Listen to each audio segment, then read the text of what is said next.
This is released for the sake of education. This is a brief key insight about all the concepts of the book.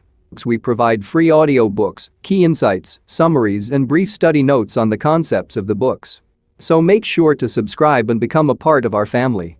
Without wasting any second, let's dive into the ocean of words. Alexander the Great by Jacob Abbott. Alexander the Great died when he was quite young. He was but 32 years of age when he ended his career, and he was about 20 when he commenced it. It was only for a period of 12 years that he actually engaged in performing the work of his life. Napoleon was nearly 3 times as long on the great field of human action. Notwithstanding the briefness of Alexander's career, he ran through, during that short period, a very brilliant series of exploits, which was so bold, so romantic, and which led him into such adventures and scenes of the greatest magnificence and splendour, that all the world looked on with astonishment then, and mankind have continued to read the story since, from age to age, with the greatest interest and attention. The secret of Alexander's success was his character. He possessed a certain combination of mental and personal attractions, which, in every age, gives to those who exhibit it a mysterious and almost unbounded ascendancy over all within their influence. Alexander was characterized by these qualities in a very remarkable degree. He was finely formed in person, and very prepossessing in his manners. He was active, athletic, and full of ardour and enthusiasm in all that he did. At the same time he was calm, collected, and considerate in emergencies requiring caution, and thoughtful and far-seeing in respect to the bearings and consequences of his acts. He formed strong attachments, was grateful for kindness shown to him, considerate in respect to the feelings of all who were connected with him in any way, faithful to his friends, and generous towards his foes. In a word, he had a noble character, though he devoted its energies unfortunately to conquest and war. He lived, in fact, in an age when great personal and mental powers had scarcely any other field for their exercise than this. He entered upon his career with great ardour, and the position in which he was placed gave him the opportunity to act in it with prodigious effect. There were several circumstances combined, in the situation in which Alexander was placed, to afford him a great opportunity for the exercise of his vast powers. His native country was on the confines of Europe and Asia. Now Europe and Asia were, in those days as now, marked and distinguished by 2 vast masses of social and civilized life, widely dissimilar from each other. The Asiatic side was occupied by the Persians, the Medes, and the Assyrians, the European side by the Greeks and Romans. They were separated from each other by the waters of the Hellespont, the Aegean Sea, and the Mediterranean, as will be seen by the map. These waters constituted a sort of natural barrier, which kept the 2 races apart.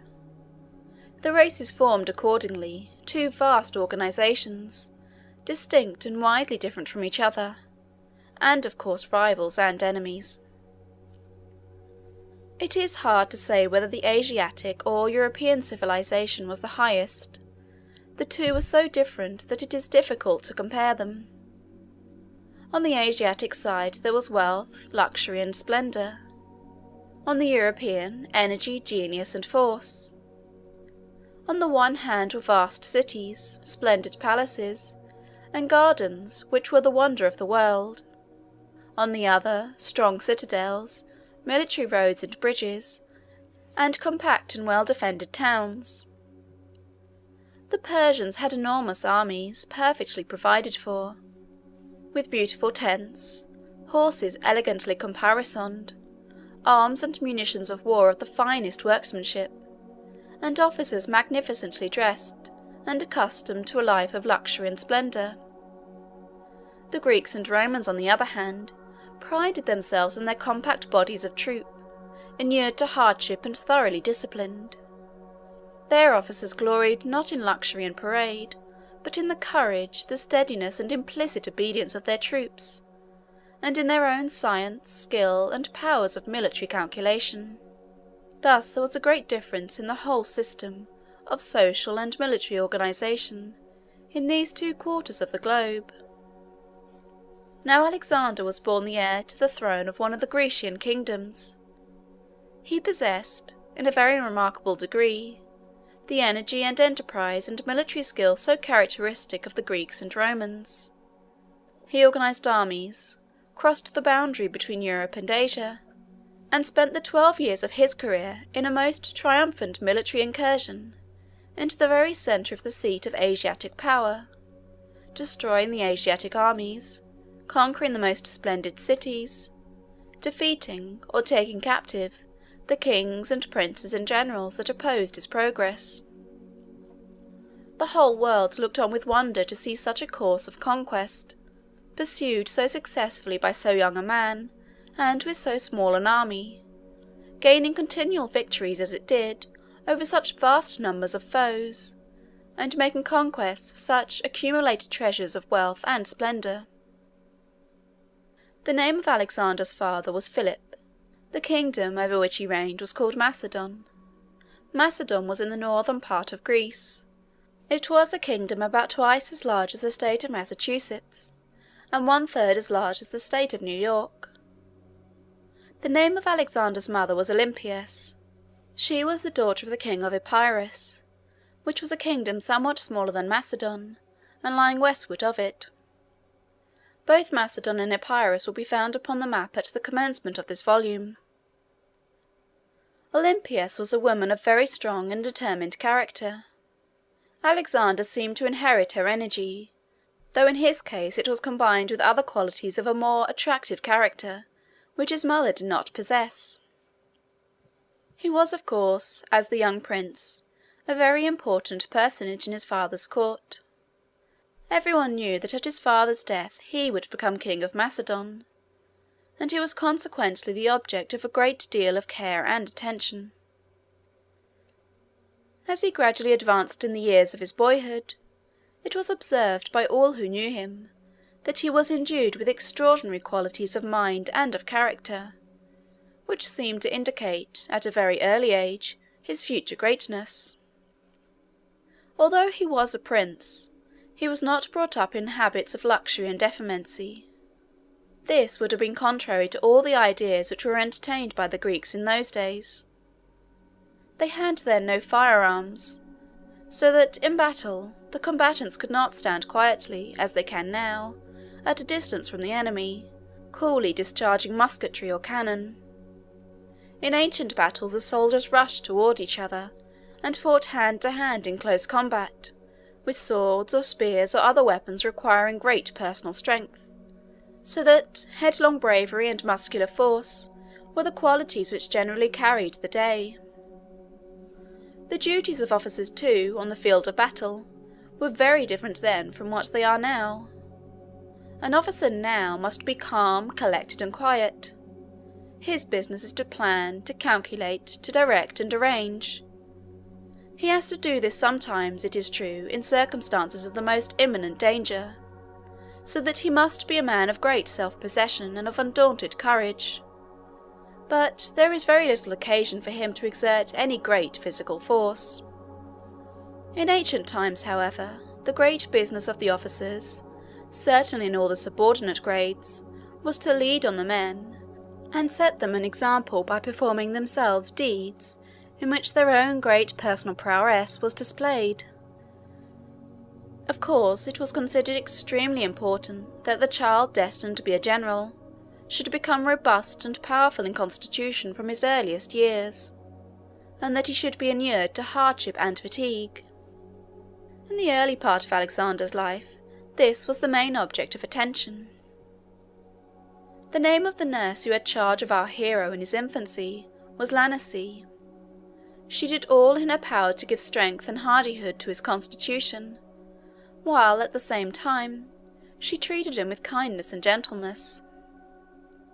Alexander acquired a strong affection for her, and he treated her with great consideration as long as he lived. He had a governor also in his early years, named Leonatus, who had the general charge of his education.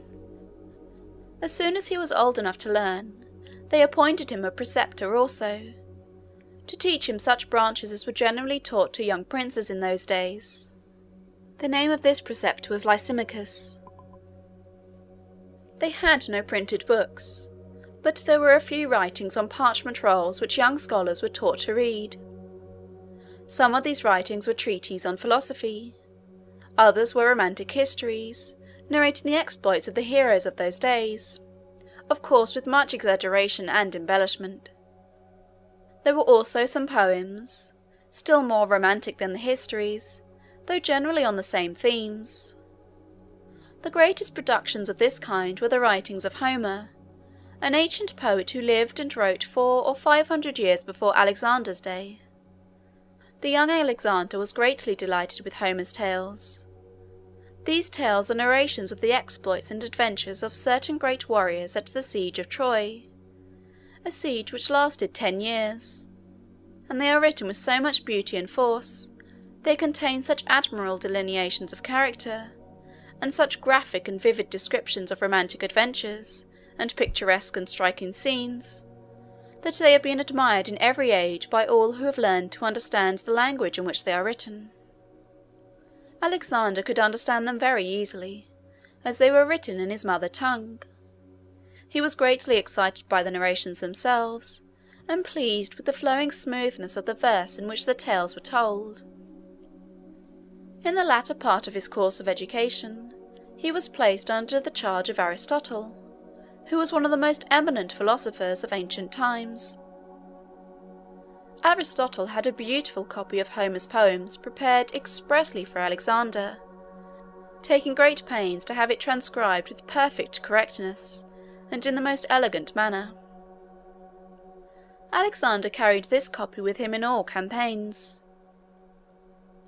Some years afterward, when he was obtaining conquests over the Persians, he took, among the spoils of one of his victories, a very beautiful and costly casket, which King Darius had used for his jewelry or for some other rich treasures. Alexander determined to make use of this box as a depository for his beautiful copy of Homer, and he always carried it with him, thus protected, in all his subsequent campaigns. Alexander was full of energy and spirit, but he was, at the same time, like all who ever become truly great, of a reflective and considerate turn of mind. He was very fond of the studies which Aristotle led him to pursue, although they were of a very abstruse and difficult character. He made great progress in metaphysical philosophy and mathematics, by which means his powers of calculation and his judgment were greatly improved. He early evinced a great degree of ambition. His father Philip was a powerful warrior, and made many conquests in various parts of Greece, though he did not cross into Asia.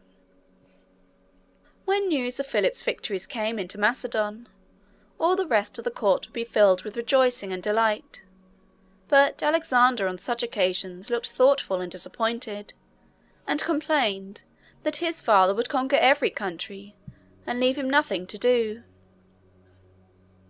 At one time some ambassadors from the Persian court arrived in Macedon when Philip was away. These ambassadors saw Alexander, of course, and had opportunities to converse with him. They expected that he would be interested in hearing about the splendours and pomp and parade of the Persian monarchy. They had stories to tell him about the famous hanging gardens, which were artificially constructed in the most magnificent manner, on arches raised high in the air, and about a vine made of gold, with all sorts of precious stones upon it instead of fruit, which was wrought as an ornament over the throne on which the king of Persia often gave audience; of the splendid palaces and vast cities of the Persians, and the banquets and fetes and magnificent entertainments and celebrations which they used to have there. They found, however, to their surprise, that Alexander was not interested in hearing about any of these things. He would always turn the conversation from them to inquire about the geographical position of the different Persian countries, the various routes leading into the interior, the organisation of the Asiatic armies, their system of military tactics, and especially the character and habits of Artaxerxes, the Persian king. The ambassadors were very much surprised at such evidences of maturity of mind, and of far-seeing and reflective powers on the part of the young prince. They could not help comparing him with Artaxerxes. "Alexander," said they, "is great, while our king is only rich." The truth of the judgment which these ambassadors thus formed in respect to the qualities of the young Macedonian, compared with those held in highest estimation on the Asiatic side, was fully confirmed in the subsequent stages of Alexander's career. In fact, this combination of a calm and calculating thoughtfulness, with the ardour and energy which formed the basis of his character, was one great secret of Alexander's success. The story of Bucephalus, his famous horse, illustrates this in a very striking manner. This animal was a war horse of very spirited character, which had been sent as a present to Philip while Alexander was young. They took the horse out into one of the parks connected with the palace, and the king, together with many of his courtiers, went out to view him. The horse pranced about in a very furious manner, and seemed entirely unmanageable. No one dared to mount him. Philip, instead of being gratified at the present, was rather disposed to be displeased that they had sent him an animal of so fiery and apparently vicious a nature that nobody dared to attempt to subdue him. In the meantime, while all the other bystanders were joining in the general condemnation of the horse, Alexander stood quietly by, watching his motions and attentively studying his character. He perceived that a part of the difficulty was caused by the agitations which the horse experienced in so strange and new a scene, and that he appeared also to be somewhat frightened by his own shadow, which happened at that time to be thrown very strongly and distinctly upon the ground. He saw other indications also that the high excitement which the horse felt was not viciousness, but the excess of noble and generous impulses. It was courage, ardour, and the consciousness of great nerves and muscular power. Philip had decided that the horse was useless, and had given orders to have him sent back to Thessaly, whence he came. Alexander was very much concerned at the prospect of losing so fine an animal. He begged his father to allow him to make the experiment of mounting him. Philip at first refused, thinking it very presumptuous for such a youth to attempt to subdue an animal so vicious that all his experienced horsemen and grooms condemned him. However, he at length consented. Alexander went up to the horse and took hold of his bridle. He patted him upon the neck and soothed him with his voice, showing at the same time, by his easy and unconcerned manner, that he was not in the least afraid of him. A spirited horse knows immediately when one approaches him in a timid or cautious manner.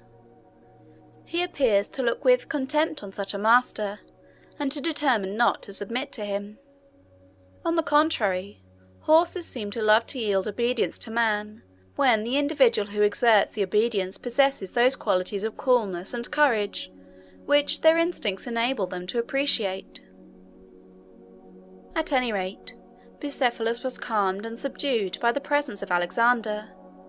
He allowed himself to be caressed.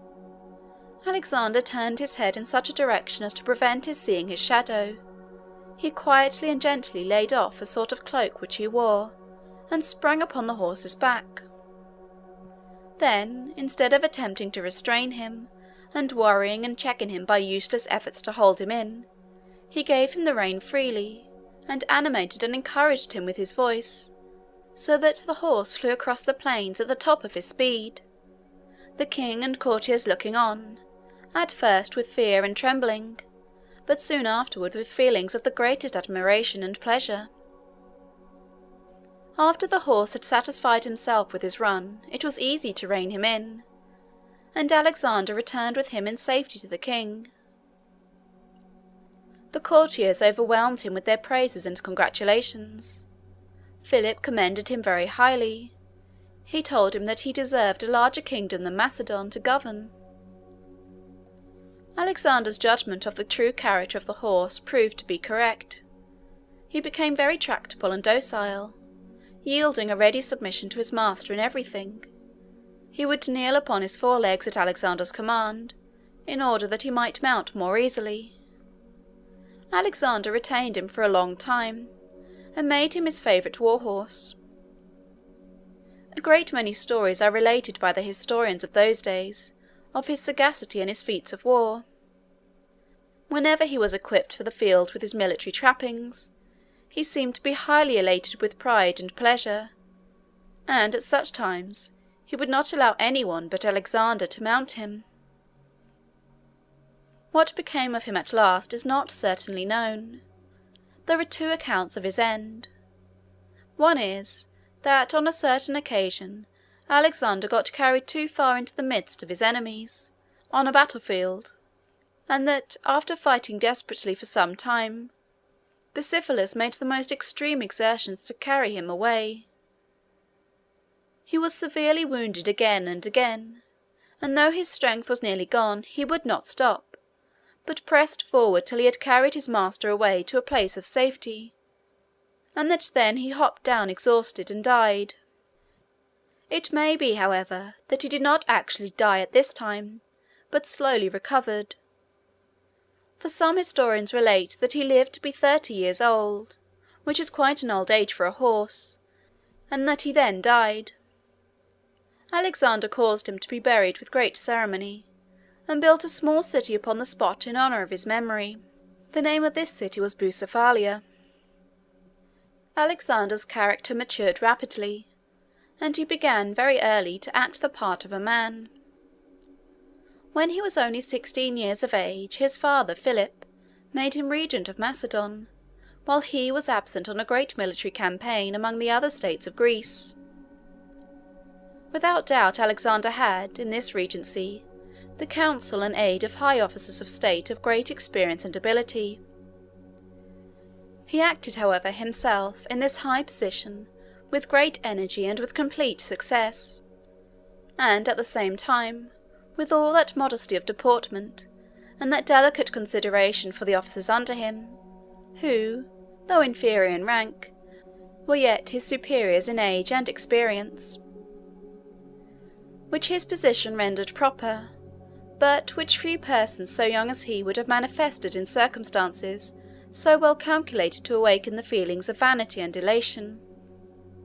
Afterward, when Alexander was about 18 years old, his father took him with him on a campaign toward the south, during which Philip fought one of his great battles at Chaeronea, in Boeotia.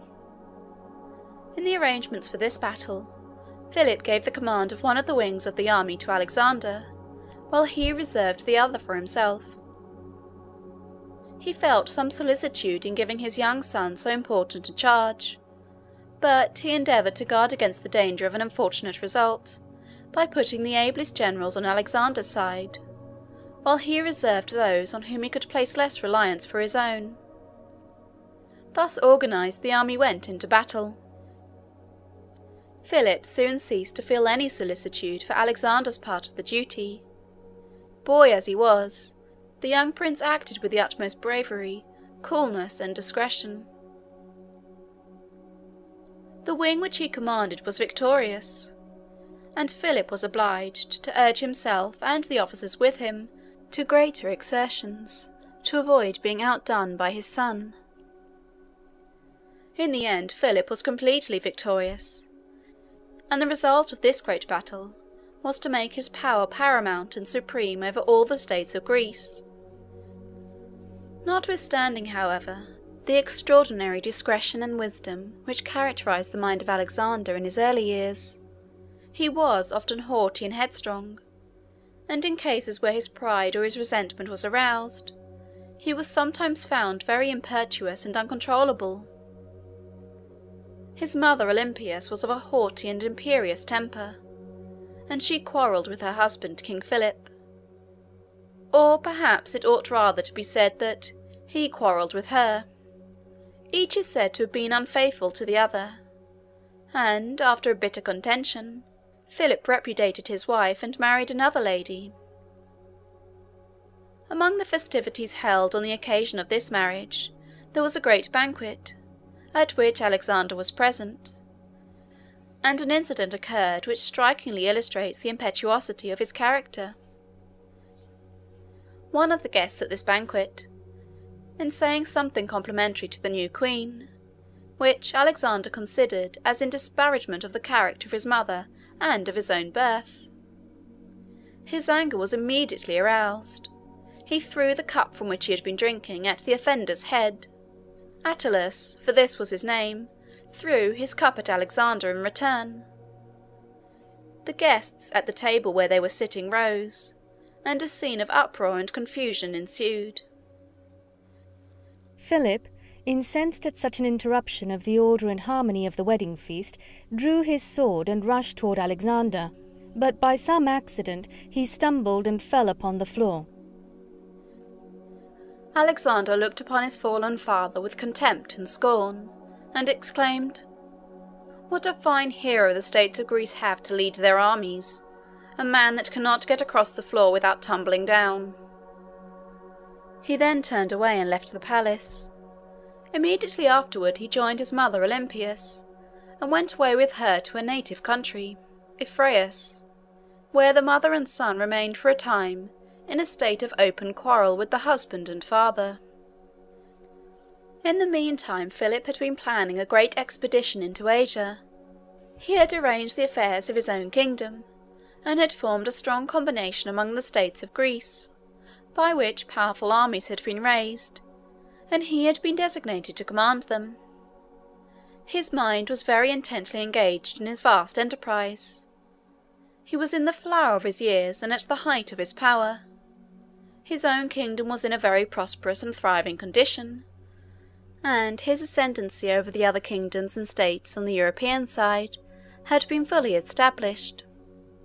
He was excited with ambition and full of hope. He was proud of his son Alexander, and was relying upon his efficient aid in his schemes of conquest and aggrandizement. He had married a youthful and beautiful bride, and was surrounded by scenes of festivity, congratulation, and rejoicing. He was looking forward to a very brilliant career, considering all the deeds that he had done, and all the glory which he had acquired, as only the introduction and prelude to the far more distinguished and conspicuous part which he was intending to perform. Alexander, in the meantime, ardent and impetuous, and eager for glory as he was, looked upon the position and prospects of his father with some envy and jealousy. He was impatient to be monarch himself. His taking sides so promptly with his mother in the domestic quarrel was partly owing to the feeling that his father was a hindrance and an obstacle in the way of his own greatness and fame. He felt within himself powers and capacities qualifying him to take his father's place, and reap for himself the harvest of glory and power which seemed to await the Grecian armies in the coming campaign. While his father lived, however, he could be only a prince, influential, accomplished, and popular, it is true, but still without any substantial and independent power. He was restless and uneasy at the thought that, as his father was in the prime and vigour of manhood, many long years must elapse before he could emerge from this confined and subordinate condition. His restlessness and uneasiness were, however, suddenly ended by a very extraordinary occurrence, which called him, with scarcely an hour's notice, to take his father's place upon the throne. Alexander was suddenly called upon to succeed his father on the Macedonian throne in the most unexpected manner, and in the midst of scenes of the greatest excitement and agitation. The circumstances were these. Philip had felt very desirous, before setting out upon his great expedition into Asia, to become reconciled to Alexander and Olympias.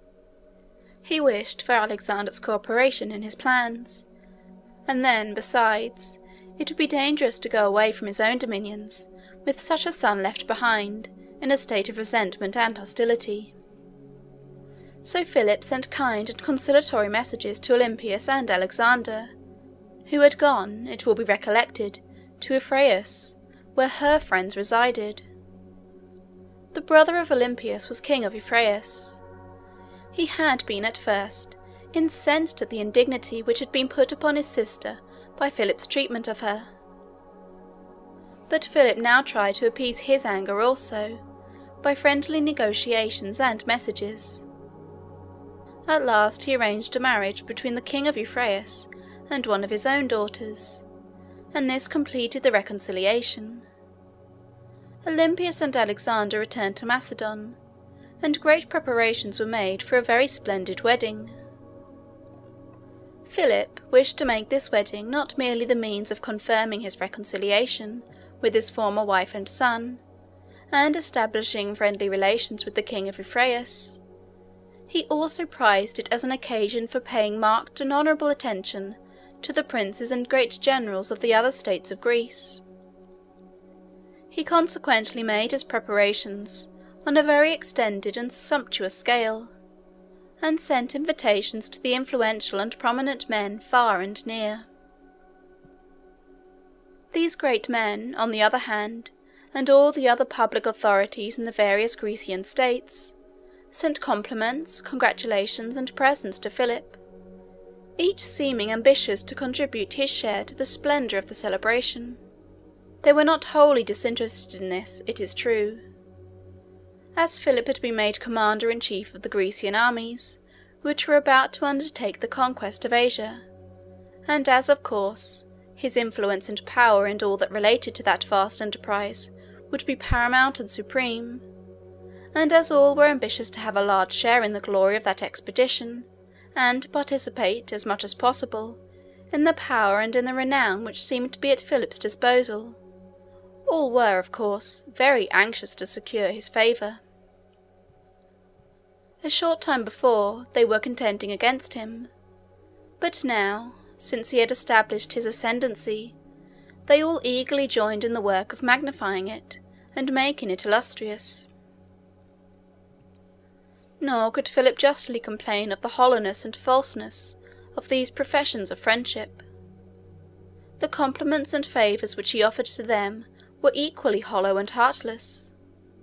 He wished to secure their favour as a means of aiding him up the steep path to fame and power which he was attempting to climb. They wished for his, in order that he might, as he ascended himself, help them up with him. There was, however, the greatest appearance of cordial and devoted friendship. Some cities sent him presents of golden crowns, beautifully wrought and of high cost. Others dispatched embassies, expressing their good wishes for him, and their confidence in the success of his plans. Athens, the city which was the great seat of literature and science in Greece, sent a poem, in which the history of the expedition into Persia was given by anticipation. In this poem Philip was, of course, triumphantly successful in his enterprises. He conducted his armies in safety through the most dangerous passes and defiles. He fought glorious battles, gained magnificent victories, and possessed himself of all the treasures of Asiatic wealth and power. It ought to be said, however, in justice to that poet, that, in narrating these imaginary exploits, he had sufficient delicacy to represent Philip and the Persian monarch by fictitious names. The wedding was at length celebrated in one of the cities of Macedon, with great pomp and splendour. There were games and shows and military and civic spectacles of all kinds to amuse the thousands of spectators that assembled to witness them. In one of these spectacles they had a procession of statues of the gods. There were 12 of these statues, sculptured with great art, and they were borne along on elevated pedestals, with censers and incense and various ceremonies of homage, while vast multitudes of spectators lined the way. There was a 13th statue, more magnificent than the other 12, which represented Philip himself in the character of a god. This was not, however, so impious as it would at first seem, for the gods whom the ancients worshipped were, in fact, only deification of old heroes and kings who had lived in early times, and had acquired a reputation for supernatural powers by the fame of their exploits, exaggerated in descending by tradition in superstitious times. The ignorant multitude accordingly, in those days, looked up to a living king with almost the same reverence and homage which they felt for their deified heroes, and these deified heroes furnished them with all the ideas they had of God. Making a monarch a god, therefore, was no very extravagant flattery. After the procession of the statues passed along, there came bodies of troops, with trumpets sounding and banners flying. The officers rode on horses, elegantly caparisoned, and prancing proudly. These troops escorted princes, ambassadors, generals, and great officers of state, all gorgeously decked in their robes and wearing their badges and insignia. At length King Philip himself appeared in the procession. He had arranged to have a large space left, in the middle of which he was to walk. This was done in order to make his position the more conspicuous, and to mark more strongly his own high distinction above all the other potentates present on the occasion. Guards preceded and followed him, though at considerable distance, as has already been said. He was himself clothed with white robes, and his head was adorned with a splendid crown. The procession was moving toward a great theatre, where certain games and spectacles were to be exhibited. The statues of the gods were to be taken into the theatre, and placed in conspicuous positions there, in view of the assembly, and then the procession itself was to follow. All the statues had entered, except that of Philip, which was just at the door, and Philip himself was advancing in the midst of the space left for him, up the avenue by which the theatre was approached, when an occurrence took place by which the whole character of the scene, the destiny of Alexander, and the fate of 50 nations, was suddenly and totally changed. It was this.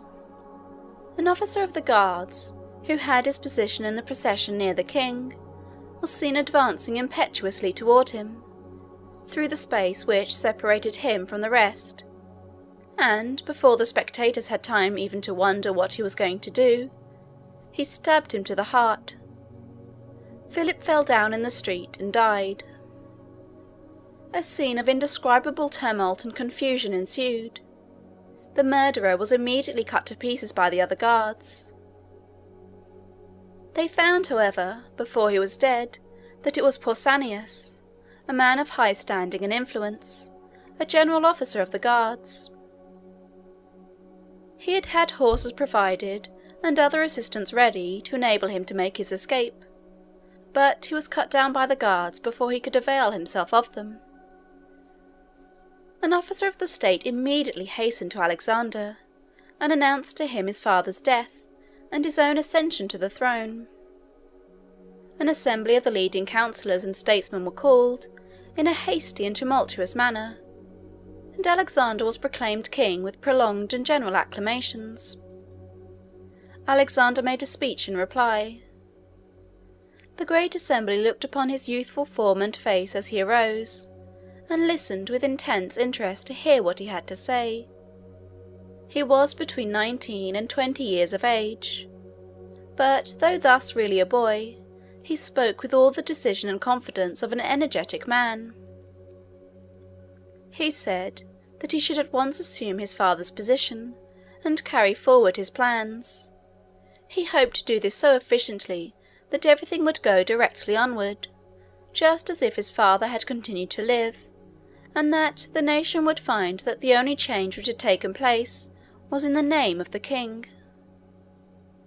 The motive which induced Pausanias to murder Philip in this manner was never fully ascertained. There were various opinions about it. One was that it was an act of private revenge, occasioned by some neglect or injury which Pausanias had received from Philip. Others thought that the murder was instigated by a party in the states of Greece, who were hostile to Philip and unwilling that he should command the allied armies that were about to penetrate into Asia. Demosthenes, the celebrated orator, was Philip's great enemy among the Greeks. Many of his most powerful orations were made for the purpose of arousing his countrymen to resist his ambitious plans and to curtail his power. These orations were called his Philippics, and from this origin has arisen the practice, which has prevailed ever since that day, of applying the term Philippics to denote, in general, any strongly denunciatory harangues. Now Demosthenes, it is said, who was at this time in Athens, announced the death of Philip in an Athenian assembly before it was possible that the news could have been conveyed there. He accounted for his early possession of the intelligence by saying it was communicated to him by some of the gods. Many persons have accordingly supposed that the plan of assassinating Philip was devised in Greece, that Demosthenes was a party to it, that Pausanias was the agent for carrying it into execution, and that Demosthenes was so confident of the success of the plot, and exulted so much in this certainty, that he could not resist the temptation of thus anticipating its announcement. There were other persons who thought that the Persians had plotted and accomplished this murder, having induced Pausanias to execute the deed by the promise of great rewards. As Pausanias himself, however, had been instantly killed, there was no opportunity of gaining any information from him on the motives of his conduct, even if he would have been disposed to impart any. At all events, Alexander found himself suddenly elevated to one of the most conspicuous positions in the whole political world. It was not simply that he succeeded to the throne of Macedon. Even this would have been a lofty position for so young a man. But Macedon was a very small part of the realm over which Philip had extended his power. The ascendancy which he had acquired over the whole Grecian Empire, and the vast arrangement he had made for the incursion into Asia, made Alexander the object of universal interest and attention. The question was, whether Alexander should attempt to take his father's place in respect to all this general power, and undertake to sustain and carry on his vast projects, or whether he should content himself with ruling, in quiet, over his native country of Macedon. Most prudent persons would have advised a young prince, under such circumstances, to have decided upon the latter course. But Alexander had no idea of bounding his ambition by any such limits. He resolved to spring at once completely into his father's seat, and not only to possess himself of the whole of the power which his father had acquired, but to commence immediately the most energetic and vigorous efforts for a great extension of it. His first plan was to punish his father's murderers. He caused the circumstances of the case to be investigated, and the persons suspected of having been connected with Pausanias in the plot to be tried. Although the designs and motives of the murderers could never be fully ascertained, still several persons were found guilty of participating in it, and were condemned to death and publicly executed. Alexander next decided not to make any changes in his father's appointments to the great offices of state, but to let all the departments of public affairs go on in the same hands as before. How sagacious a line of conduct was this!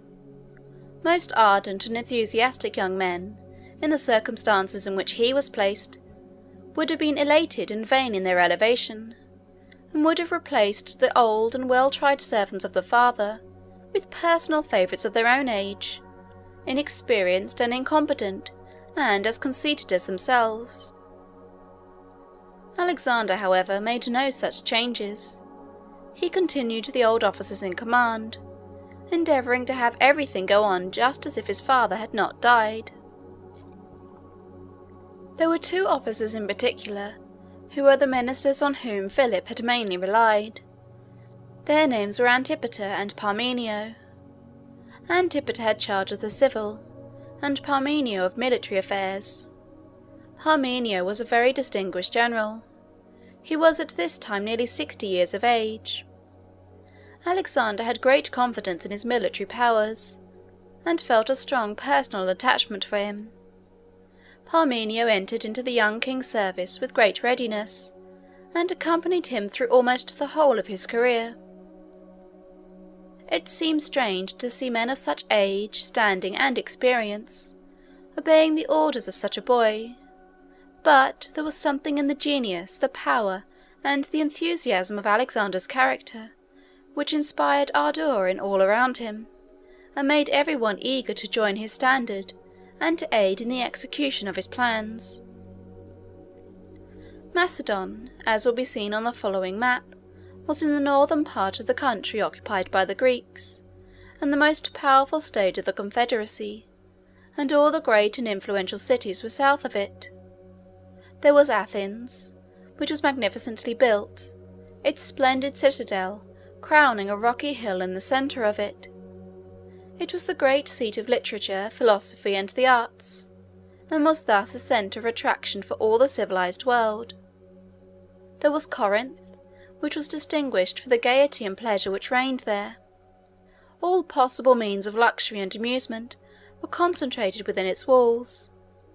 The lovers of knowledge and of art from all parts of the earth flocked to Athens, while those in pursuit of pleasure, dissipation, and indulgence chose Corinth for their home.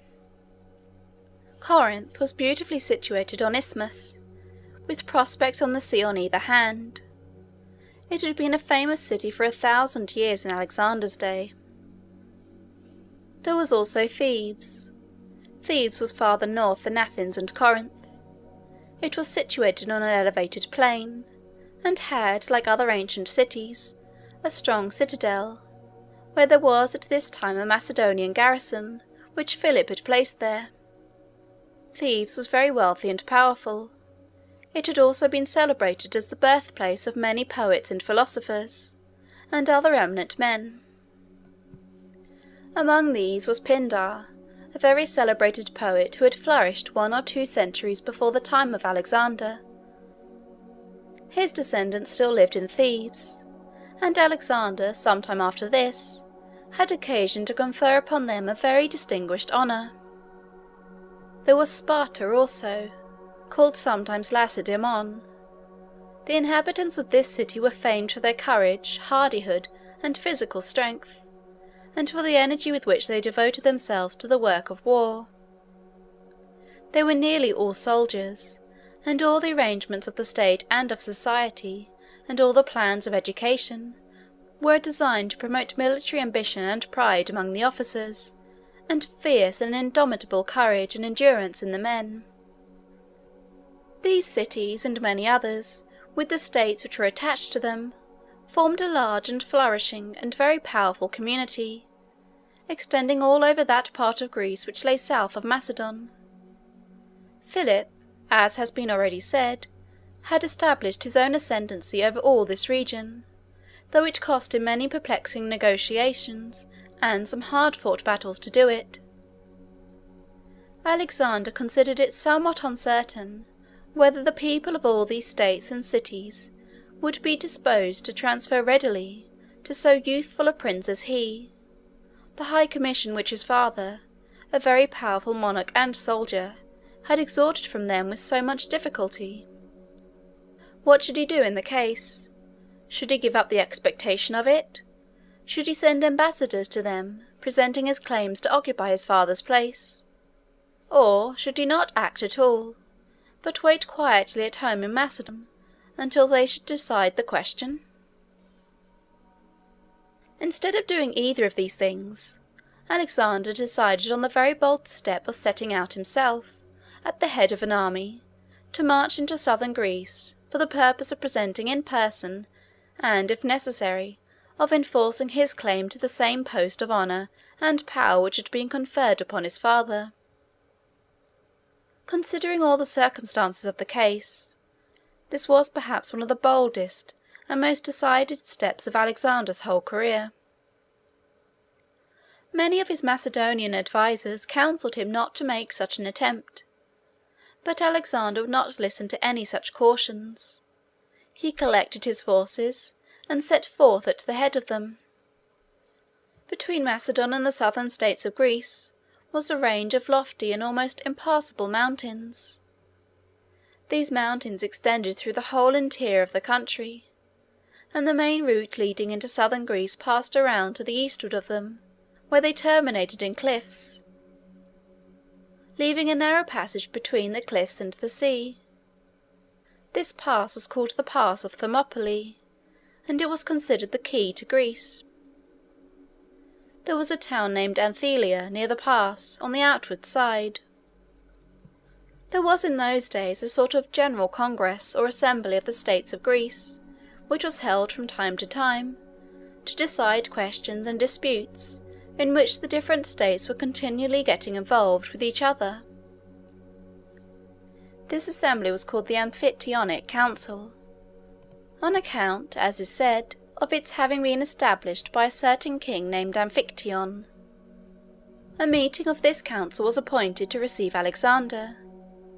It was to be held at Thermopylae, or rather at Anthelia, which was just without the pass, and was the usual place at which the council assembled.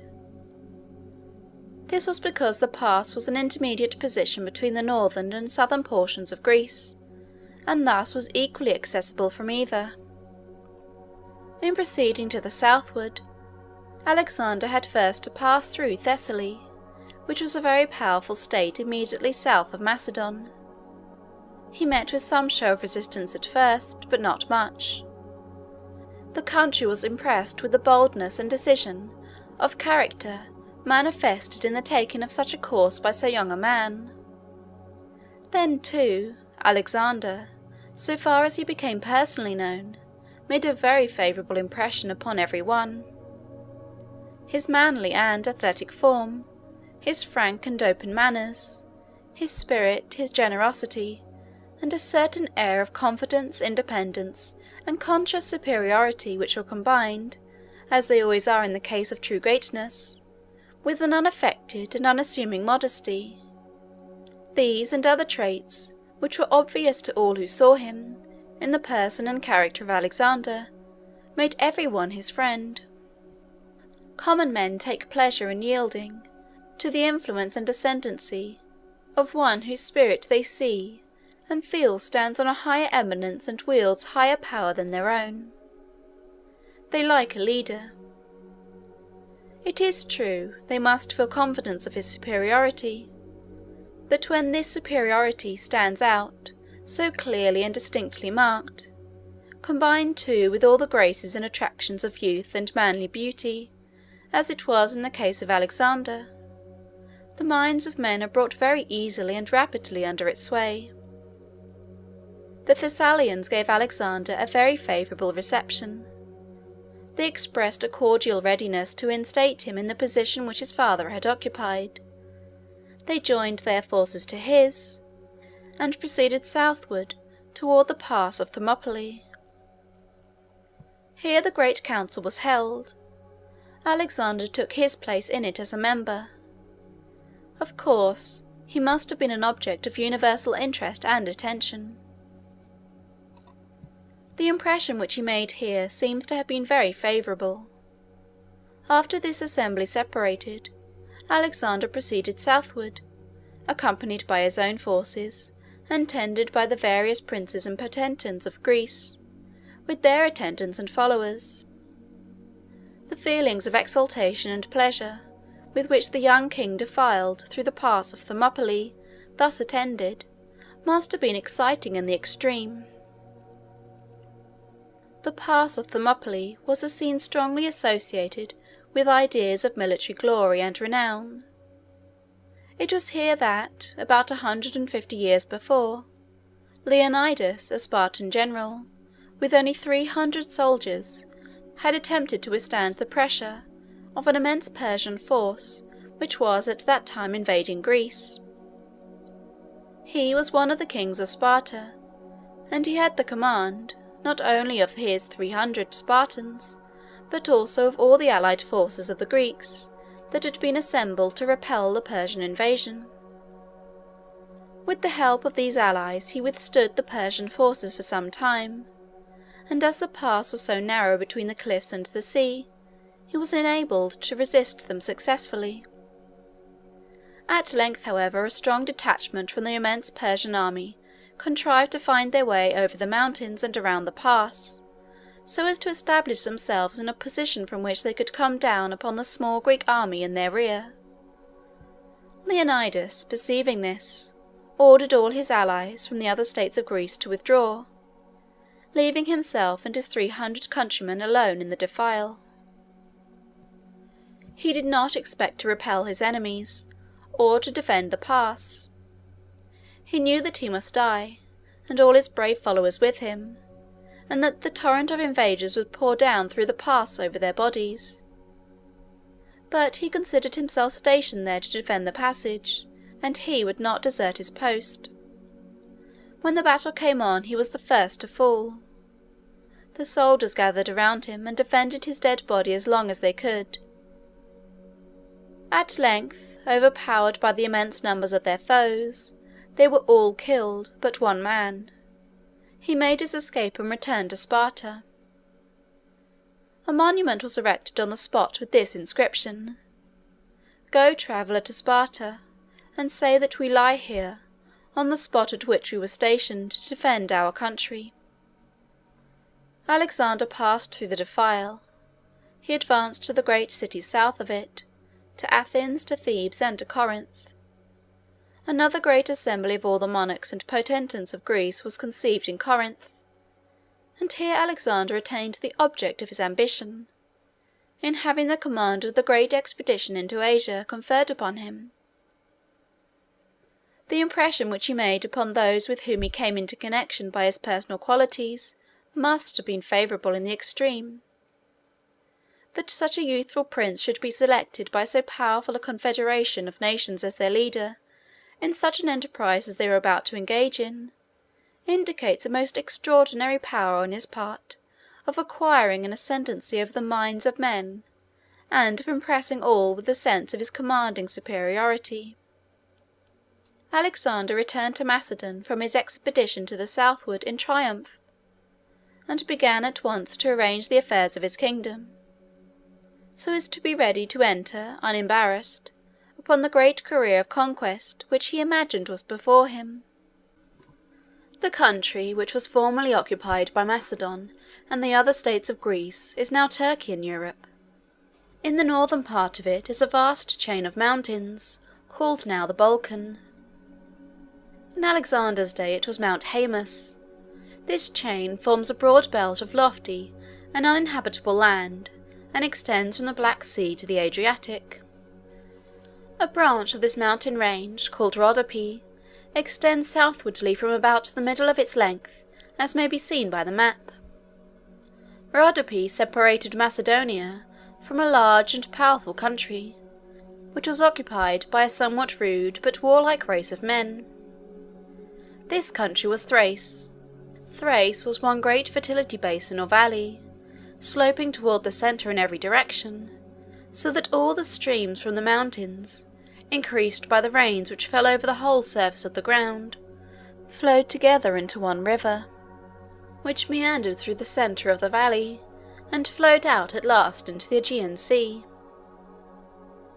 The name of this river was the Hebrus. All this may be seen distinctly upon the map.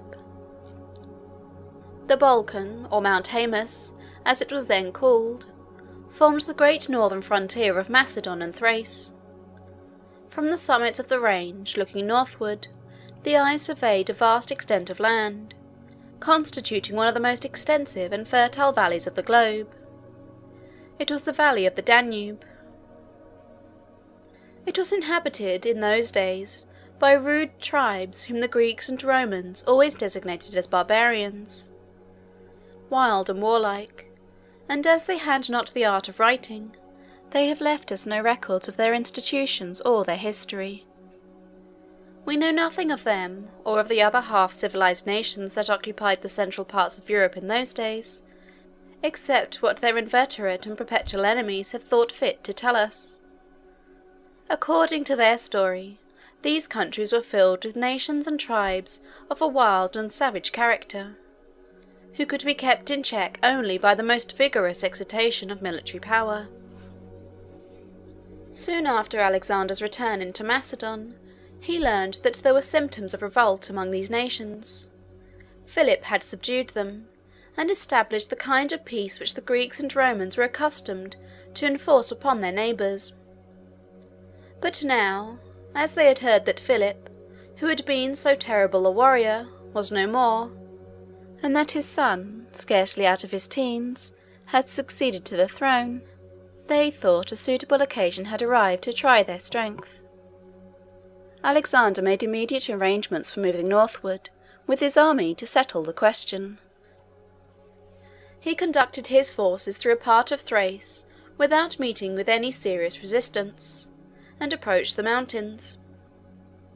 The soldiers looked upon the rugged precipices and lofty summits before them with awe.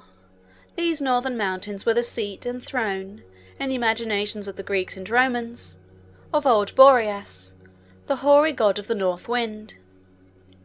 They conceived of him as dwelling among these cold and stormy summits, and making excursions in winter, carrying with him his vast stores of frost and snow over the southern valleys and plains. He had wings, a long beard, and white locks, all powdered with flakes of snow. Instead of feet, his body terminated in tails of serpents, which, as he flew along, lashed the air, writhing from under his robes. He was violent and impetuous in temper, rejoicing in the devastation of winter, and in all the sublime phenomena of tempests, cold, and snow. The Greek conception of Boreas made an impression upon the human mind that 20 centuries had not been able to efface. The north wind of winter is personified as Boreas to the present day in the literature of every nation of the Western world. The Thracian forces had assembled in the defiles with other troops from the northern countries to arrest Alexander's march, and he had some difficulty in repelling them. They had got, it is said, some sort of loaded weapons upon the summit of the ascent, in the pass of the mountains up which Alexander's forces would have to march. These wagons were to be run down upon them as they ascended. Alexander ordered his men to advance, notwithstanding this danger. He directed them, where it was practicable, to open to one side and the other, and allow the descending wagon to pass through. When this could not be done, they were to fall down upon the ground, when they saw this strange military engine coming, and lock their shields together over their heads, allow the wagon to roll on over them, bracing up energetically against its weight. Notwithstanding these precautions, and the prodigious muscular power with which they were carried into effect, some of the men were crushed. The great body of the army was, however, unharmed. As soon as the force of the wagons was spent, they rushed up the ascent, and attacked their enemies with their pikes. The barbarians fled in all directions, terrified at the force and invulnerability of men, whom loaded wagons, rolling over their bodies down a steep descent, could not kill. Alexander advanced from one conquest like this to another, moving toward the northward and eastward after he had crossed the mountains, until at length he approached the mouths of the Danube. Here one of the great chieftains of the barbarian tribes had taken up his position, with his family and court, and a principal part of his army, upon an island called Peuce, which may be seen upon the map at the beginning of this chapter. This island divided the current of the stream, and Alexander, in attempting to attack it, found that it would be best to endeavour to effect a landing upon the upper point of it. To make this attempt, he collected all the boats and vessels which he could obtain, and embarked his troops in them above, directing them to fall down with the current and to land upon the island. This plan, however, did not succeed very well. The current was too rapid for the proper management of the boats. The shores, too, were lined with the forces of the enemy, who discharged showers of spears and arrows at the men, and pushed off the boats when they attempted to land. Alexander at length gave up the attempt, and concluded to leave the island, and to cross the river itself further above, and thus carry the war into the very heart of the country. It is a serious undertaking to get a great body of men and horses across a broad and rapid river, when the people of the country have done all in their power to remove or destroy all possible means of transit, and when hostile bands are on the opposite bank, to embarrass and impede the operations by every mode in their power. Alexander, however, advanced the undertaking with great resolution. To cross the Danube, especially with a military force, was, in those days, in the estimation of the Greeks and Romans, a very great exploit. The river was so distant, so broad and rapid, and its banks were bordered and defended by such ferocious foes, that to cross its eddying tide, and penetrate into the unknown and unexplored regions beyond, leaving the broad and deep and rapid stream to cut off the hopes of retreat, implied the possession of extreme self-reliance, courage, and decision. Alexander collected all the canoes and boats which he could obtain up and down the river. He built large rafts, attaching to them the skins of beasts sewed together, and inflated to give them buoyancy. When all was ready, they began the transportation of the army in the night, in a place where the enemy had not expected that the attempt would have been made. There were 1,000 horses, with their riders, and 4,000 foot soldiers to be conveyed across. It is customary in such cases to swim the horses over, leading them by lines, the ends of which are held by men in boats.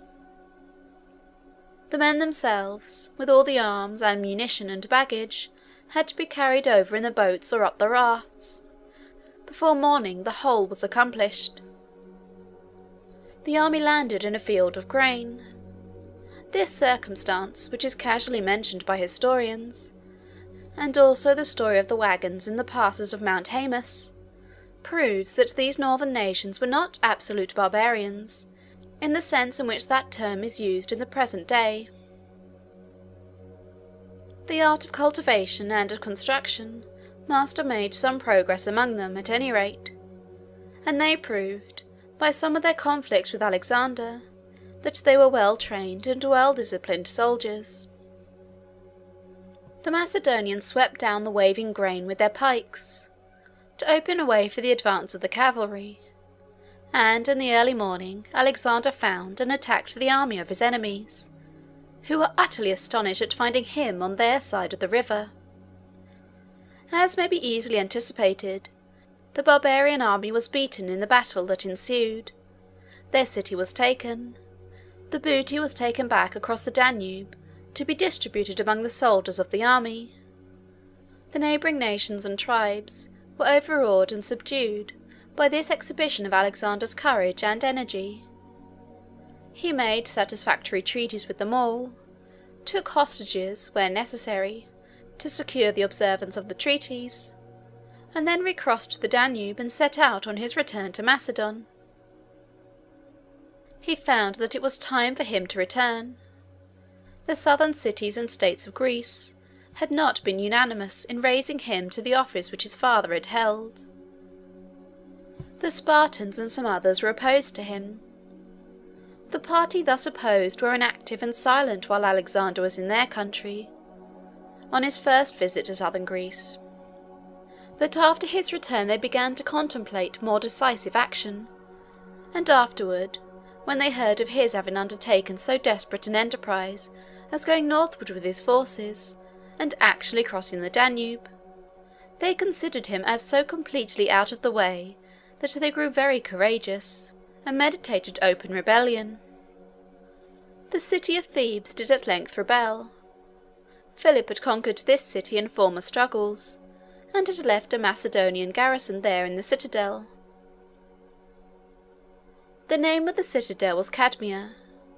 The officers of the garrison, supposing that all was secure, left the soldiers in the citadel, and came themselves down to the city to reside. Things were in this condition when the rebellion against Alexander's authority broke out. They killed the officers who were in the city, and summoned the garrison to surrender. The garrison refused, and the Thebans besieged it.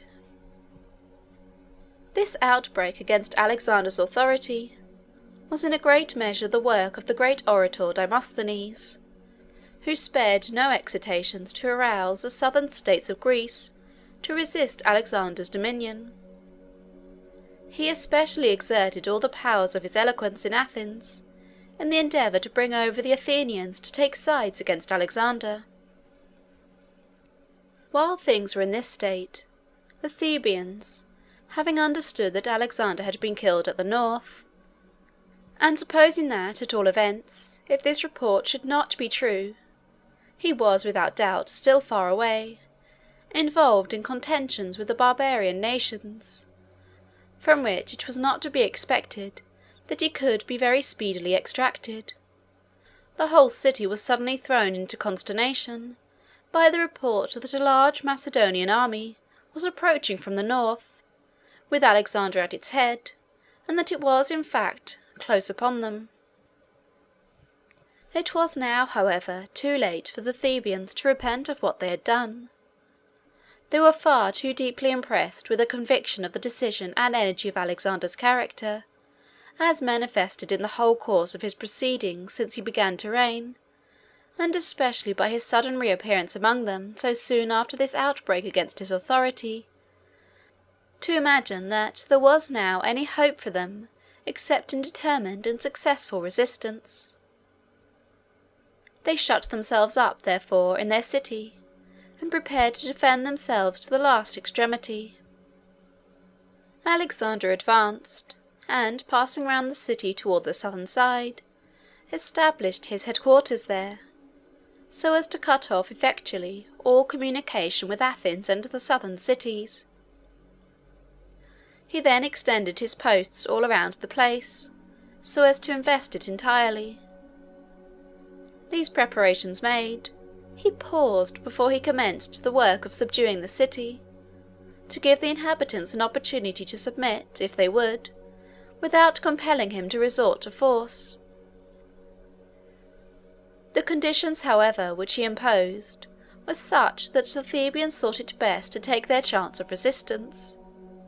They refused to surrender, and Alexander began to prepare for the onset. He was very soon ready, and with his characteristic ardour and energy, he determined on attempting to carry the city at once by assault. Fortified cities generally require a siege, and sometimes a very long siege before they can be subdued. The army within, sheltered behind the parapets of the walls, and standing there in a position above that of their assailants, have such great advantages in the contest that a long time often elapses before they can be compelled to surrender.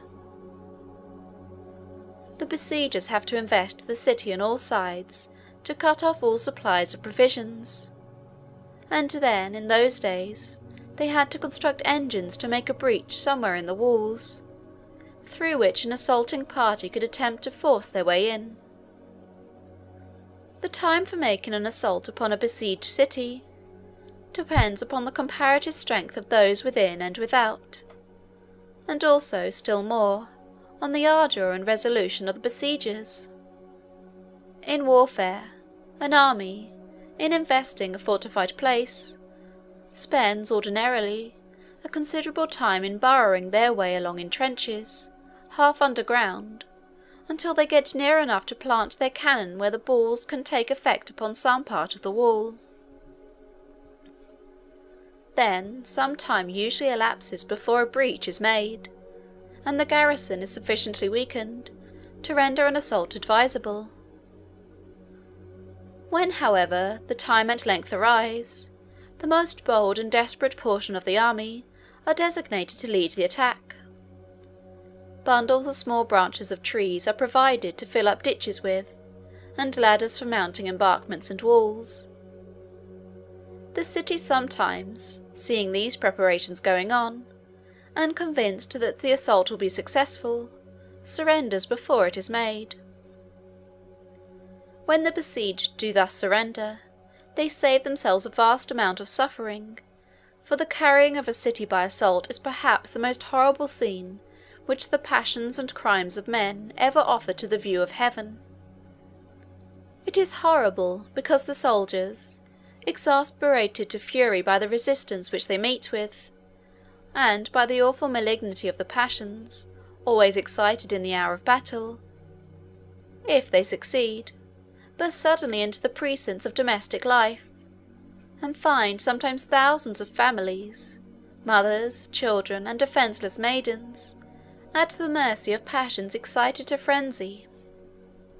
Soldiers, under such circumstances, cannot be restrained, and no imagination can conceive the horrors of the sacking of a city, carried by assault, after a protracted siege. Tigers do not spring upon their prey with greater ferocity than man springs, under such circumstances, to the perpetration of every possible cruelty upon his fellow man. After an ordinary battle upon an open field, the conquerors have only men, armed like themselves, to wreak their vengeance upon. The scene is awful enough, however, here. But in carrying a city by storm, which takes place usually at an unexpected time, and often in the night, the maddened and victorious assaulters suddenly burst into the sacred scenes of domestic peace and seclusion and love. The very worst of men, filled with the worst of passions, stimulated by the resistance they have encountered, and licensed by their victory to give all these passions the fullest and most unrestricted gratification. To plunder, burn, destroy, and kill are the lighter and more harmless of the crimes they perpetrate. Thebes was carried by assault. Alexander did not wait for the slow operations of a siege. He watched a favourable opportunity, and burst over and through the outer line of fortifications which defended the city. The attempt to do this was very desperate, and the loss of life great, but it was triumphantly successful. The Thebans were driven back toward the inner wall, and began to crowd in, through the gates into the city, in terrible confusion. The Macedonians were close upon them, and pursuers and pursued, struggling together and trampling upon and killing each other as they went, flowed in, like a boiling and raging torrent which nothing could resist, through the open archway. It was impossible to close the gates. The whole Macedonian force was soon in full possession of the now defenceless houses, and for many hours screams and wailings and cries of horror and despair testified to the awful atrocity of the crimes attendant on the sacking of a city. At length the soldiery were restrained, order was restored, the army retired to the posts assigned them, and Alexander began to deliberate what he should do with the conquered town. He determined to destroy it, to offer, once for all, a terrible example of the consequences of rebellion against him. The case was not one, he considered, of the ordinary conquest of a foe. The states of Greece, Thebes with the rest, had once solemnly conferred upon him the authority against which the Thebans had now rebelled. They were traitors, therefore in his judgment not mere enemies, and he determined that the penalty should be utter destruction. But in carrying this terrible decision into effect, he acted in a manner so deliberate, discriminating, and cautious, as to diminish very much the irritation and resentment which it would otherwise have caused, and to give it its full moral effect as a measure, not of angry resentment, but of calm and deliberate retribution, just and proper, according to the ideas of the time. In the first place, he released all the priests. Then, in respect to the rest of the population, he discriminated carefully between those who had favoured the rebellion and those who had been true in their allegiance to him. The latter were allowed to depart in safety, and if, in the case of any family, it could be shown that one individual had been on the Macedonian side, the single instance of fidelity outweighed the treason of the other members, and the whole family was saved. And the officers appointed to carry out these provisions were liberal in the interpretation and application of them, so as to save as many as there could be any possible pretext for saving. The descendants and family connections of Pindar, the celebrated poet, who has already been mentioned as having born in Thebes, were all pardoned also, whichever side they may have taken in the contest. The truth was that Alexander, though he had the sagacity to see that he was placed in circumstances where prodigious moral effect in strengthening his position would be produced by an act of great severity, was swayed by so many generous impulses, which raised him above the ordinary excitements of irritation and revenge, that he had every desire to make the suffering as light, and to limit it by as narrow bounds as the nature of the case would allow it.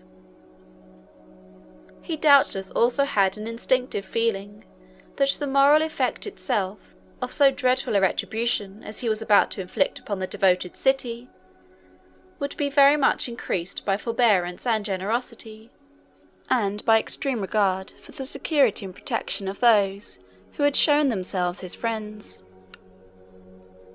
After all these exceptions had been made, and the persons to whom they applied had been dismissed, the rest of the population was sold into slavery, and then the city was utterly and entirely destroyed. The number thus sold was about 30,000, and 6,000 had been killed in the assault and storming of the city. Thus Thebes was made a ruin and a desolation, and it remained so, a monument of Alexander's terrible energy and decision, for 20 years. The effect of the destruction of Thebes upon the other cities and states of Greece was what might have been expected. It came upon them like a thunderbolt. Although Thebes was the only city which had openly revolted, there had been strong symptoms of disaffection in many other places. Demosthenes, who had been silent while Alexander was present in Greece, during his first visit there, had again been endeavouring to arouse opposition to Macedonian ascendancy, and to concentrate and bring out into action the influences which were hostile to Alexander. He said in his speeches that Alexander was a mere boy, and that it was disgraceful for such cities as Athens, Sparta, and Thebes to submit to his sway. Alexander had heard of these things, and as he was coming down into Greece, through the straits of Thermopylae, before the destruction of Thebes, he said, "They say I am a boy. I am coming to teach them that I am a man." He did teach them he was a man. His unexpected appearance, when they imagined him entangled among the mountains and wilds of unknown regions in the north, his sudden investiture of Thebes, the assault, the calm deliberations in respect to the destiny of the city, and the slow, cautious, discriminating, but inexorable energy with which the decision was carried into effect, all coming in such rapid succession, impressed the Grecian Commonwealth with the conviction that the personage they had to deal with was no boy in character, whatever might be his years. All symptoms of disaffection against the rule of Alexander instantly disappeared, and did not soon revive again. Nor was this effect due entirely to the terror inspired by the retribution which had been visited upon Thebes.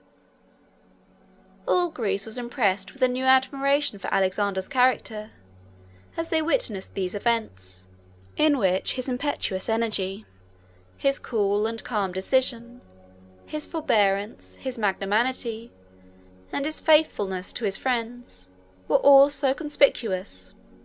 His pardoning the priests, whether they had been for him or against him, made every friend of religion incline to his favour. The same interposition in behalf of the poet's family and descendants spoke directly to the heart of every poet, orator, historian, and philosopher throughout the country, and tended to make all the lovers of literature his friends. His magnanimity also, in deciding that one single friend of his in a family should save that family, instead of ordaining, as a more short-sighted conqueror would have done, that a single enemy should condemn it, must have awakened a strong feeling of gratitude and regard in the hearts of all who could appreciate fidelity to friends and generosity of spirit. Thus, as the news of the destruction of Thebes, and the selling of so large a portion of the inhabitants into slavery, spread over the land, its effect was to turn over so great a part of the population to a feeling of admiration of Alexander's character, and confidence in his extraordinary powers, as to leave only a small minority disposed to take sides with the punished rebels or resent the destruction of the city. From Thebes Alexander proceeded to the southward. Deputations from the cities were sent to him, congratulated him on his victories, and offering their adhesion to his cause. His influence and ascendancy seemed firmly established now in the country of the Greeks, and in due time he returned to Macedon, and celebrated at Argead, which was at this time his capital, the establishment and confirmation of his power, by games, shows, spectacles, illuminations, and sacrifices to the gods, offered on a scale of the greatest pomp and magnificence. He was now ready to turn his thoughts towards the long-projected plan of the expedition into Asia. On Alexander's arrival in Macedon, he immediately began to turn his attention to the subject of the invasion of Asia. He was full of ardour and enthusiasm to carry this project into effect. Considering his extreme youth and the captivating character of the enterprise, it is strange that he should have exercised so much deliberation and caution as his conduct did really evince.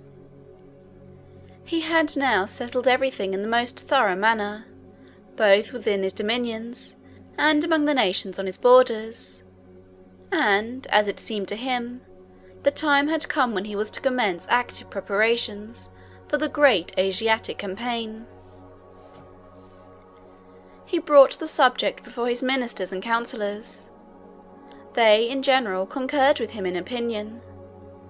There were, however, two who were in doubt, or rather who were, in fact, opposed to the plan, though they expressed their non-concurrence in the form of doubts.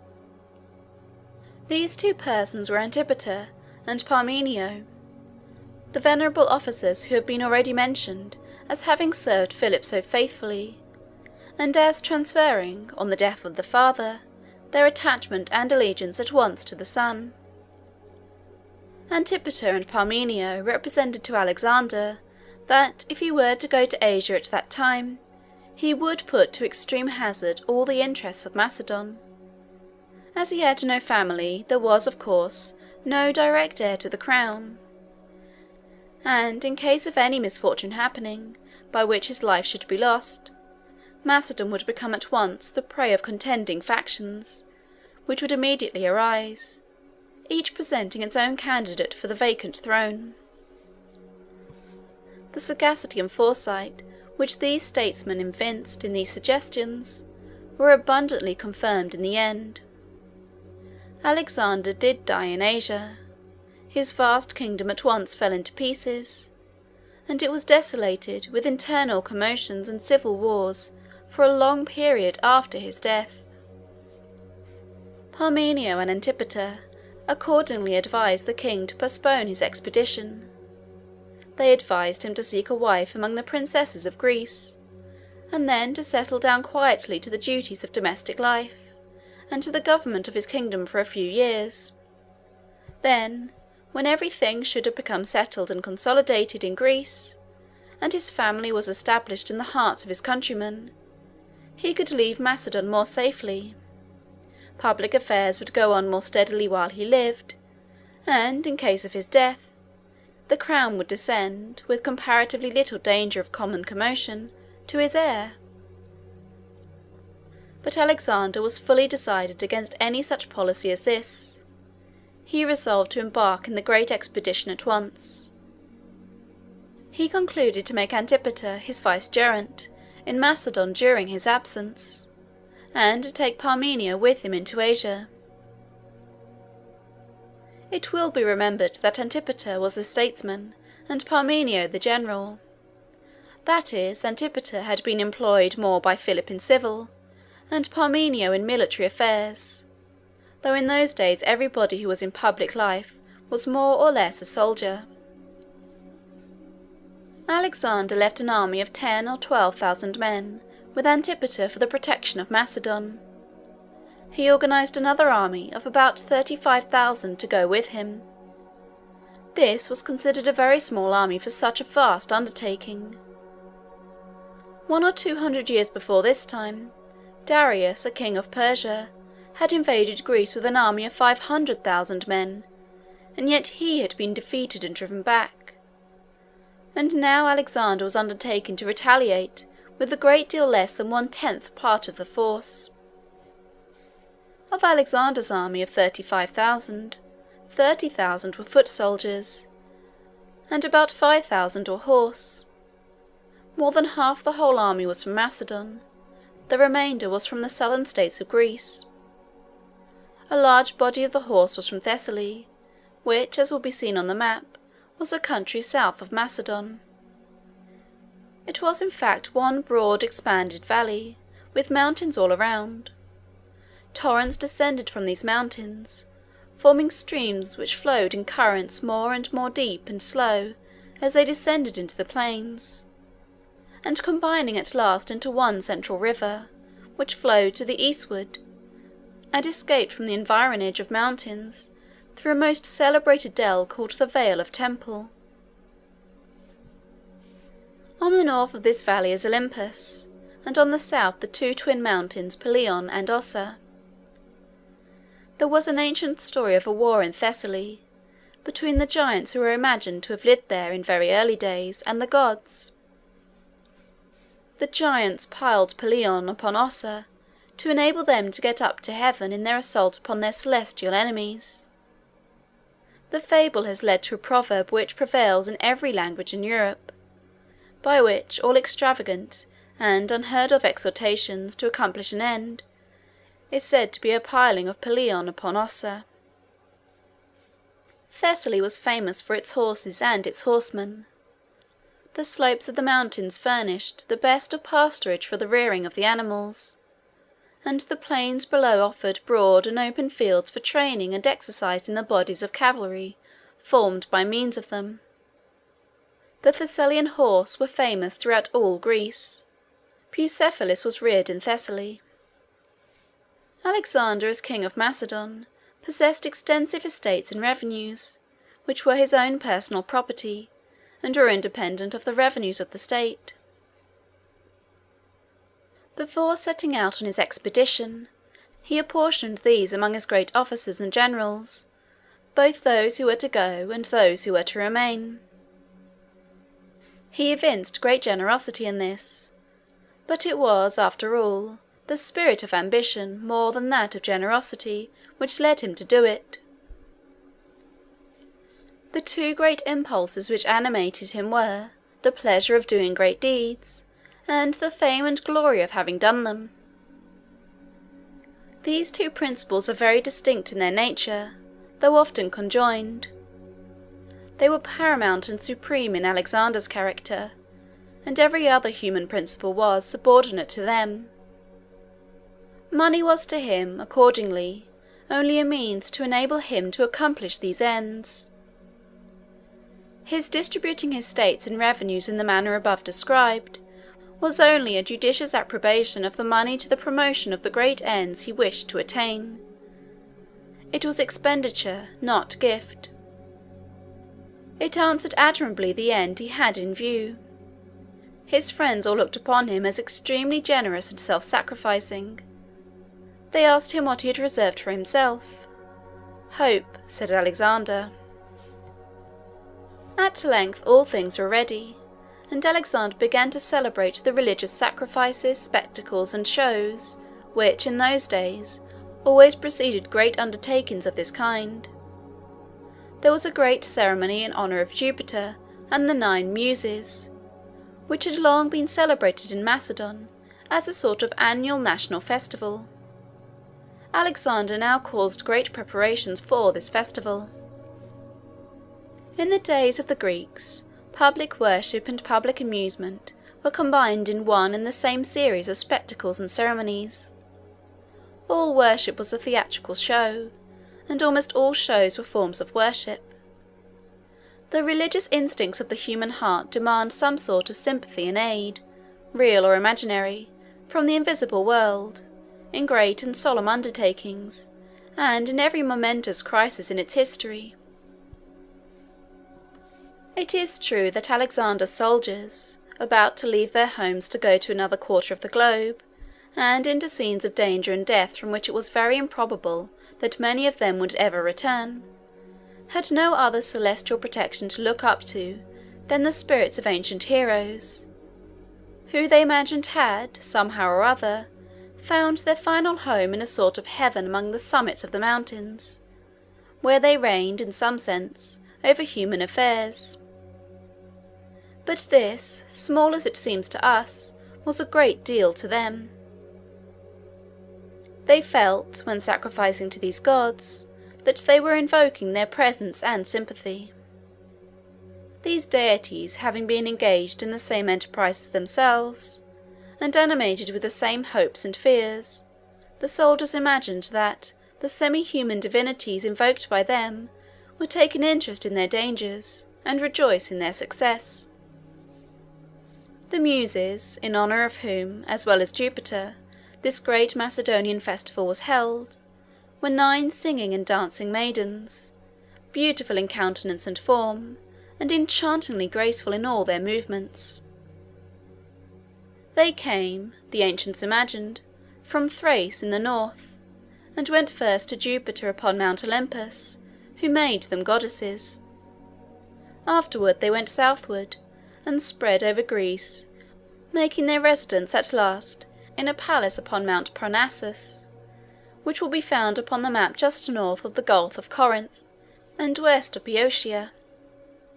They were worshipped all over Greece and Italy as the goddesses of music and dancing. In later times particular sciences and arts were assigned to them respectively, as history, astronomy, tragedy, etc., though there was no distinction of this kind in early days. The festivities in honour of Jupiter and the Muses were continued in Macedon 9 days, a number corresponding with that of the dancing goddesses. Alexander made very magnificent preparations for the celebration on this occasion. He had a tent made, under which, it is said, 100 tables could be spread, and here he entertained, day after day, an enormous company of princes, potentates, and generals. He offered sacrifices to such of the gods as he supposed it would please the soldiers to imagine they had propriated. Connected with these sacrifices and feastings, there were athletic and military spectacles and shows, races and wrestling, and mock contests with blunted spears. All these things encouraged and quickened the ardour and animation of the soldiers. It aroused their ambition to distinguish themselves by their exploits, and gave them an increased and stimulated desire for honour and fame. Thus inspirited by new desires for human praise, and trusting in the sympathy and protection of powers which were all that they conceived of as divine, the army prepared to set forth from their native land, bidding it a long, and, as it proved to most of them, a final farewell. By following the course of Alexander's expedition upon the map at the commencement of Chapter 3, it will be seen that his route lay first among the northern coasts of the Aegean Sea.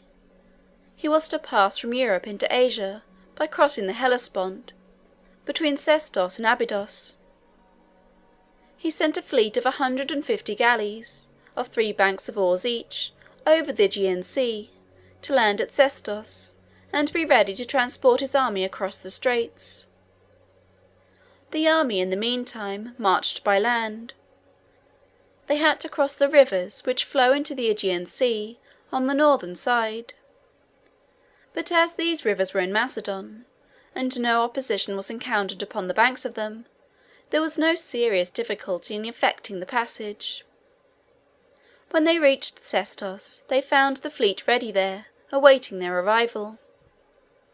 It is very strikingly characteristic of the mingling of poetic sentiment and enthusiasm with calm and calculating business efficiency which shone conspicuously so often in Alexander's career, that when he arrived at Sestos, and found that the ships were there and the army safe, and that there was no enemy to oppose his landing on the Asiatic shore, he left Parmenio to conduct the transportation of the troops across the water, while he himself went away in a single galley on an excursion of sentiment and romantic adventure. A little south of the place where his army was to cross, there lay, on the Asiatic shore, an extended plain on which were the ruins of Troy. Now Troy was a city which was the scene of Homer's poems, those poems which had excited so much interest in the mind of Alexander in his early years, and he determined, instead of crossing the Hellespont with the main body of his army, to proceed southward in a single galley, and land himself on the Asiatic shore, on the very spot which the romantic imagination of his youth had dwelt upon so often and so long. Troy was situated upon a plain. Homer describes an island off the coast, named Tenedos, and a mountain near called Mount Ida. There was also a river called the Scamander. The island, the mountain, and the river remain, preserving their original names to the present day, except that the river is now called the Mender. But although various vestiges of ancient ruins are found scattered about the plain, no spot can be identified as the site of the city. Some scholars have maintained that there probably never was such a city, that Homer invented the whole, there being nothing read in all that he describes except the river, the mountain, and the island. His story is, however, that there was a great and powerful city there, with a kingdom attached to it, and that this city was besieged by the Greeks for 10 years, at the end of which time it was taken and destroyed. The story of the origin of this war is substantially this. Priam was king of Troy. His wife, a short time before her son was born, dreamed that at his birth the child turned into a torch and set the palace on fire. She told this dream to the soothsayers and asked them what it meant. They said it must mean that her son would be the means of bringing some terrible calamities and disasters upon the family. Their mother was terrified, and, to avert these calamities, gave the child to a slave as soon as it was born and ordered him to destroy it. The slave pitied the helpless babe, and, not liking to destroy it with his own hand, carried it to Mount Ida, and there left it in the forest to die. A she-bear, roaming through the woods, found the child, and, experiencing a feeling of maternal tenderness for it, she took care of it, and reared it as if it had been her own offspring. The child was found at last by some shepherds who lived upon the mountain, and they adopted it as their own, robbing the brute mother of her charge. They named the boy Paris. He grew in strength and beauty, and gave early and extraordinary proofs of courage and energy, as if he had imbibed some of the qualities of his fierce foster-mother with the milk she gave him. He was so remarkable for athletic beauty and manly courage, that he not only easily won the heart of a nymph of Mount Ida, named Oenone, whom he married, but he also attracted the attention of the goddesses in the heavens. At length these goddesses had a dispute which they agreed to refer to him. The origin of the dispute was this. There was a wedding among them, and one of them, irritated at not having been invited, had a golden apple made, on which were engraved the words, "To be given to the most beautiful." She threw this apple into the assembly. Her object was to make them quarrel for it. In fact, she was herself the goddess of discord, and, independently of her cause of pique in this case, she loved to promote disputes. It is an allusion to this ancient tale that any subject of dispute, brought up unnecessarily among friends, is called to this day an apple of discord. 3 of the goddesses claimed the apple, each insisting that she was more beautiful than the others, and this was the dispute which they agreed to refer to Paris. They accordingly exhibited themselves before him in the mountains, that he might look at them and decide. They did not, however, seem willing, either of them, to trust an impartial decision of the question, but each offered the judge a bribe to induce him to decide in her favour. One promised him a kingdom, another great fame, and the third, Venus, promised him the most beautiful woman in the world for his wife. He decided in favour of Venus, whether because she was justly entitled to the decision, or through the influence of the bribe, the story does not say. All this time Paris remained on the mountain, a simple shepherd and herdsman, not knowing his relationship to the monarch who reigned over the city and kingdom on the plain below. King Priam, however, about this time, in some games which he was celebrating, offered as a prize to the victor the finest bull which could be obtained on Mount Ida. On making examination, Paris was found to have the finest bull, and the king, exercising his despotic power which kings in those days made no scruple of assuming in respect to helpless peasants, took it away. Paris was very indignant. It happened, however, that, a short time afterward, there was another opportunity to contend for the same bull, and Paris, disguising himself as a prince, appeared in the lists, conquered every competitor, and bore away the bull again to his home in the fastness of the mountain. In consequence of this, his appearance at court, the daughter of Priam, whose name was Cassandra, became acquainted with him, and, inquiring into his story, succeeded in ascertaining that he was her brother, the long-lost child that had been supposed to be put to death. King Priam was convinced by the evidence which she brought forward, and Paris was brought home to his father's house. After becoming established in his new position, he remembered the promise of Venus, that he should have the most beautiful woman in the world for his wife, and he began accordingly to inquire where he could find her. There was in Sparta, one of the cities of southern Greece, a certain king Menelaus, who had a youthful bride named Helen, who was famed far and near for her beauty. Paris came to the conclusion that she was the most lovely woman in the world, and that he was entitled, in virtue of Venus's promise, to obtain possession of her, if he could do so by any means whatever.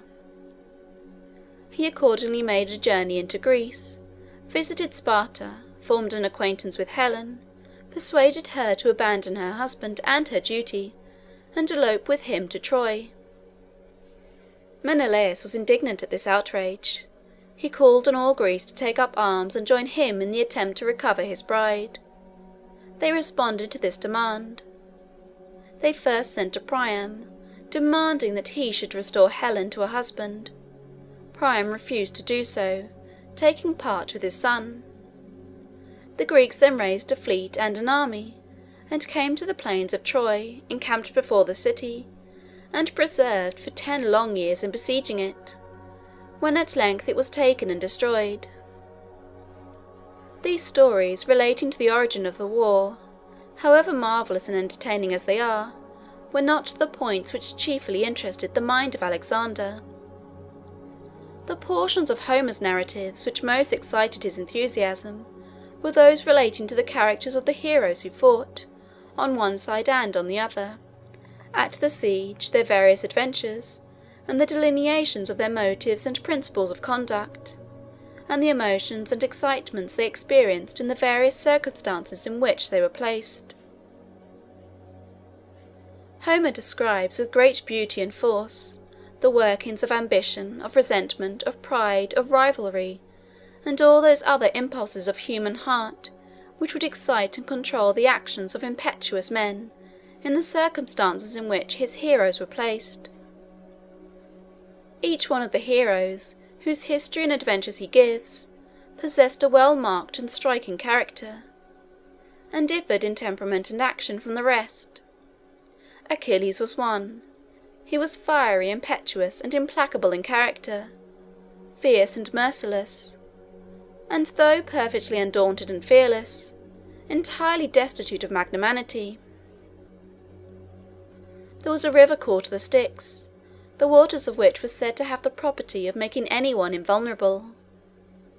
The mother of Achilles dipped him into it in his infancy, holding him by the heel. The heel, not having been immersed, was the only part which could be wounded. Thus he was safe in battle, and was a terrible warrior. He, however, quarrelled with his comrades, and withdrew from their cause on slight pretexts, and then became reconciled again, influenced by equally frivolous reasons. Agamemnon was the commander-in-chief of the Greek army. After a certain victory, by which some captives were taken, and were to be divided among the victors, Agamemnon was obliged to restore one, a noble lady who had fallen to his share, and he took away the one that had been assigned to Achilles to replace her. This incensed Achilles, and he withdrew for a long time from the contest, and in consequence of his absence, the Trojans gained great and continued victories against the Greeks. For a long time nothing could induce Achilles to return. At length, however, though he would not go himself, he allowed his intimate friend, whose name was Patroclus, to take his armour and go into battle. Patroclus was at first successful, but was soon killed by Hector, the brother of Paris. This aroused anger and a spirit of revenge in the mind of Achilles. He gave up his quarrel with Agamemnon, and returned to the combat. He did not remit his exhortations till he had slain Hector, and then he expressed his brutal exultation, and satisfied his revenge, by dragging the dead body at the wheels of his chariot around the walls of the city.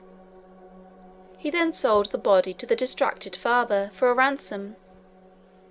It was such stories as these, which are related in the poems of Homer, with great beauty and power, that had chiefly interested the mind of Alexander. The subjects interested him, the accounts of the contentions, the rivalries, the exploits of these warriors, the delineations of their character and springs of action, and the narrations of the various incidents and events to which such a war gave rise, were all calculated to captivate the imagination of a young martial hero. Alexander accordingly resolved that his first landing in Asia should be at Troy. He left his army under the charge of Parmenio, to cross from Sestos to Abydos, while he himself set forth in a single galley to proceed to the southward. There was a port on the Trojan shore, where the Greeks had been accustomed to disembark, and he steered his course for it. He had a bull on board his galley, which he was going to offer as a sacrifice to Neptune, when half-way from shore to shore. Neptune was the god of the sea. It is true that the Hellespont is not the open ocean, but it is an arm of the sea, and thus belonged properly to the dominions which the ancients assigned to the divinity of the water. Neptune was conceived of by the ancients as a monarch dwelling on the seas or upon the coasts, and riding over the waves seated in a great shell, or sometimes in a chariot, drawn by dolphins or sea-horses. In these excursions he was attended by a train of sea-gods and nymphs, who, half floating, half swimming, followed him over the billows. Instead of a sceptre, Neptune carried a trident. A trident was a sort of three-pronged harpoon, such as was used in those days by the fishermen of the Mediterranean. It was from this circumstance, probably, that it was chosen as the badge of authority for the god of the sea. Alexander took the helm, and steered the galley with his own hands towards the Asiatic shore. Just before he reached the land, he took his place upon the prow, and threw a javelin at the shore as he approached it, a symbol of the spirit of defiance and hostility with which he advanced to the frontiers of the Eastern world. He was also the first to land. After disembarking his company, he offered sacrifices to the gods, and then proceeded to visit the places which had been the scenes of the events which Homer had described. Homer had written 500 years before the time of Alexander, and there is some doubt whether the ruins and the remains of cities which our hero found there were really the scenes of the narratives which had interested him so deeply. He, however, at any rate, believed them to be so, and he was filled with enthusiasm and pride as he wandered among them. He seems to have been most interested in the character of Achilles, and he said that he envied him his happy lot in having such a friend as Patroclus to help him perform his exploits, and such a poet as Homer to celebrate them. After completing his visit upon the plain of Troy, Alexander moved toward the northeast with the few men who had accompanied him in his single galley.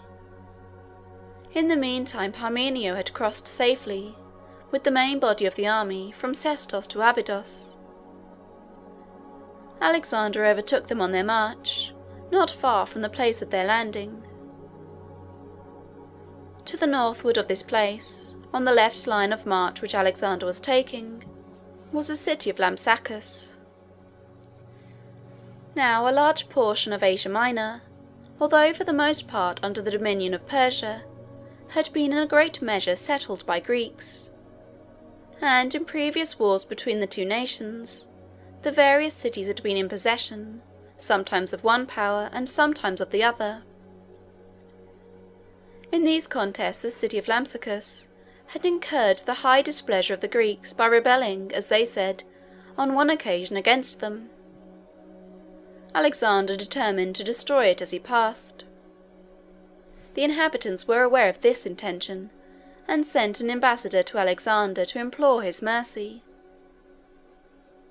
When the ambassador approached, Alexander, knowing his errand, uttered a declaration in which he bound himself by a solemn oath not to grant the request he was about to make. "I have come," said the ambassador, "to implore you to destroy Lampsacus." Alexander, pleased with the readiness of the ambassador in giving his language such a sudden turn, and perhaps influenced by his oath, spared the city. He was now fairly in Asia. The Persian forces were gathering to attack him, but so unexpected and sudden had been his invasion that they were not prepared to meet him at his arrival, and he advanced without opposition till he reached the banks of the little river Granicus. Although Alexander had landed safely on the Asiatic shore, the way was not yet fairly open for him to advance into the interior of the country.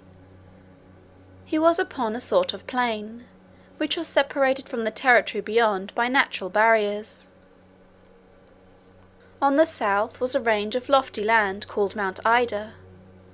From the northeastern slopes of this mountain there descended a stream which flowed north into the sea, thus hemming Alexander's army in.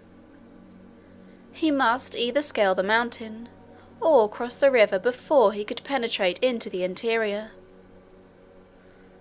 He thought it would be easiest to cross the river. It is very difficult to get a large body of horsemen and of heavy armed soldiers, with all their attendants and baggage, over high elevations of land. This was the reason why the army turned to the northward after landing upon the Asiatic shore. Alexander thought the Granicus less of an obstacle than Mount Ida. It was not a large stream, and was easily fordable. It was the custom in those days, as it is now when armies are marching, to send forward small bodies of men in every direction to explore the roads, remove obstacles, and discover sources of danger. These men are called, in modern times, scouts. In Alexander's day, and in the Greek language, they were called prodromi, which means forerunners. It is the duty of these pioneers to send messengers back continually to the main body of the army, informing the officers of everything important which comes under their observation. In this case, when the army was gradually drawing near to the river, the prodromi came in with the news that they had been to the river, and found the whole opposite shore, at the place of crossing, lined with Persian troops, collected there to dispute the passage. The army continued their advance, while Alexander called the leading generals around him, to consider what was to be done. Parmenio recommended that they should not attempt to pass the river immediately. The Persian army consisted chiefly of cavalry. Now cavalry, though very terrible as an enemy on the field of battle by day, are peculiarly exposed and defenceless in an encampment by night. The horses are scattered, feeding, or at rest. The arms of the men are light, and they are not accustomed to fighting on foot, and on a sudden incursion of an enemy at midnight into their camp, their horses and their horsemanship are alike useless, and they fall an easy prey to resolute invaders. Parmenio thought, therefore, that the Persians would not dare to remain and encamp many days in the vicinity of Alexander's army, and that, accordingly, if they waited a little, the enemy would retreat, and Alexander could then cross the river without incurring the danger of a battle. But Alexander was unwilling to adopt any such policy. He felt confident that his army was courageous and strong enough to march on, directly through the river, ascend the bank upon the other side, and force their way through all the opposition which the Persians could make. He knew, too, that if this were done it would create a strong sensation throughout the whole country, impressing everyone with a sense of the energy and power of the army which he was conducting, and would thus tend to intimidate the enemy and felicitate all future operations. But this was not all. He had a more powerful motive still for wishing to march right on, across the river, and force his way through the vast bodies of cavalry on the opposite shore, and this was the pleasure of performing the exploit.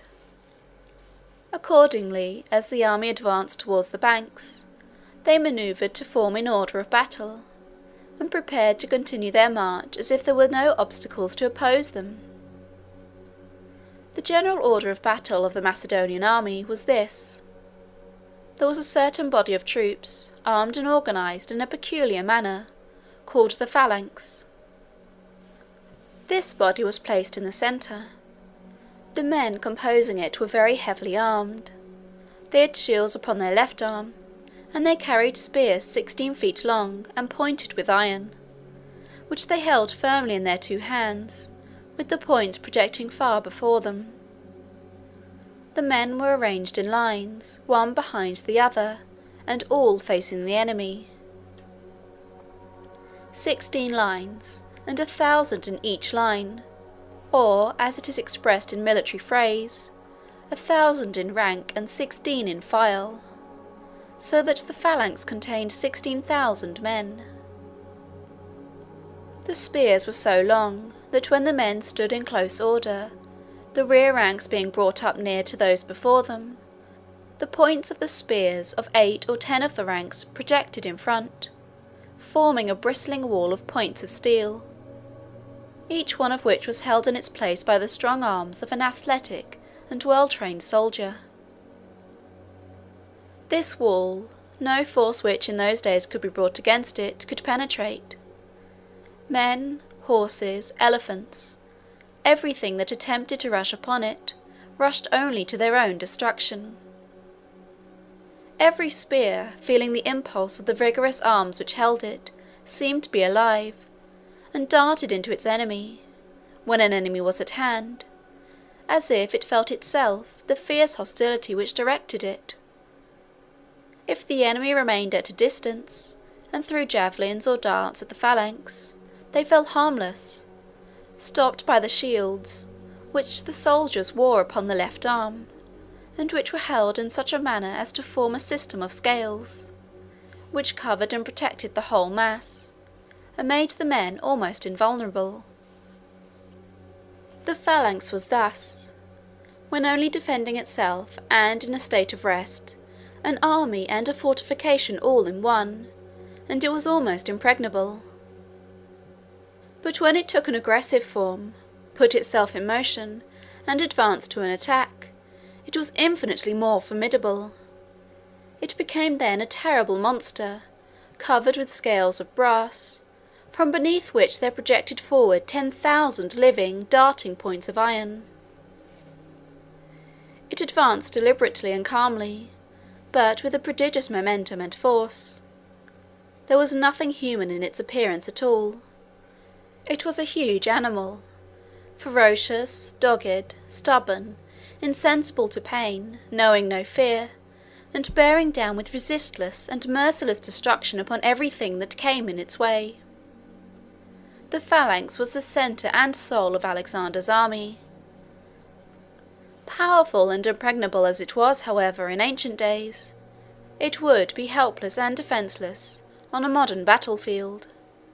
Solid balls of iron, flying through the air with a velocity which makes them invisible, would tear their way through the pikes and the shields, and the bodies of the men who bore them, without even feeling the obstruction. The phalanx was subdivided into brigades, regiments, and battalions, and regularly officered. In marching, it was separated into these its constituent parts, and sometimes in battle it acted in divisions. It was stationed in the centre of the army on the field, and on the two sides of it were bodies of cavalry and foot soldiers, more lightly armed than the soldiers of the phalanx, who could accordingly move with more alertness and speed, and carry their action readily wherever it might be called for. The troops on the sides were called the wings. Alexander himself was accustomed to command one wing, and Parmenio the other, while the phalanx crept along slowly but terribly between. The army, thus arranged and organised, advanced to the river. It was a broad and shallow stream. The Persians had assembled in vast numbers on the opposite shore. Some historians say there were 100,000 men, others say 200,000, and others 600,000. However this may be, there is no doubt their numbers were vastly superior to those of Alexander's army, which it will be recollected was less than 40,000. There was a narrow plain on the opposite side of the river, next to the shore, and a range of hills beyond. The Persian cavalry covered the plain, and were ready to dash upon the Macedonian troops the moment they should emerge from the water and attempt to ascend the bank. The army, led by Alexander, descended into the stream, and moved on through the water. They encountered the onset of their enemies on the opposite shore. A terrible and protracted struggle ensued, but the coolness, courage, and strength of Alexander's army carried the day. The Persians were driven back. The Greeks effected their landing, reorganized, and formed on the shore, and the Persians, finding that all was lost, fled in all directions. Alexander himself took a conspicuous and a very active part in the contest. He was easily recognized on the field of battle by his dress, and by a white plume which he wore in his helmet. He exposed himself to the most imminent danger. At one time, when desperately engaged with a troop of horse which had galloped down upon him, a Persian horseman aimed a blow at his head with a sword. Alexander saved his head from the blow, but it took off his plume and a part of his helmet. Alexander immediately thrust his antagonist through the body. At the same moment another horseman on another side had his sword raised, and would have killed Alexander before he could have turned to defend himself, had no help intervened. But just at this instant a third combatant, one of Alexander's friends, seeing the danger, brought down so terrible a blow upon the soldier of the second assailant as to separate his arm from his body. Such are the stories that are told. They may have been literally and fully true, or they may have been exaggerations of circumstances somewhat resembling them which really occurred, or they may have been fictitious altogether. Great generals, like other great men, have often the credit of many exploits which they never perform. It is the special business of poets and historians to magnify and embellish the actions of the great, and this art was understood as well in ancient days as it is now. We must remember, too, in reading the accounts of these transactions, that it is only the Greek side of the story that we hear. The Persian narratives have not come down to us. At any rate, the Persian army was defeated, and that too without the assistance of the phalanx. The horsemen and the light troops were alone engaged. The phalanx could not be formed, nor could it act in such a position. The men, on emerging from the water, had to climb up the banks, and rush on to the attack of an enemy consisting of squadrons of horse, ready to dash at once upon them. The Persian army was defeated and driven away. Alexander did not pursue them. He felt that he had struck a very heavy blow. The news of this defeat of the Persians would go with the speed of the wind all over Asia Minor, and operate most powerfully in his favour. He sent home to Greece an account of the victory, and with the account he forwarded 300 suits of armour, taken from the Persian horsemen killed on the field. These suits of armour were to be hung up in the Parthenon, a great temple at Athens, the most conspicuous position for them, perhaps, which all Europe could afford. The name of the Persian general who commanded at the battle of Granicus was Memnon. He had been opposed to the plan of hazarding a battle. Alexander had come to Asia with no provisions and no money. He had relied on being able to sustain his army by his victories. Memnon therefore strongly urged that the Persians should retreat slowly, carrying off all the valuable property, and destroying all that could not be removed, taking especial care to leave no provisions behind them. In this way he thought that the army of Alexander would be reduced by privation and want, and would, in the end, fall an easy prey. His opinion was, however, overruled by the views of the other commanders, and the battle of the Granicus was the consequence. Alexander encamped to refresh his army and to take care of the wounded.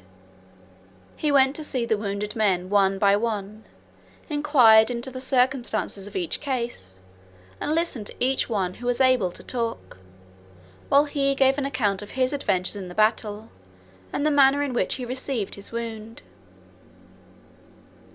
To be able thus to tell their story to their general, and to see him listening to it with interest and pleasure, filled their hearts with pride and joy, and the whole army was inspired with the highest spirit of enthusiasm, and with eager desires to have another opportunity occur in which they could encounter danger and death in the service of such a leader. It is in such traits as these that the true greatness of the soul of Alexander shines. It must be remembered that all this time he was but little more than 21. He was but just of age. From his encampment on the Granicus, Alexander turned to the southward, and moved along on the eastern shores of the Aegean Sea.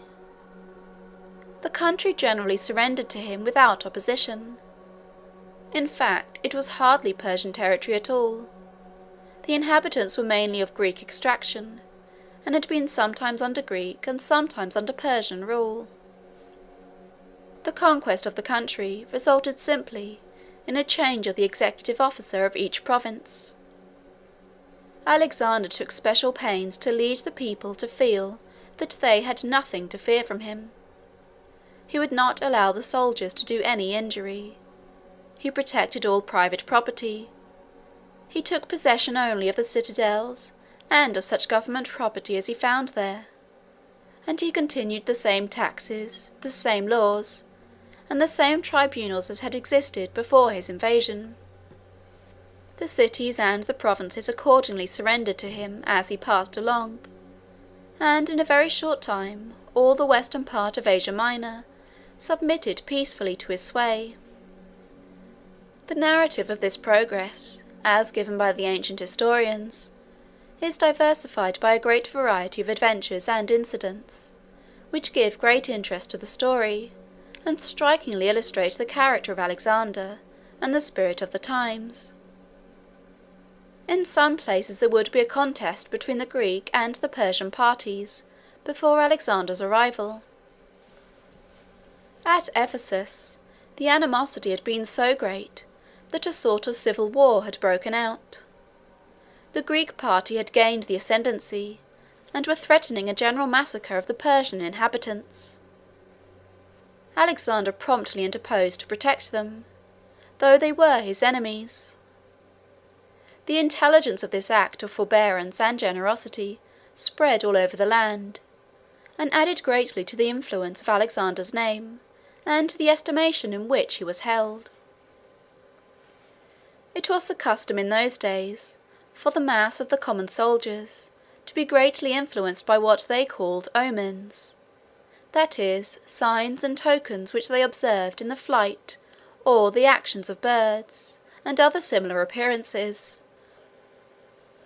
In one case the fleet, which had come along the sea, accompanying the march of the army on land, was pent up in a harbour by a stronger Persian fleet outside. One of the vessels of the Macedonian fleet was aground. An eagle lighted upon the mast, and stood perched there for a long time, looking toward the sea. Parmenius said that, as the eagle looked toward the sea, it indicated that victory lay in that quarter, and he recommended that they should arm their ships and push boldly out to attack the Persians. But Alexander maintained that, as the eagle alighted on a ship which was aground, it indicated that they were to look for their success on the shore. The omens could thus almost always be interpreted any way, and sagacious generals only sought in them the means of confirming the courage and confidence of their soldiers, in respect to the plans which they adopted under the influence of other considerations altogether. Alexander knew very well that he was not a sailor, and had no desire to embark on contests from which, however they might end, he would himself personally obtain no glory. When the winter came on, Alexander and his army were about 300 or 400 miles from home, and, as he did not intend to advance much further until the spring should open, he announced to the army that all those persons, both officers and soldiers who had been married within the year, might go home if they chose, and spend the winter with their brides, and return to the army in the spring. No doubt this was an admirable stroke of policy, for, as the number could not be large, their absence could not materially weaken his force, and they would, of course, fill all Greece with tales of Alexander's energy and courage, and of the nobleness and generosity of his character. It was the most effectual way possible of disseminating through Europe the most brilliant accounts of what he had already done. Besides, it must have awakened a new bond of sympathy and fellow-feeling between himself and his soldiers, and greatly increased the attachment to him felt by both those who went and those who remained. And, though Alexander must have been aware of all these advantages of the act, still no one could have thought of or adopted such a plan unless he was accustomed to consider and regard, in his dealings with others, the feelings and affections of the heart, and to cherish a warm sympathy for them. The bridegroom soldiers, full of exultation and pleasure, set forth on their return to Greece, in a detachment under the charge of 3 generals, themselves bridegrooms too. Alexander, however, had no idea of remaining idle during the winter. He marched on from province to province, and from city to city, meeting with every variety of adventures. He went first along the southern coast, until he came at length to a place where a mountain chain, called Taurus, comes down to the sea coast, where it terminates abruptly in cliffs and precipices, leaving only a narrow beach between them and the water below. This beach was sometimes covered and sometimes bare. It is true there is very little tide in the Mediterranean, but the level of the water along the shore is altered considerably by the long-continued pressure exerted in one direction or another by winds and storms. The water was up when Alexander reached this pass. Still he determined to march his army through it. There was another way back among the mountains, but Alexander seemed disposed to gratify the love of adventure which his army felt, by introducing them to a novel scene of danger. They accordingly defiled along under these cliffs, marching, as they say, sometimes up to the waist in water, the swell rolling in upon them all the time from the offing. Having at length succeeded in passing safely round this frowning buttress of the mountains, Alexander turned northward, and advanced into the very heart of Asia Minor. In doing this he had to pass over the range which he had come round before, and as it was winter, his army were, for a time, enveloped in snows and storms among the wild and frightful defiles. They had here, in addition to the dangers and hardships of the way and of the season, to encounter the hostility of their foes, as the tribes who inhabited these mountains assembled to dispute the passage. Alexander was victorious, and reached a valley through which there flows a river, which has handed down its name to the English language and literature. This river was the Meander. Its beautiful windings through verdant and fertile valleys were so renowned, that every stream which imitates its example is said to meander to the present day. During all this time, Parmenio had remained in the western part of Asia Minor, with a considerable body of the army. As the spring approached, Alexander sent him orders to go to Gordium, whither he was himself proceeding, and meet him there. He also directed that the detachment which had gone home should, on recrossing the Hellespont on their return, proceed eastward to Gordium, thus making that city the great rendezvous for the commencement of his next campaign. One reason why Alexander desired to go to Gordium was that he wished to untie the famous Gordian knot. The story of the Gordian knot was this. Gordius was a sort of mountain farmer. One day he was ploughing, and an eagle came down and alighted upon his yoke, and remained there until he had finished his ploughing. This was an omen, but what was the significance of it? Gordius did not know, and he accordingly went to a neighbouring town in order to consult the prophets and soothsayers. On his way he met a damsel, who, like Rebecca in the days of Abraham, was going forth to draw water. Gordius fell into conversation with her, and related to her the occurrence which had interested him so strongly. The maiden advised him to go back and offer a sacrifice to Jupiter. Finally she consented to go back with him and aid him. The affair ended in her becoming his wife, and they lived together in peace for many years upon their farm. They had a son named Midas. The father and mother were accustomed to go out sometimes in their cart or wagon, drawn by the oxen, Midas driving. One day they were going into the town in this way, at a time when it happened that there was an assembly convened, which was in a state of great perplexity on account of the civil dissensions and contests which prevailed in the country. They had just inquired of an oracle what they should do. The oracle said that a cart would bring them a king, who would terminate their eternal broils. Just then Midas came up, driving the cart in which his father and mother were seated.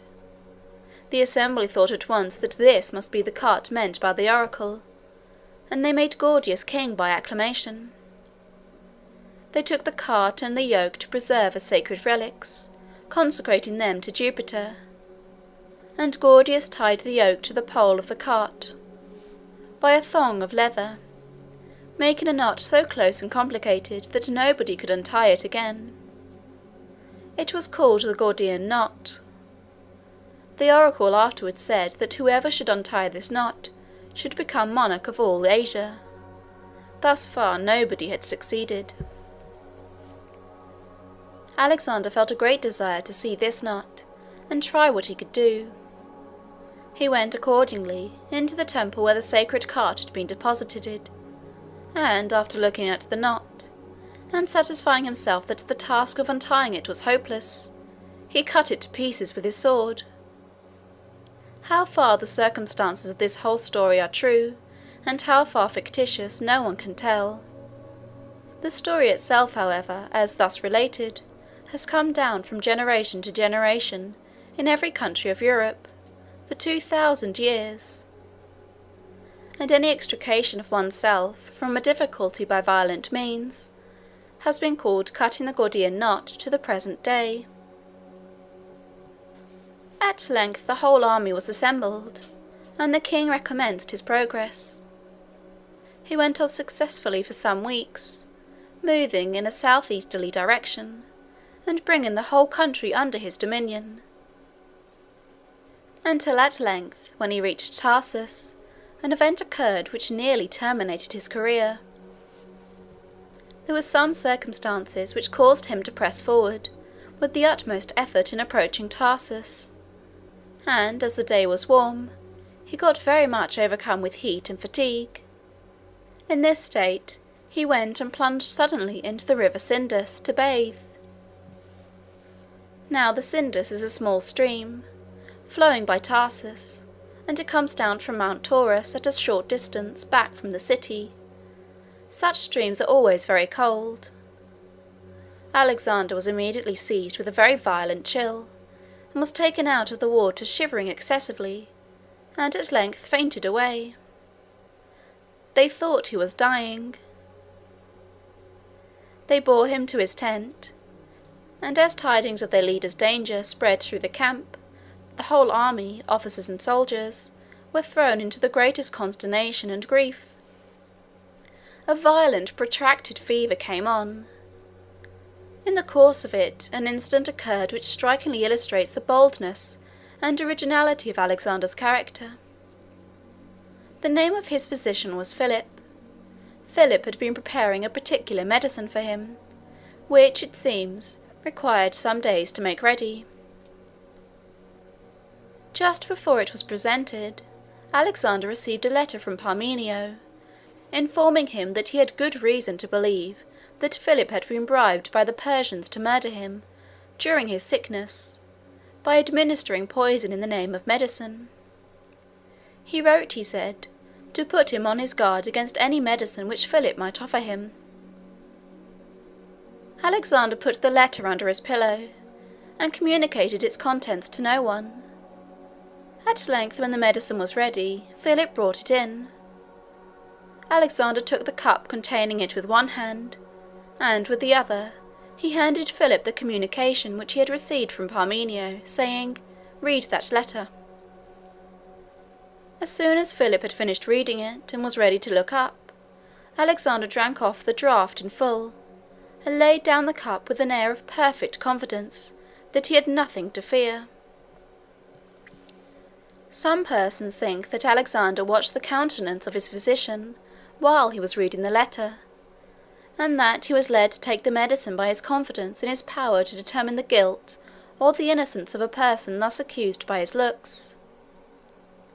Others suppose that the act was an expression of implicit faith in the integrity and fidelity of his servant, and that he intended it as a testimony, given in a very pointed and decisive, and at the same time delicate manner, that he was not suspicious of his friends, or easily led to distrust their faithfulness. Philip was, at any rate, extremely gratified at the procedure, and Alexander recovered. Alexander had now traversed the whole extent of Asia Minor, and had subdued the entire country to his sway. He was now advancing to another district, that of Syria and Palestine, which lies on the eastern shores of the Mediterranean Sea. To enter this new territory, he had to pass over a narrow plain which lay between the mountains and the sea, at a place called Issus. Here he was met by the main body of the Persian army, and the great battle of Issus was fought. Thus far Alexander had had only the lieutenants and generals of the Persian monarch to contend with. Darius had, at first, looked upon the invasion of his vast dominions by such a mere boy, as he called him, and by so small an army, with contempt. He sent word to his generals in Asia Minor to seize the young fool, and send him to Persia bound hand and foot. By the time, however, that Alexander had possessed himself of all Asia Minor, Darius began to find that, though young, he was no fool, and that it was not likely to be very easy to seize him. Accordingly, Darius created an immense army himself, and advanced to meet the Macedonians in person. Nothing could exceed the pomp and magnificence of his preparations. There were immense numbers of troops, and they were of all nations. There were even a great many Greeks among his forces, many of them enlisted from the Greeks of Asia Minor. There were some from Greece itself, mercenaries as they were called, that is, soldiers who fought for pay, and who were willing to enter into any service which would pay them best. There were even some Greek officers and councillors in the family and court of Darius. One of them, named Charidemus, offered to the king very much by the free opinion which he expressed of the uselessness of all his pomp and parade in preparing for an encounter with such an enemy as Alexander. "Perhaps," said Charidemus, "you may not be pleased with my speaking to you plainly, but if I do not do it now, it will be too late hereafter. This great parade and pomp, and this enormous multitude of men, might be formidable to your Asiatic neighbours, but such sort of preparation will be of little avail against Alexander and his Greeks. Your army is resplendent with purple and gold. No one who had not seen it could conceive of its magnificence, but it will not be of any avail against the terrible energy of the Greeks. Their minds are bent on something very different from idle show. They are intent on securing the substantial excellence of their weapons, and on acquiring the discipline and the hardihood essential for the most efficient use of them. They will despise all your parade of purple and gold. They will not even value it as plunder. They glory in their ability to dispense with all the luxuries and conveniences of life. They live upon the coarsest food. At night they sleep upon the bare ground. By day they are always on the march. They brave hunger, cold, and every species of exposure with pride and pleasure, having the greatest contempt for anything like softness and effeminacy of character.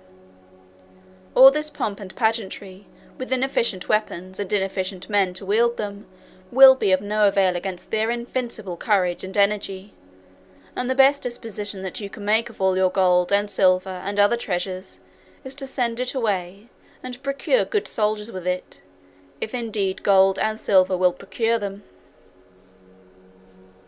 The Greeks were habituated to energetic speaking as well as acting, but Charidemus did not sufficiently consider that the Persians were not accustomed to hear such plain language as this. Darius was very much displeased. In his anger he condemned him to death. "Very well," said Charidemus, "I can die, but my avenger is at hand. My advice is good, and Alexander will soon punish you for not regarding it." Very gorgeous descriptions are given of the pomp and magnificence of the army of Darius, as he commenced his march from the Euphrates to the Mediterranean. The Persians worshipped the sun and fire. Over the king's tent there was an image of the sun in crystal, and supported in such a manner as to be in the view of the whole army. They had also silver altars, on which they kept constantly burning what they called the sacred fire. These altars were borne by persons appointed for the purpose, who were clothed in magnificent costumes. Then came a long procession of priests and magi, who were dressed also in very splendid robes. They performed the services of public worship. Following them came a chariot consecrated to the sun. It was drawn by white horses, and was followed by a single white horse of a large and noble form, which was a sacred animal, being called the Horse of the Sun. The equerries, that is, the attendants who had charge of this horse, were also dressed in white, and each carried a golden rod in his hand. There were bodies of troops distinguished from the rest, and occupying positions of high honour, but these were selected and advanced above the others, not on account of their courage or strength or superior martial efficiency, but from considerations connected with their birth and rank and other aristocratic qualities. There was one body called the kinsmen, who were the relatives of the king, or at least so considered, though as there were 15,000 of them, it would seem that the relationship could not have been, in all cases, very near. They were dressed with great magnificence, and prided themselves on their rank, their wealth, and the splendour of their armour. There were also Corps called the Immortals. They were 10,000 in number. They wore a dress of gold tissue, which glittered with spangles and precious stones. These bodies of men, thus dressed, made an appearance more like that of a civic procession, on an occasion of ceremony and rejoicing, than like the march of an army. The appearance of the king in his chariot was still more like an exhibition of pomp and parade. The carriage was very large, elaborately carved and gilded, and ornamented with statues and sculptures. Here the king sat on a very elevated seat in sight of all. He was clothed in a vest of purple, striped with silver, and over his vest he wore a robe glittering with gold and precious stones. Around his waist was a golden girdle, from which was suspended his scimitar, a species of sword, the scabbard of which was resplendent with gems. He wore a tiara upon his head of very costly and elegant workmanship, and enriched, like the rest of his dress, with brilliant ornaments. The guards who preceded and followed him had pikes of silver, mounted and tipped with gold. It is very extraordinary that King Darius took his wife and all his family with him, and a large portion of his treasures, on this expedition against Alexander. His mother, whose name was Sysigambis, was in his family, and she and his wife came, each in her own chariot, immediately after the king. Then there were 15 carriages filled with the children and their attendants, and 300 or 400 ladies of the court, all dressed like queens. After the family there came a train of many hundreds of camels and mules, carrying the royal treasures. It was in this style that Darius set out upon his expedition, and he advanced by a slow progress toward the westward, until at last he approached the shores of the Mediterranean Sea. He left his treasures in the city of Damascus, where they were deposited under the charge of a sufficient force to protect them, as he supposed.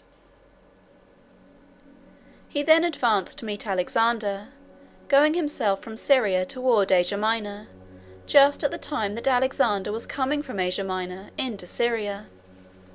It will be observed by looking upon the map that the chain of mountains called Mount Taurus extends down near to the coast at the northeastern corner of the Mediterranean. Among these mountains there are various tracts of open country, through which an army may march to and fro, between Syria and Asia Minor. Now it happened that Darius, in going toward the west, took a more inland route than Alexander, who, on coming eastward, kept nearer to the sea. Alexander did not know that Darius was so near, and as for Darius, he was confident that Alexander was retreating before him. For, as the Macedonian army was so small, and his own forces constituted such an innumerable host, the idea that Alexander would remain to brave a battle was, in his opinion, entirely out of the question. He had, therefore, no doubt that Alexander was retreating. It is, of course, always difficult for two armies, 50 miles apart, to obtain correct ideas of each other's movements.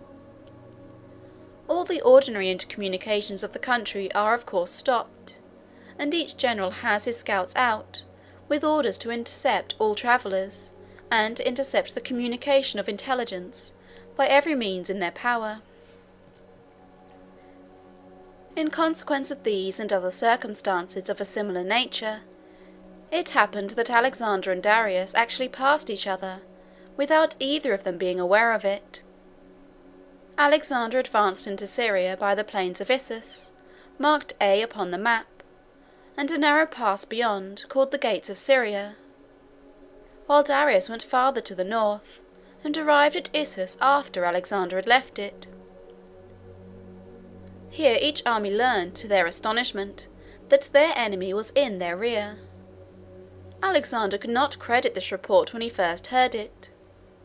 He dispatched a galley with 30 oars along the shore, up the Gulf of Issus, to ascertain the truth. The galley soon came back and reported that, beyond the gates of Syria, they saw the whole country, which was nearly level land, though gently rising from the sea, covered with the vast encampments of the Persian army. The king then called his generals and councillors together, informed them of the facts, and made known to them his determination to return immediately through the gates of Syria and attack the Persian army. The officers received the intelligence with enthusiastic expressions of joy. It was now near evening. Alexander sent forward a strong reconnoitring party, ordering them to proceed cautiously, to ascend eminences and look far beyond them, to guard carefully against surprise, and to send back word immediately if they came upon any traces of the enemy. At the present day, the operations of such a reconnoitring party are very much aided by the use of spyglasses, which are made now with great care expressly for military purposes. The instrument, however, was not known in Alexander's day. When the evening came on, Alexander followed the reconnoitring party with the main body of the army. At midnight they reached the defile. When they were secure in the possession of it, they halted. Strong watches were stationed on all the surrounding heights to guard against any possible surprise. Alexander himself ascended one of the eminences, from whence he could look down upon the great plain beyond, which was dimly illuminated in every part by the smouldering fires of the Persian encampment. An encampment at night is a spectacle which is always grand, and often sublime. It must have appeared sublime to Alexander in the highest degree on this occasion. To stand stealthily among these dark and sombre mountains, with the defiles and passes below filled with the columns of his small but undaunted army, and to look onward, a few miles beyond, and see the countless fires of the vast host which had got between him and all hope of retreat to his native land. To feel, as he must have done, that his fate, and that of all who were with him, depended upon the events of the day that was soon to dawn. To see and feel these things must have made this night one of the most exciting and solemn scenes in the conqueror's life. He had a soul to enjoy its excitement and sublimity. He gloried in it. And if he wished to add to the solemnity of the scene, he caused an altar to be erected, and offered a sacrifice, by torchlight, to the deities on whose aid his soldiers imagined themselves most dependent for success on the morrow. Of course a place was selected where the lights of the torches would not attract the attention of the enemy, and sentinels were stationed at every advantageous point to watch the Persian camp for the slightest indications of movement or alarm. In the morning, at break of day, Alexander commenced his march down to the plain. In the evening, at sunset, all the valleys and defiles among the mountains around the plain of Issus were thronged with vast masses of the Persian army, broken, disordered, and in confusion, all pressing forward to escape from the victorious Macedonians. They crowded all the roads, they choked up the mountain passes, They trampled upon one another. They fell, exhausted with fatigue and mental agitation. Darius was among them, though his flight had been so sudden that he had left his mother and his wife and all his family behind. He pressed on in his chariot as far as the road allowed his chariot to go, and then, leaving everything behind, he mounted a horse and rode on for his life. Alexander and his army soon abandoned the pursuit, and returned to take possession of the Persian camp. The tents of King Darius and his household were inconceivably splendid, and were filled with gold and silver vessels, caskets, vases, boxes of perfumes, and every imaginable article of luxury and show. The mother and wife of Darius bewailed their hard fate with cries and tears, and continued all the evening in an agony of consternation and despair.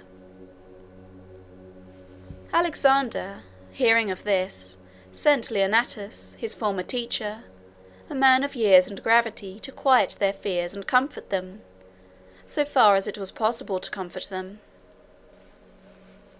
In addition to their own captivity, they supposed that Darius was killed, and the mother was mourning bitterly for her son, and the wife for her husband. Leonatus, attended by some soldiers, advanced toward the tent where these mourners were dwelling. The attendants at the door ran in, and informed them that a body of Greeks were coming. This threw them into the greatest consternation. They anticipated violence and death, and threw themselves upon the ground in agony. Leonatus waited some time at the door for the attendants to return. At length he entered the tent. This renewed the terrors of the women. They began to entreat him to spare their lives, at least until there should be time for them to see the remains of the son and husband whom they mourned, and to pay the last sad tribute to his memory. Leonatus soon relieved their fears. He told them that he was charged by Alexander to say to them that Darius was alive, having made his escape in safety. As to themselves, Alexander assured them, he said, that they should not be injured, that not only were their persons and lives to be protected, but no change was to be made in their condition or mode of life. They should continue to be treated like queens. He added, moreover, that Alexander wished him to say that he felt no animosity or ill will whatever against Darius. He was but technically his enemy, being only engaged in a generous and honourable contest with him for the empire of Asia. Saying these things, Leonatus raised the disconsolate ladies from the ground, and they gradually regained some degree of composure. Alexander himself went to pay a visit to the captive princesses the next day. He took with him Hephaestion. Hephaestion was Alexander's personal friend. The two young men were of the same age, and though Alexander had the good sense to retain in power all the old and experienced officers which his father had employed, both in the court and army, he showed that, after all, ambition had not overwhelmed and stifled all the kindlier feelings of the heart by his strong attachment to this young companion. Hephaestion was his confidant, his associate, his personal friend. He did what very few monarchs have done, either before or since, in securing for himself the pleasures of friendship and of intimate social communion with a heart kindred to his own, without ruining himself by committing to his favourite powers which he was not qualified to wield. Alexander left the wise and experienced Parmenio to manage the camp, while he took the young and handsome Hephaestion to accompany him on his visit to the captive queens. When the two friends entered the tent, the ladies were, for some cause, deceived and mistook Hephaestion for Alexander, and addressed him accordingly with tokens of high respect and homage. One of the attendants immediately rectified the mistake, telling them that the other was Alexander. The ladies were at first overwhelmed with confusion and attempted to apologize, but the king reassured them at once by the easy and good-natured manner with which he passed over the mistake, saying it was no mistake at all. "It is true," said he, "that I am Alexander, but then he is Alexander too." The wife of Darius was young and very beautiful, and they had a little son who was with them in the camp. It seems almost unaccountable that Darius should have brought such a helpless and defenceless charge with him into camps and fields of battle. But the truth was that he had no idea of even a battle with Alexander, and as to defeat, he did not contemplate the remotest possibility of it. He regarded Alexander as a mere boy, energetic and daring, it is true, and at the head of a desperate band of adventurers, but he considered his whole force as altogether too insignificant to make any stand against such a vast military power as he was bringing against him. He presumed that he would retreat, as fast as possible, before the Persian army came near him. The idea of such a boy, coming down at break of day from narrow defiles of the mountains, upon his vast encampment covering all the plains, and in 12 hours putting the whole mighty mass to flight, was what never entered his imagination at all. The exploit was indeed a very extraordinary one. Alexander's forces may have consisted of 40 or 50,000 men, and, if we may believe their story, there were over 100,000 Persians left dead upon the field. Many of these were, however, killed by the dreadful confusion and violence of the retreat, as vast bodies of horsemen, pressing through the defiles, rode over and trampled down the foot soldiers who were toiling in awful confusion along the way, having fled before the horsemen left the field. Alexander had heard that Darius had left the greater part of his royal treasures in Damascus, and he sent Parmenio there to seize them. This expedition was successful. An enormous amount of gold and silver fell into Alexander's hands.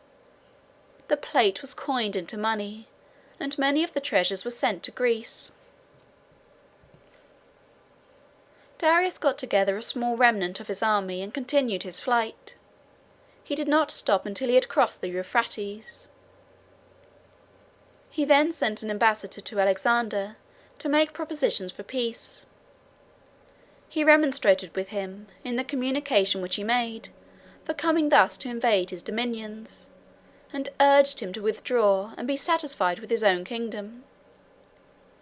He offered him any sum he might name as a ransom for his mother, wife, and child, and agreed that if he would deliver them up to him on payment of the ransom, and depart from his dominions, he would thenceforth regard him as an ally and a friend. Alexander replied by a letter, expressed in brief but very decided language.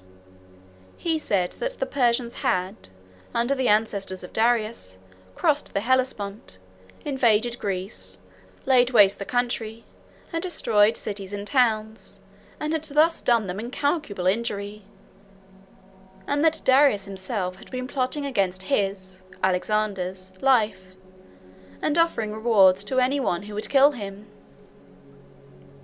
"I am acting, then," continued Alexander, "only on the defensive.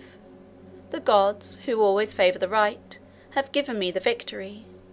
I am now monarch of a large part of Asia, and your sovereign king. If you will admit this, and come to me as my subject, I will restore to you your mother, your wife, and your child, without any ransom.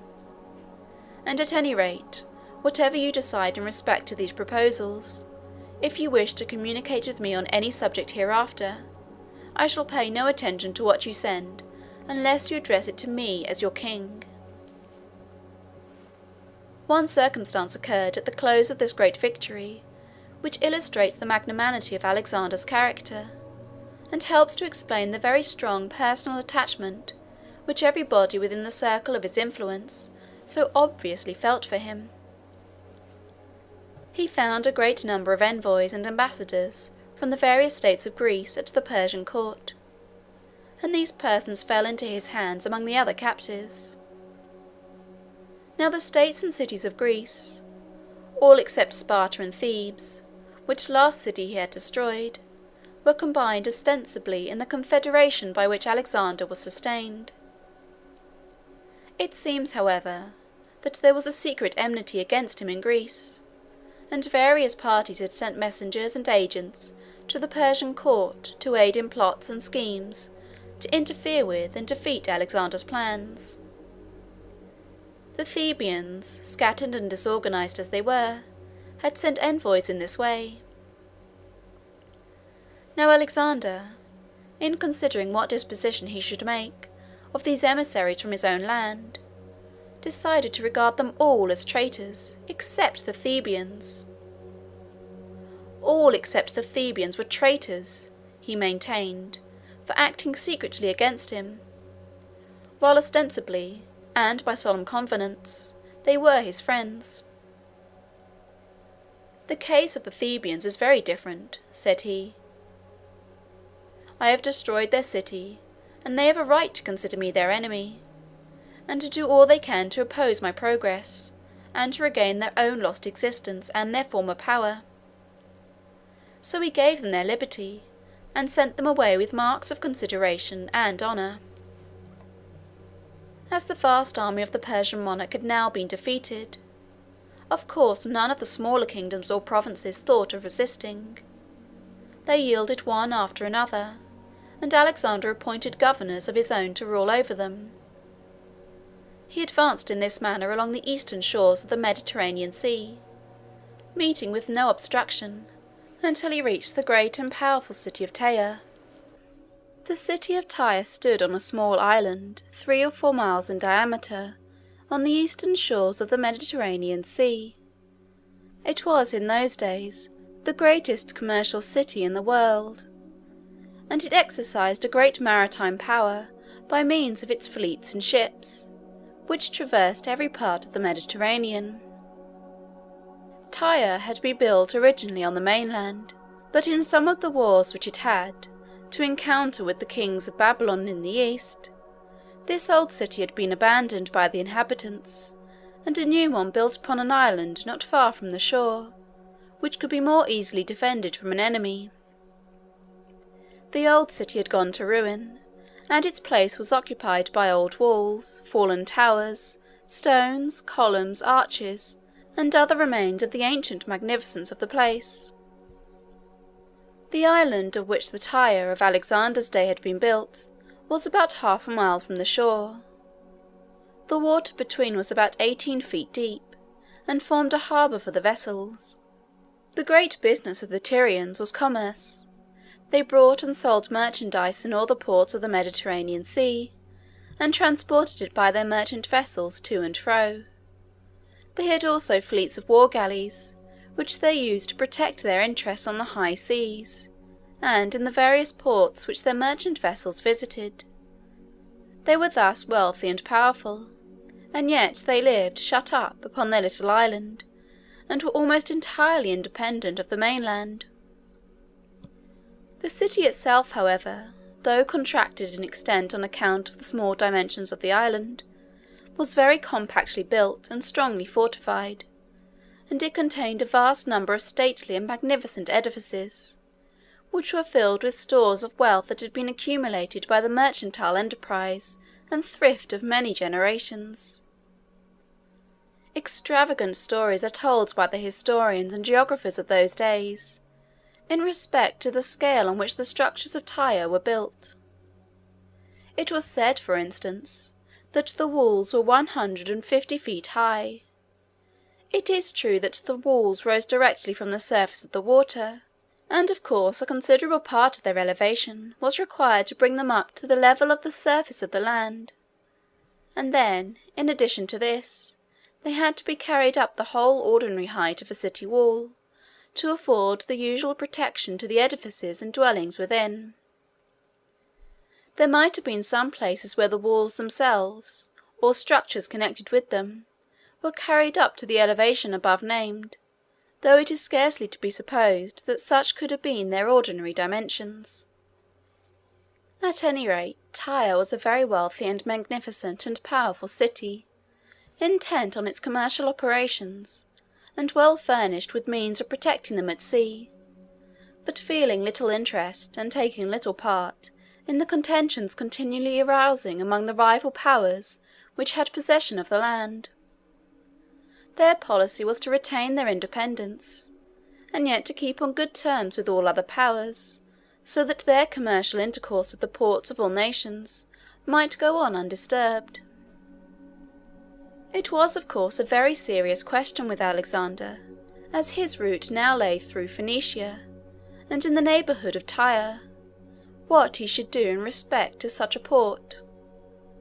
He did not like to leave it behind him and proceed to the eastward, for, in case of any reverses happening to him, the Tyrians would be very likely to act decidedly against him, and their power on the Mediterranean would enable them to act very efficiently against him on all the coasts of Greece and Asia Minor. On the other hand, it seemed a desperate undertaking to attack the city.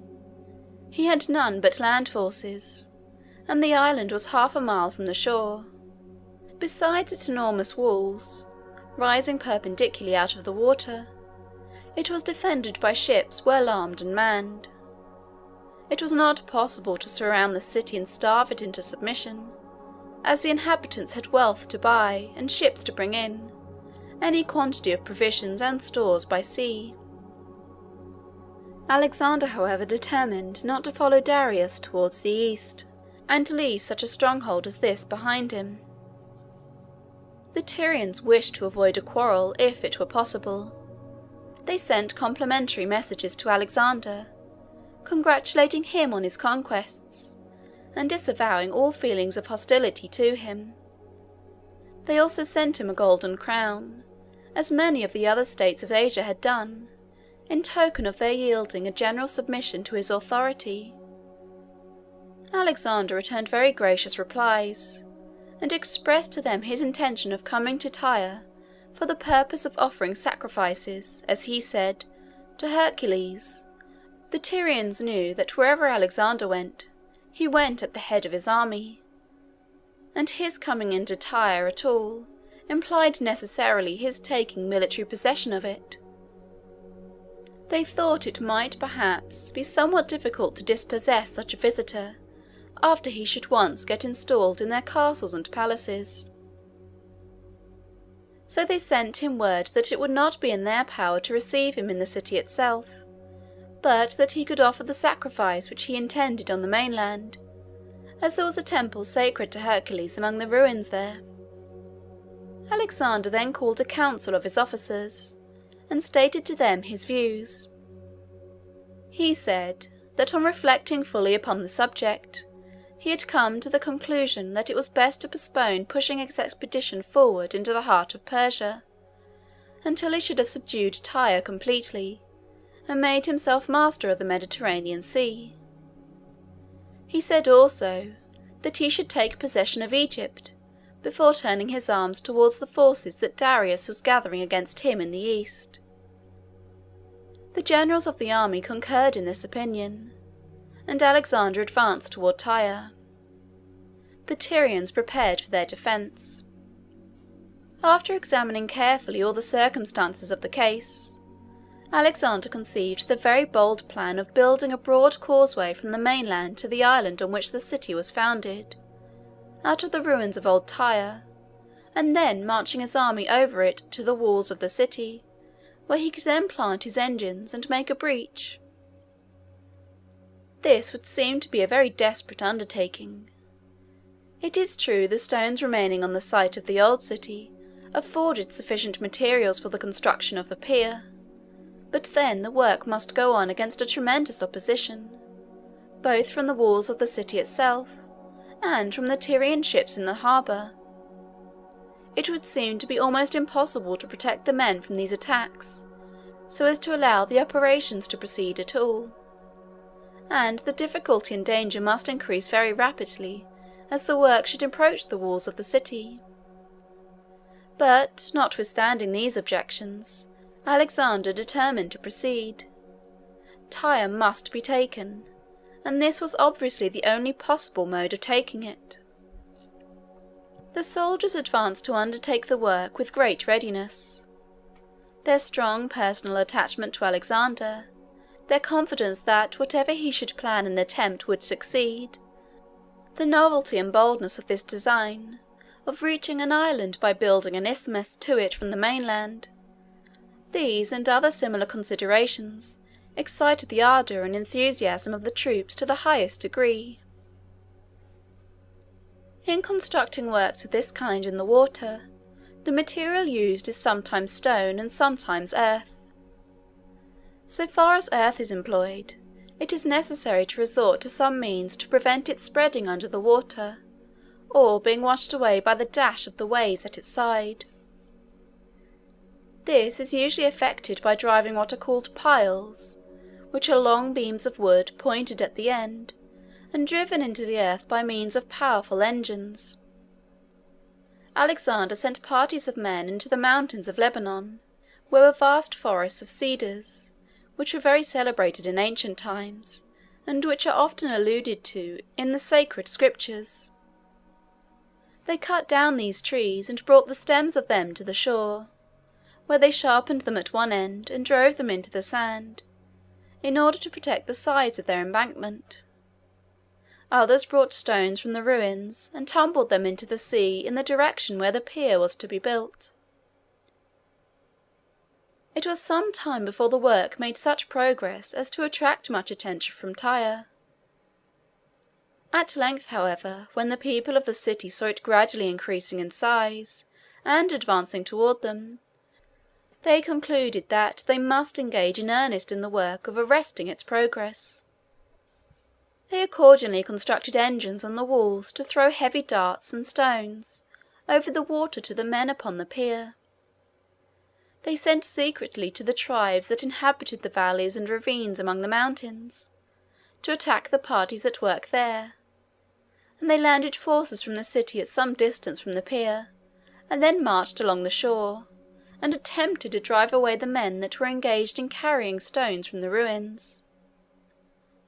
They also fitted up and manned some galleys of large size, and brought them near to the pier itself, and attacked the men who were at work upon it, with stones, darts, arrows, and missiles of every description. But all was of no avail. The work, though impeded, still went on.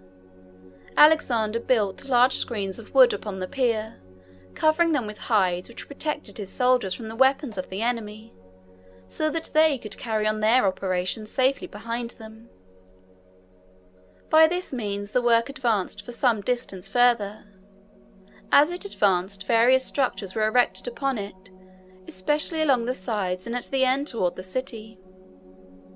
These structures consisted of great engines for driving piles, and machines for throwing stones and darts, and towers carried up to a great height, to enable the men to throw stones and heavy weapons down upon the galleys which might attempt to approach them. At length the Tyrians determined on attempting to destroy all these wooden works by means of what is called in modern times a fire-ship. They took a large galley and filled it with combustibles of every kind. They loaded it first with light dry wood, and they poured pitch and tar and oil over all this wood to make it burn with fiercer flames. They saturated the sails and the cordage in the same manner, and laid trains of combustible materials through all parts of the vessel, so that when fire should be set in one part, it would immediately spread everywhere, and set the whole mass in flames at once. They towed this ship on a windy day, near to the enemy's works, and on the side from which the wind was blowing. Then they put it in motion toward the pier at a point where was the greatest collection of engines and machines, and when they had got as near as they dared to go themselves, the men who were on board set the trains on fire, and made their escape in boats. The flames ran all over the vessel with inconceivable rapidity. The vessel itself drifted down upon Alexander's works, notwithstanding the most strenuous exertions of his soldiers to keep it away. The flames and engines, and the enormous and complicated machines which had been erected, took fire, and the whole mass was soon enveloped in a general conflagration. The men made desperate attempts to defend their work, but all in vain, Some were killed by arrows and darts, some were burned to death, and others in the confusion fell into the sea. Finally the army was obliged to draw back, and to abandon all that was combustible in the vast construction they had reared to the devouring flames. Not long after this, the sea itself came to the aid of the Tyrians. There was a storm, and as a consequence of it, a heavy swell rolled in from the offing, which soon undermined and washed away a large part of the pier. The effects of a heavy sea on the most massive and substantial structures, when they are fairly exposed to its impulse, are far greater than will be conceived possible by those who had not witnessed them. The most ponderous stones are removed, the strongest fastenings are torn asunder, and embankments the most compact and solid are undermined and washed away. The storm in this case destroyed in a few hours the work of many months, while the army of Alexander looked on from the shore, witnessing its ravages in dismay. When the storm was over, and the first shock of chagrin and disappointment had passed from the minds of the men, Alexander prepared to resume the work with fresh vigour and energy. The men commenced repairing the pier and widening it, so as to increase its strength and capacity. They dragged whole trees to the edges of it, and sunk them, branches and all, to the bottom, to form a sort of platform there to prevent the stones from sinking into the slime. They built new towers and engines, covering them with green hides to make them fireproof, and thus they were soon advancing again, and gradually drawing nearer to the city, and in a more threatening and formidable manner than ever. Alexander, finding that his efforts were impeded very much by the ships of the Tyrians, determined on collecting and equipping a fleet of his own. This he did at Sidon, which was a small town a short distance north of Tyre. He embarked on board this fleet himself, and came down with it into the Tyrian seas. With this fleet he had various success. He chained many of the ships together, 2 and 2, at a little distance apart, covering the enclosed space with a platform on which the soldiers could stand to fight. The men also erected engines on these platforms to attack the city. These engines were of various kinds. There was what they called the battering ram, which was a long and very heavy beam of wood, headed with iron or brass. This beam was suspended by a chain in the middle, so that it could be swung back and forth by the soldiers, its head striking against the wall each time, by which means the wall would sometimes be soon battered down. They had also machines for throwing great stones, or beams of wood, by means of the elastic force of strong bars of wood, or of steel, or that of twisted rope. The part of the machine upon which the stone was placed would be drawn back by the united strength of many of the soldiers, and then, as it recovered itself when released, the stone would be thrown off into the air with prodigious velocity and force. Alexander's double galleys answered very well as long as the water was smooth, but sometimes when they were caught out in a swell, the rolling of the waves would rack and twist them so as to tear the platforms asunder and sink the men into the sea. The difficulties, unexpected and formidable, were continually arising. Alexander, however, persevered through them all. The Tyrians, finding themselves pressed more and more, and seeing that the dangers impeding them became more and more formidable every day, at length concluded to send a great number of the women and children away to Carthage, which was a great commercial city in Africa. They were determined not to submit to Alexander, but to carry their resistance to the very last extremity. And as the closing scenes of a siege, especially if the place is at last taken by storm, are beyond description, they wished to save their wives and daughters and hapless babes from having to witness them. In the meantime, as the siege advanced, the parties became more and more incensed against each other. They treated the captives which they took on either side with greater and greater cruelty, each thinking that they were only retaliating worse injuries from the other. The Macedonians approached nearer and nearer.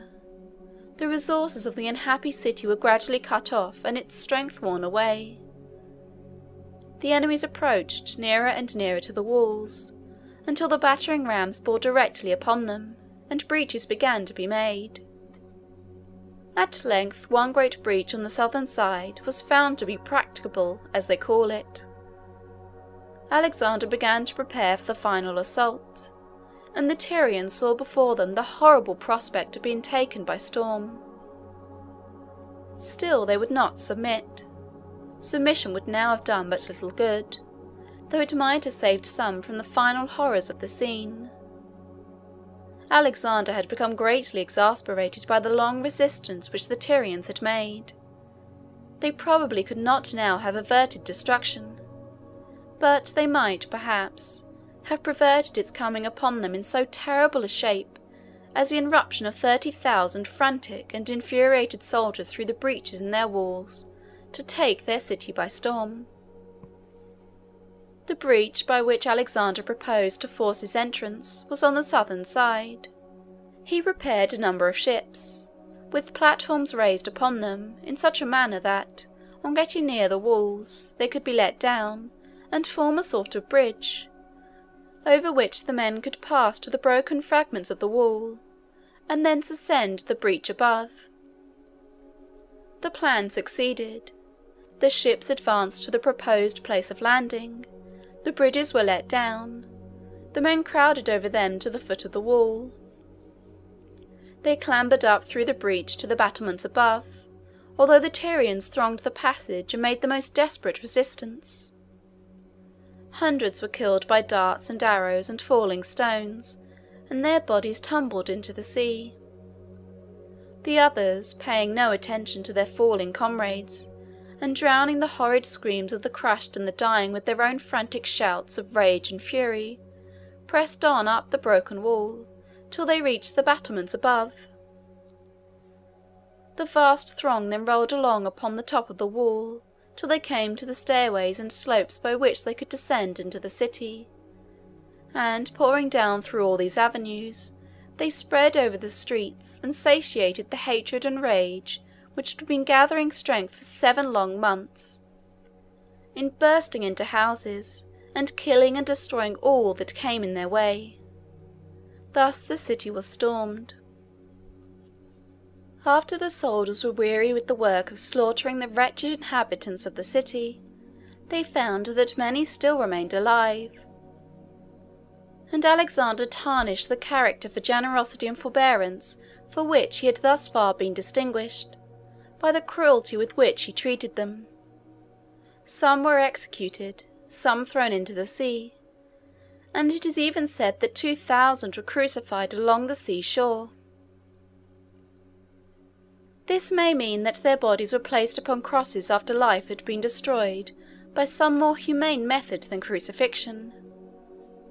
At any rate, we find frequent indications from this time that prosperity and power were beginning to exert their usual and unfavourable influence upon Alexander's character. He became haughty, imperious, and cruel. He lost the modesty and gentleness which seemed to characterize him in the earlier part of his life, and began to assume the moral character as well as perform the exploits of a military hero. A good illustration of this is afforded by the answer that he sent to Darius about the time of the storming of Tyre, in reply to a second communication which he had received from him proposing terms of peace. Darius offered him a very large sum of money for the ransom of his mother, wife, and child, and agreed to give up to him all the country he had conquered, including the whole territory west of the Euphrates. He also offered him his daughter Statira in marriage. He recommended to him to accept these terms, and be content with the possessions he had already acquired, that he could not expect to succeed, if he should try, in crossing the mighty rivers of the East, which were in the way of his march toward the Persian dominions. Alexander replied that if he wished to marry his daughter, he could do it without his consent. As to the ransom, he was not in want of money. In respect to Darius's offering to give him up all the west of the Euphrates, it was absurd for a man to speak of giving what was no longer his own, that he had crossed too many seas in his military expeditions since he left Macedon, to feel any concern about the rivers that he might find in his way, and that he should continue to pursue Darius wherever he might retreat in search of safety and protection, and he had no fear but that he should find and conquer him at last. It was a harsh and cruel message to send to the unhappy monarch whom he had already so greatly injured. Parmenio advised him to accept Darius's offer. "I would," said he, "if I were Alexander." "Yes," said Alexander, "and so would I, if I were Parmenio." What a reply from a youth of 22 to a venerable general of 60, who had been so tried and faithful a friend, and so efficient a coadjutor both to his father and to himself for so many years. The siege and storming of Tyre has always been considered one of the greatest of Alexander's exploits.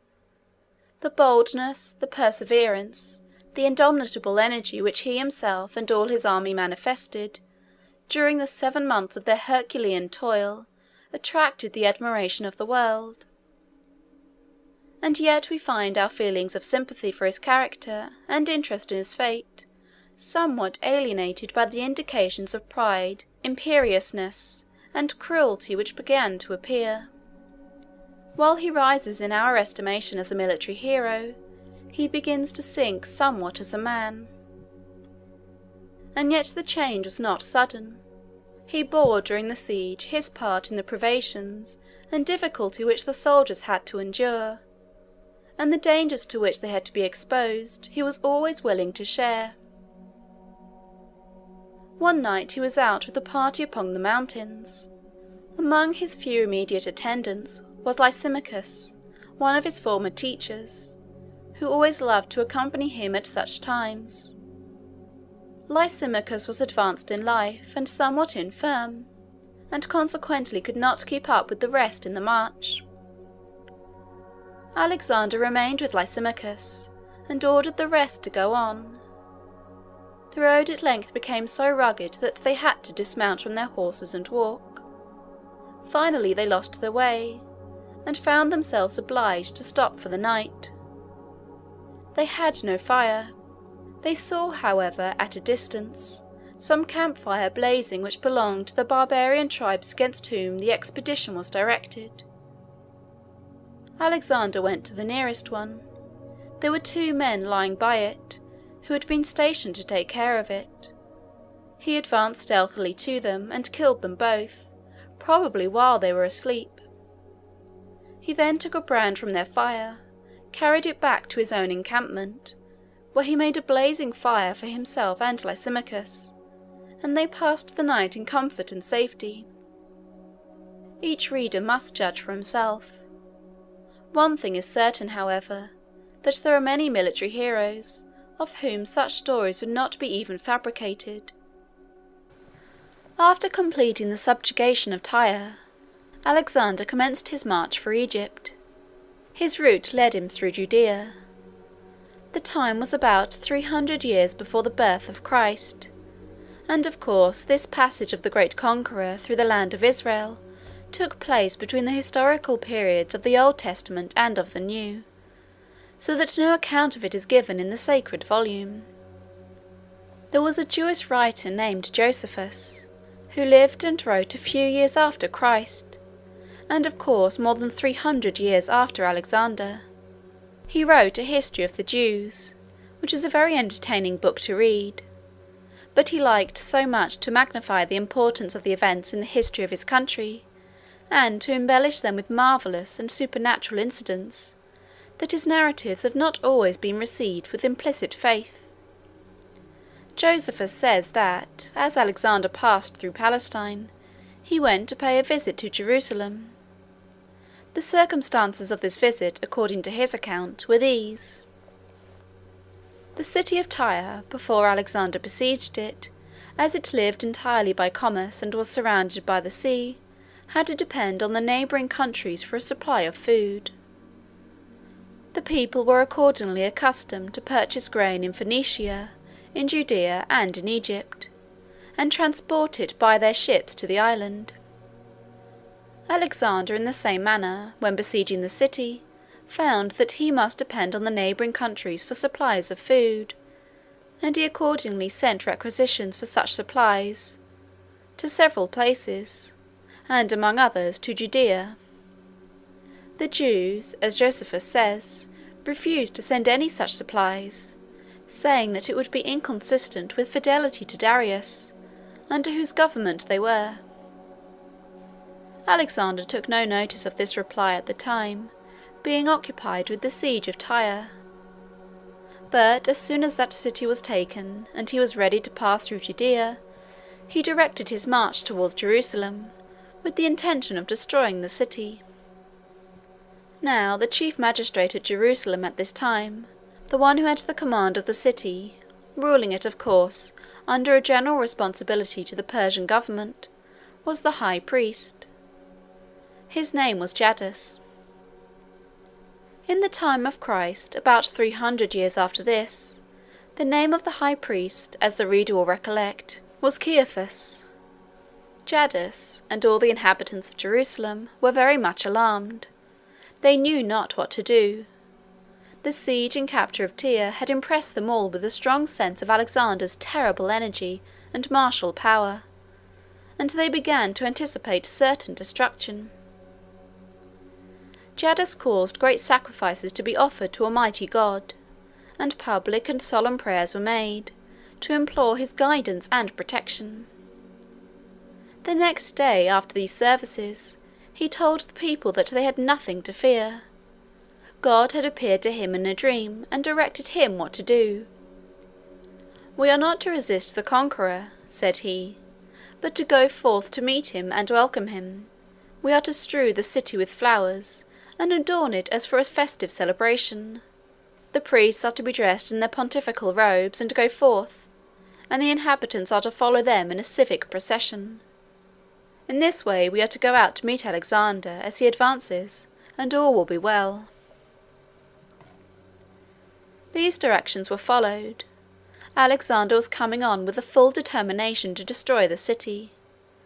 When, however, he saw this procession, and came near enough to distinguish the appearance and dress of the high priest, he stopped, seemed surprised and pleased, and advanced toward him with an air of the profoundest deference and respect. He seemed to pay him almost religious homage and adoration. Every one was astonished. Parmenio asked him for an explanation. Alexander made the following extraordinary statement: "When I was in Macedon, before setting out on this expedition, while I was revolving the subject in my mind, musing day after day on the means of conquering Asia, one night I had a remarkable dream. In my dream this very priest appeared before me, dressed just as he is now.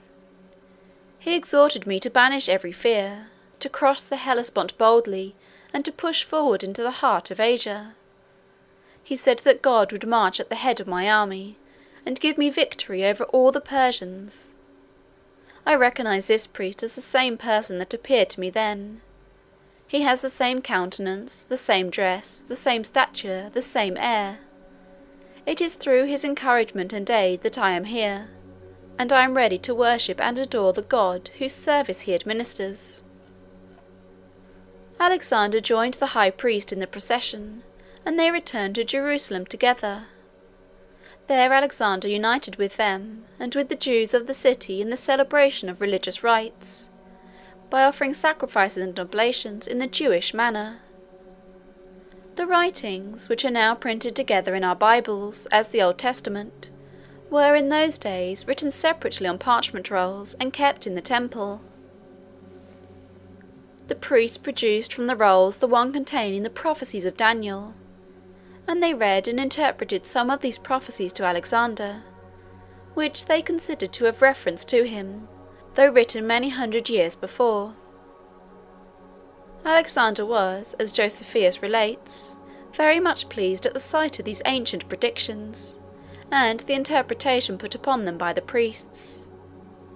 He assured the Jews that they should be protected in the exercise of all their rights, and especially in their religious worship, and he also promised them that he would take their brethren who resided in Media and Babylon under his special charge when he should come into possession of those places.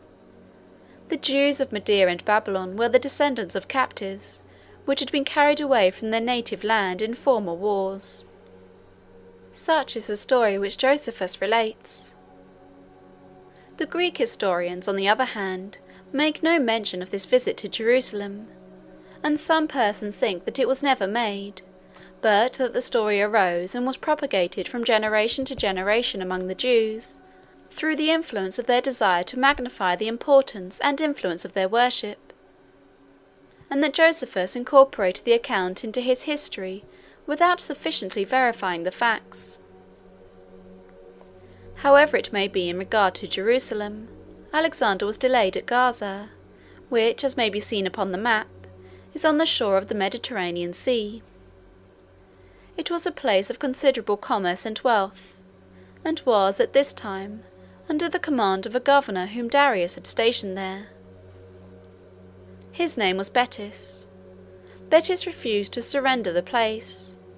Alexander stopped to besiege it, and the siege delayed him 2 months.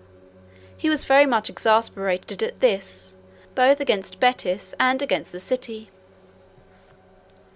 His unreasonable anger was very much increased by a wound which he received. He was near a mound which his soldiers had been constructed near the city, to place engines upon for an attack upon the walls, when an arrow, shot from one of the engines upon the walls, struck him in the breast. It penetrated his armour, and wounded him deeply in the shoulder. The wound was very painful for some time, and the suffering which he endured from it only added fuel to the flame of his anger against the city. At last breaches were made in the walls, and the place was taken by storm. Alexander treated the wretched captives with extreme cruelty. He cut the garrison to pieces, and sold the inhabitants to slavery. As for Betis, he dealt with him in a manner almost too horrible to be described. The reader will recollect that Achilles, at the siege of Troy, after killing Hector, dragged his body around the walls of the city. Alexander, growing more cruel as he became more accustomed to war and bloodshed, had been intending to imitate this example so soon as he could find an enemy worthy of such a fate. He now determined to carry his plan into execution with Betis. He ordered him into his presence. A few years before he would have rewarded him for his fidelity in his master's service, but now, grown selfish, hard-hearted, and revengeful, he looked upon him with a countenance full of vindictive exultation, and said, "You are not going to die the simple death that you desire. You have got the worst torments that revenge can invent to suffer." Betis did not reply, but looked upon Alexander with a calm and composed and unsubdued air, which incensed the conqueror more and more. "Observe his dumb arrogance," said Alexander, "but I will conquer him. I will show him that I can draw groans from him, if nothing else." He then ordered holes to be made through the heels of his unhappy captive, and, passing a rope through them, had the body fastened to a chariot, and dragged about the city till no life remained.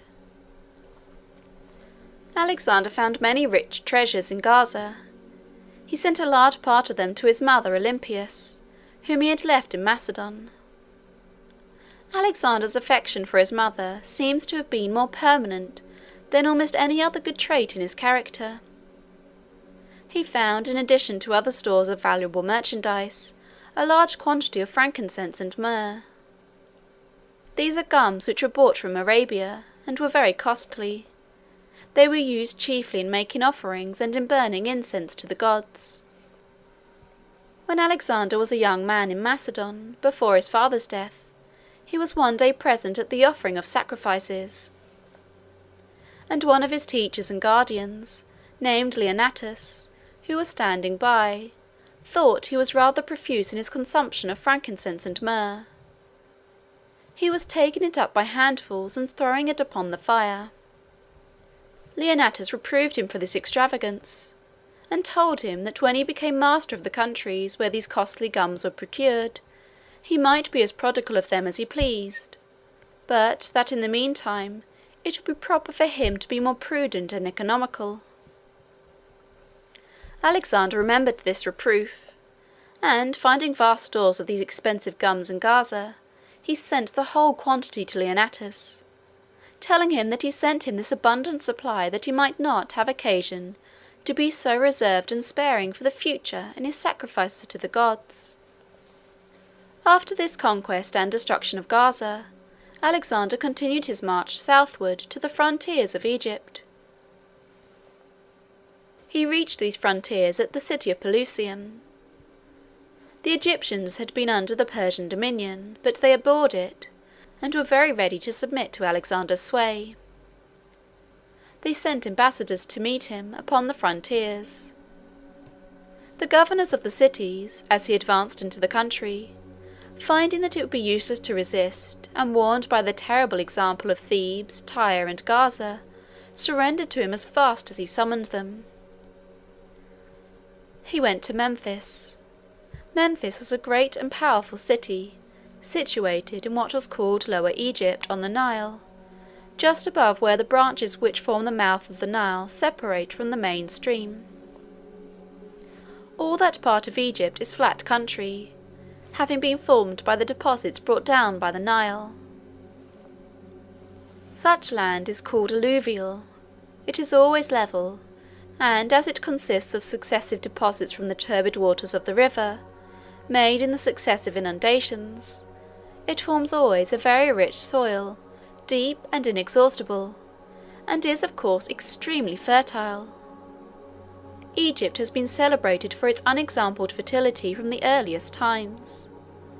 It waves with fields of corn and grain, and is adorned with groves of the most luxuriant growth and richest verdure. It is only, however, so far as the land is formed by the deposits of the Nile, that this scene of verdure and beauty extends. On the east it is bounded by ranges of barren and rocky hills, and on the west by vast deserts consisting of moving sands, from which no animal or vegetable life can derive the means of existence. The reason of this sterility seems to be the absence of water. The geological formation of the land is such that it furnishes few springs of water and no streams, and in that climate it seldom or never rains. If there is water, the most barren sands will clothe themselves with some species of vegetation, which, in its decay, will form a soil that will nourish more and more fully each succeeding generation of plants. But in the absence of water, any surface of earth will soon become a barren sand. The wind will drive away everything imponderable, leaving only the heavy sands to drift in storms, like fields of snow. Among these African deserts, however, there are some fertile spots. They are occasioned by springs which arrive in little dells, and which saturate the ground with moisture for some distance around them. The water from these springs flows for some distance, in many cases, in a little stream, before it is finally lost and absorbed in the sands. The whole tract, under the influence of this irrigation, clothes itself with verdure. Trees go up to shade it. It forms a spot whose beauty, absolutely great, is heightened by the contrast which it presents to the gloomy and desolate desert by which it is surrounded. Such a green spot in the desert is called an oasis. They are the resort and the refuge of the traveller and the pilgrim, who seek shelter and repose upon them in their weary journeys over the trackless wilds. Nor must it be supposed that these islands of fertility and verdure are always small. Some of them are very extensive, and contain a considerable population. There is one called the Great Oasis, which consists of a chain of fertile tracts of about 100 miles in length. Another, called the Oasis of Siwa, has in modern times a population of 8,000 souls. This last is situated not far from the shores of the Mediterranean Sea, at least not very far, perhaps 200 or 300 miles, and it was a very celebrated spot in Alexander's day. The cause of its celebrity was that it was the seat and centre of the worship of a famous deity called Jupiter Ammon. This god was said to be the son of Jupiter, though there were all sorts of stories about his origin and early history.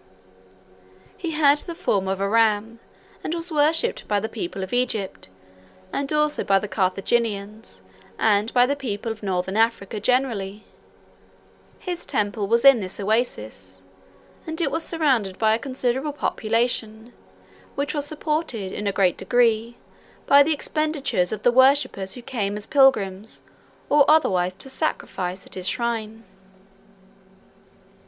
It is said that Alexander, finding that the various objects of human ambition, which he had been so rapidly attaining by his victories and conquests for the past few years, were insufficient to satisfy him, began now to aspire for some supernatural honours, and he accordingly conceived the design of having himself declared to be the son of a god. The heroes of Homer were sons of the gods. Alexander envied them the fame and honour which this distinction gave them in the opinion of mankind. He determined to visit the temple of Jupiter Ammon, in the oasis of Siwa, and to have the declaration of his divine origin made by the priest there. He proceeded, accordingly, to the mouth of the Nile, where he found a very eligible place, as he believed, for the foundation of a commercial city, and he determined to build it on his return. Thence he marched along the shores of the Mediterranean toward the west, until he reached a place called Paraetonium, which will be found upon the map. He then left the seashore and marched south, striking at once into the desert when he left the sea. He was accompanied by a small detachment of his army as an escort, and they journeyed 11 days before they reached the oasis. They had a variety of perilous adventures in crossing the desert. For the first 2 days the soldiers were excited and pleased with the novelty and romantic grandeur of the scene. The desert has, in some degree, the sublimity of the ocean. There is the same boundless expanse, the same vast, unbroken curve of the horizon, the same tracklessness, the same solitude. There is, in addition, a certain profound and awful stillness and repose, which imparts to it a new element of impressiveness and grandeur. Its dread and solemn silence is far more imposing and sublime than the loudest thunders of the seas. The 3rd day the soldiers began to be weary of such a march. They seemed afraid to penetrate any further into such boundless and terrible solitudes. They had been obliged to bring water with them in goatskins, which were carried by camels. The camel is the only beast of burden which can be employed upon the deserts. There is a peculiarity in the anatomical structure of this animal, by which he can take in at one time a supply of water for many days. He is formed, in fact, for the desert. In his native state he lives in the oases and in the valleys. He eats the herbage which grows among the rocks and hills that alternate with the great sandy plains in all these countries. In passing from one of his scanty pasturages to another, he has long journeys to make across the sands, where, though we can find food here and there is no water. Providence has formed him with a structure adapted to this exigency, and by means of it he becomes extremely useful to man. The soldiers of Alexander did not take a sufficient supply of water, and were reduced at one time to great distress. They were relieved, the stories say, by a rain, though rain is extremely unusual in the deserts. Alexander attributed this supply to the miraculous interposition of heaven. They catch the rain, in such cases, with cloths, and afterwards wring out the water, though in this instance As the historians of that day say, the soldiers did not wait for this tardy method of supply, but the whole detachment held back their heads and opened their mouths, to catch the drops of rain as they fell. There was another danger to which they were exposed in their march, more terrible even than the scarcity of water. It was that of being overwhelmed in the clouds of sand and dust which sometimes swept over the desert in gales of wind. These were called sandstorms. The fine sand flew in some cases in driving clouds, which filled the eyes and stopped the breath of the traveller, and finally buried his body under its drifts when he lay down to die. A large army of 50,000 men, under a former Persian king, had been overwhelmed and destroyed in this way some years before, in some of the Egyptian deserts. Alexander's soldiers had heard of this calamity, and they were threatened sometimes with the same fate. They, however, at length escaped all the dangers of the desert, and began to approach the green and fertile land of the oasis. The change from the barren and dismal loneliness of the sandy plains to the groves and the villages and the beauty and the verdure of the oasis was delightful both to Alexander himself and to all his men. The priests at the great temple of Jupiter Ammon received them all with marks of great distinction and honour. The most solemn and magnificent ceremonies were performed, with offerings, oblations, and sacrifices. The priests, after conferring in secret with the god in the temple, came out with the annunciation that Alexander was indeed his son, and they paid him accordingly almost divine honours. He is supposed to have bribed them to do this by presents and pay. Alexander returned at length to Memphis, and in all his subsequent orders and decrees, he styled himself Alexander King, son of Jupiter Ammon. But though Alexander was thus willing to impress his ignorant soldiers with a mysterious veneration for his fictitious divinity, he was not deceived himself on the subject. He sometimes even made his pretensions to the divine character a subject of joke. For instance, they one day brought him in too little fire in the focus. The focus, or fireplace used in Alexander's day, was a small metallic stand, on which the fire was built. It was placed wherever convenient in the tent, and the smoke escaped above. They had put upon the focus too little fuel one day when they brought it in. Alexander asked the officer to let him have either some wood or some frankincense. They might consider him, he said, as a god or as a man, whichever they pleased, but he wished to be treated either like one or the other. On his return from the oasis, Alexander carried forward his plan of building a city at the mouth of the Nile. He drew the plan, it is said, with his own hands. He superintended the constructions, and invited artisans and mechanics from all nations to come and reside in it.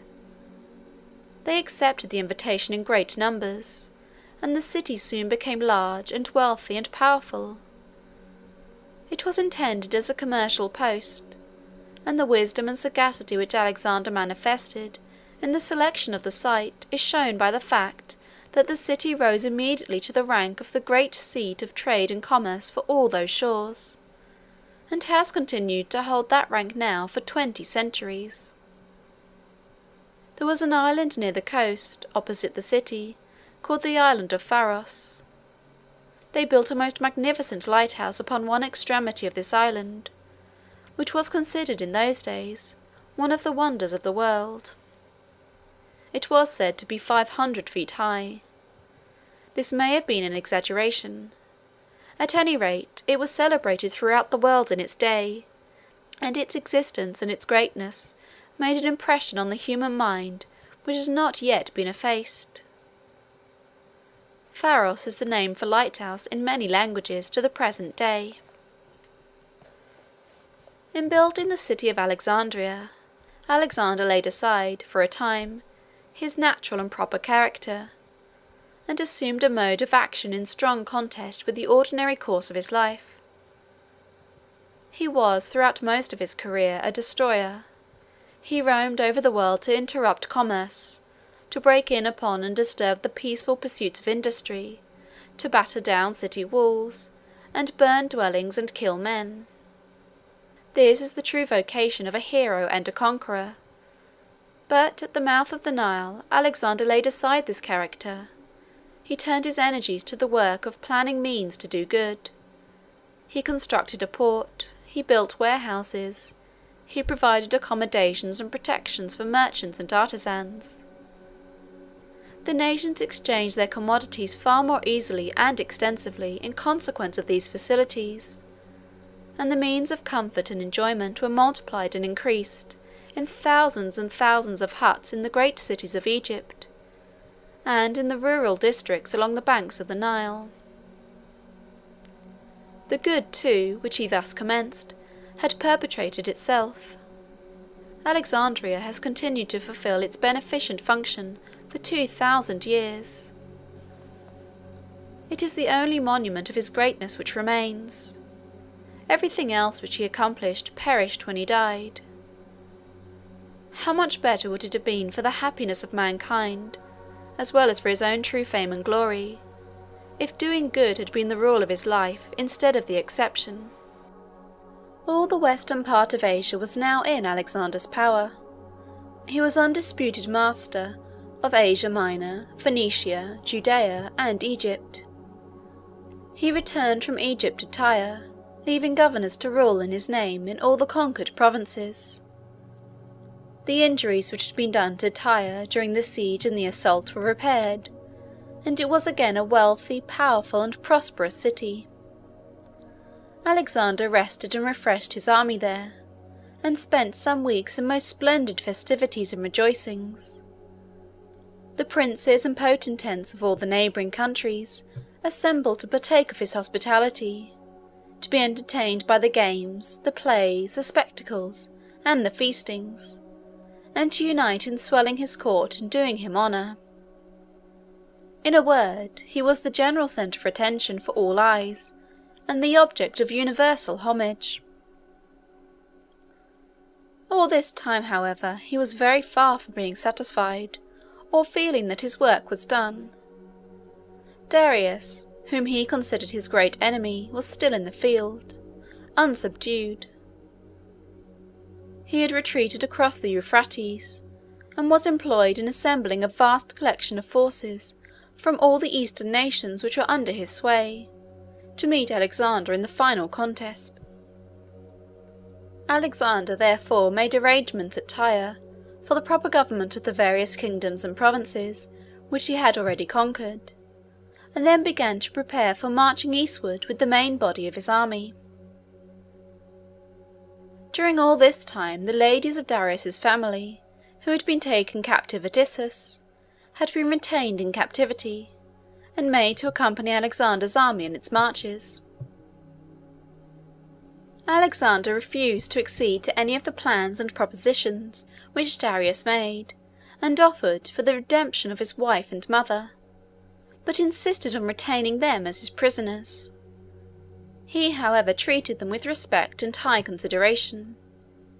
He provided them with royal tents of great magnificence, and had them conveyed from place to place when his army moved, with all the royal state to which they had been accustomed when in the court of Darius. It has been generally thought a proof of nobleness of spirit and generosity in Alexander that he treated his captives in this manner. It would seem, however, that true generosity would have prompted the restoration of these unhappy and harmless prisoners to the husband and father who mourned their separation from him, and their cruel sufferings, with bitter grief. It is more probable, therefore, that policy and a regard for his own aggrandizement, rather than compassion for the suffering, led him to honour his captive queens. It was a great glory to him, in a martial point of view, to have such trophies of his victory in his train, and of course, the more highly he honoured the personages, the more glorious the trophy appeared.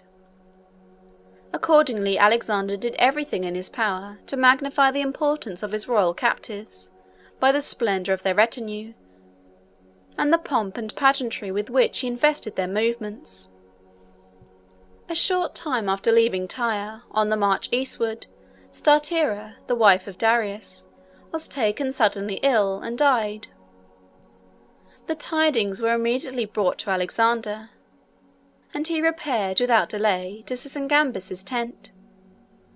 Sisygambis was the mother of Darius. She was in the greatest agony of grief. She was lying upon the floor of her tent, surrounded by the ladies of her court, and entirely overwhelmed with sorrow. Alexander did all in his power to calm and comfort her.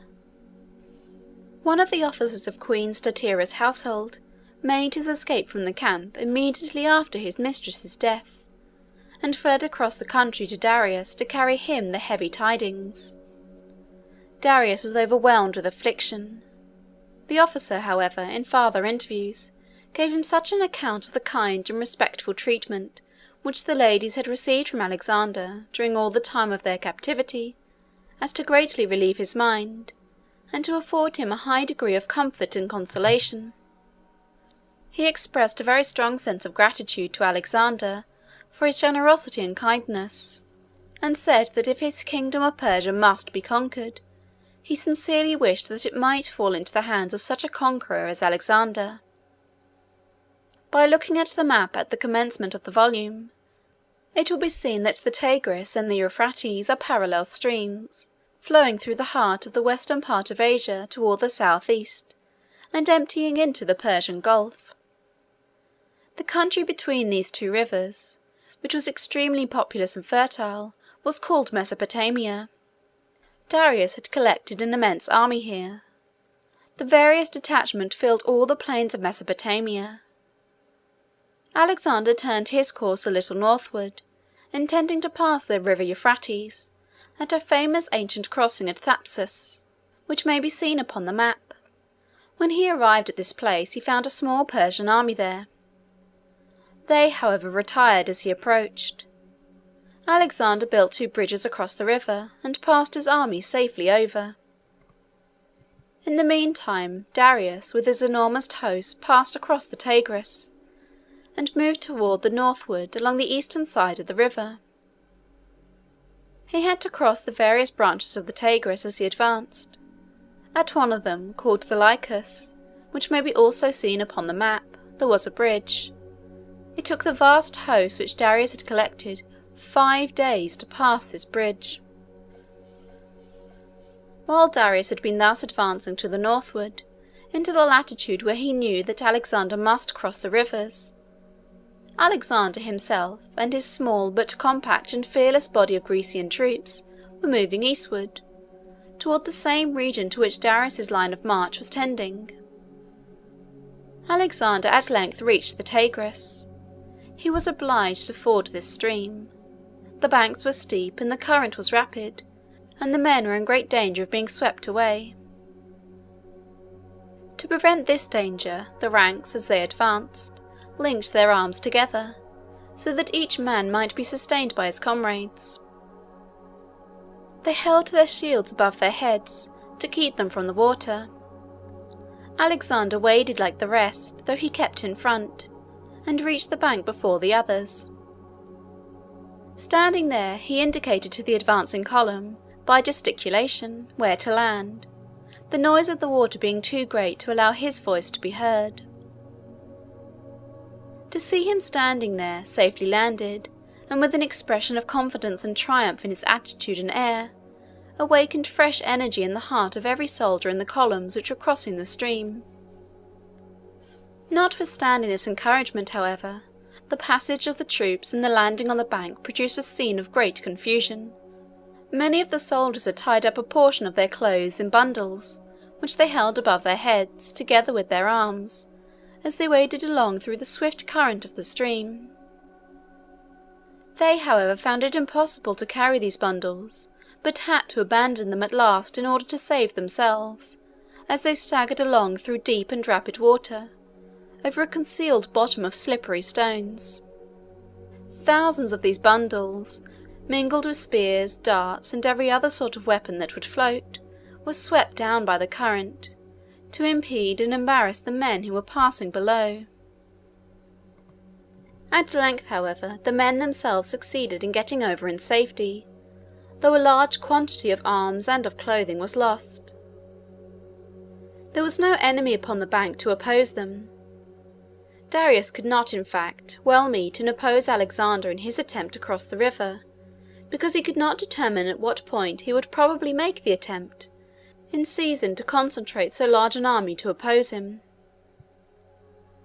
Alexander's troops, being a comparatively small and compact body, and being accustomed to move with great promptness and celerity, could easily evade any attempt of such an unwieldy mass of forces to oppose his crossing at any particular point upon the stream. At any rate, Darius did not make any such attempt, and Alexander had no difficulties to encounter in crossing the Tigris other than the physical obstacles presented by the current of the stream. Darius's plan was, therefore, not to intercept Alexander on his march, but to choose some great and convenient battlefield, where he could collect his forces and marshal them advantageously, and so await an attack there. He knew very well that his enemy would seek him out wherever he was, and consequently that he might choose his position. He found such a field in an extensive plain at Gaugamela, not far from the city of Arbela. The spot has received historical immortality under the name of the Plain of Arbela. Darius was several days in concentrating his vast armies upon this plain. He constructed encampments, he levelled the inequalities which would interfere with the movements of his great bodies of cavalry. He guarded the approaches too, as much as possible. There is a little instrument used in war called a caltrop. It consists of a small ball of iron, with several sharp points projecting from it, 1 or 2 inches each way.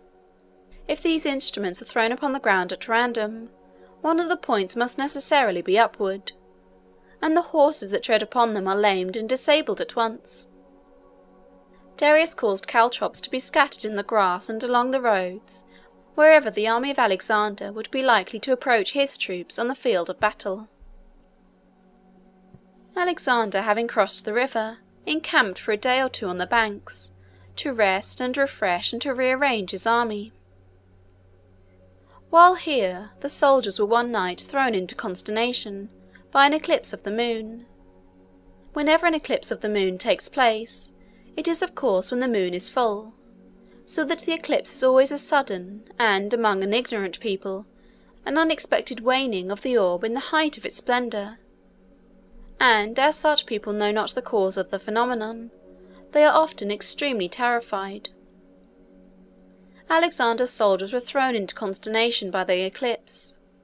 They considered it a manifestation of the displeasure of heaven at their presumptuous daring in crossing such rivers, and penetrating to such a distance, to invade the territories of another king. In fact, the men were predisposed to fear. Having wandered to a vast distance from home, having passed over such mountains and deserts, and now at last, having crossed a deep and dangerous river, and thrown themselves into the immediate vicinity of a foe 10 times as numerous as themselves, it was natural that they should feel some misgivings.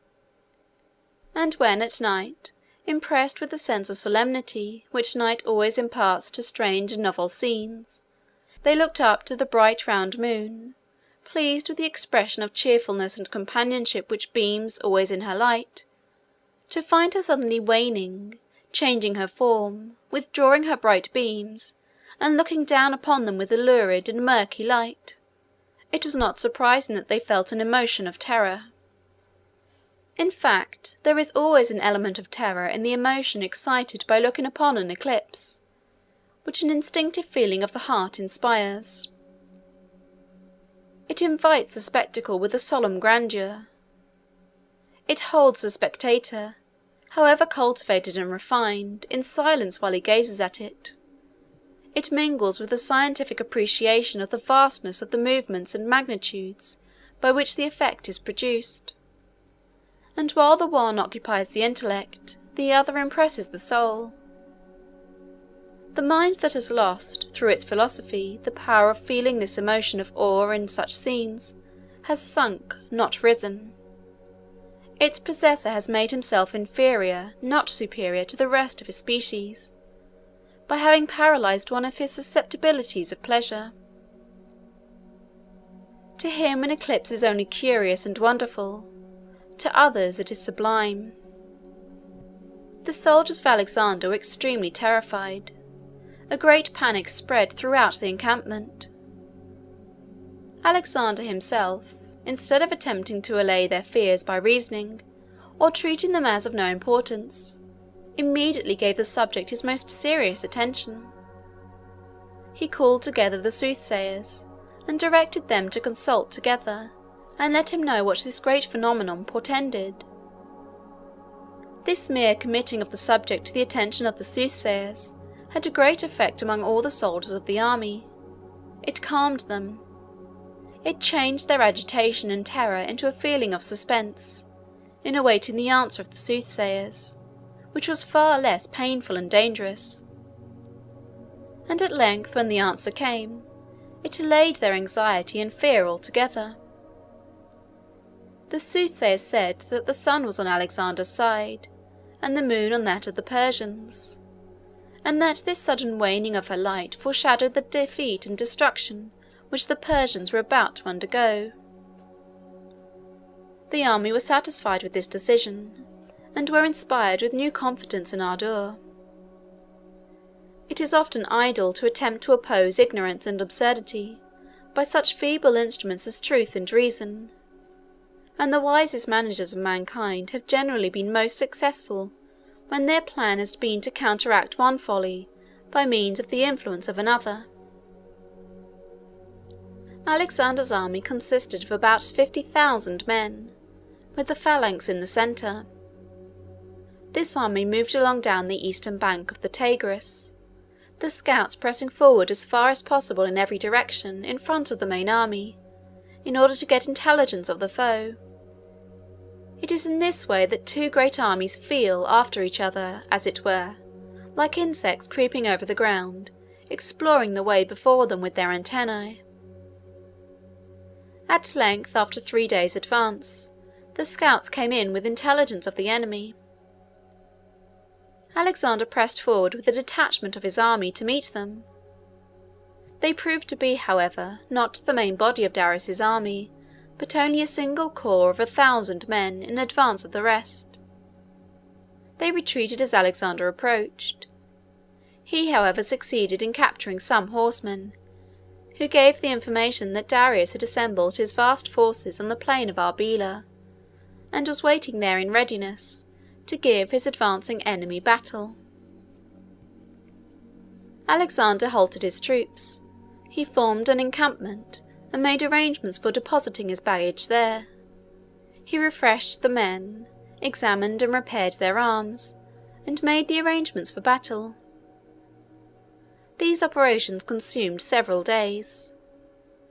At the end of that time, early one morning, long before day, the camp was in motion, and the columns, armed and equipped for immediate contest, moved forward. They expected to have reached the camp of Darius at daybreak, but the distance was greater than they had supposed.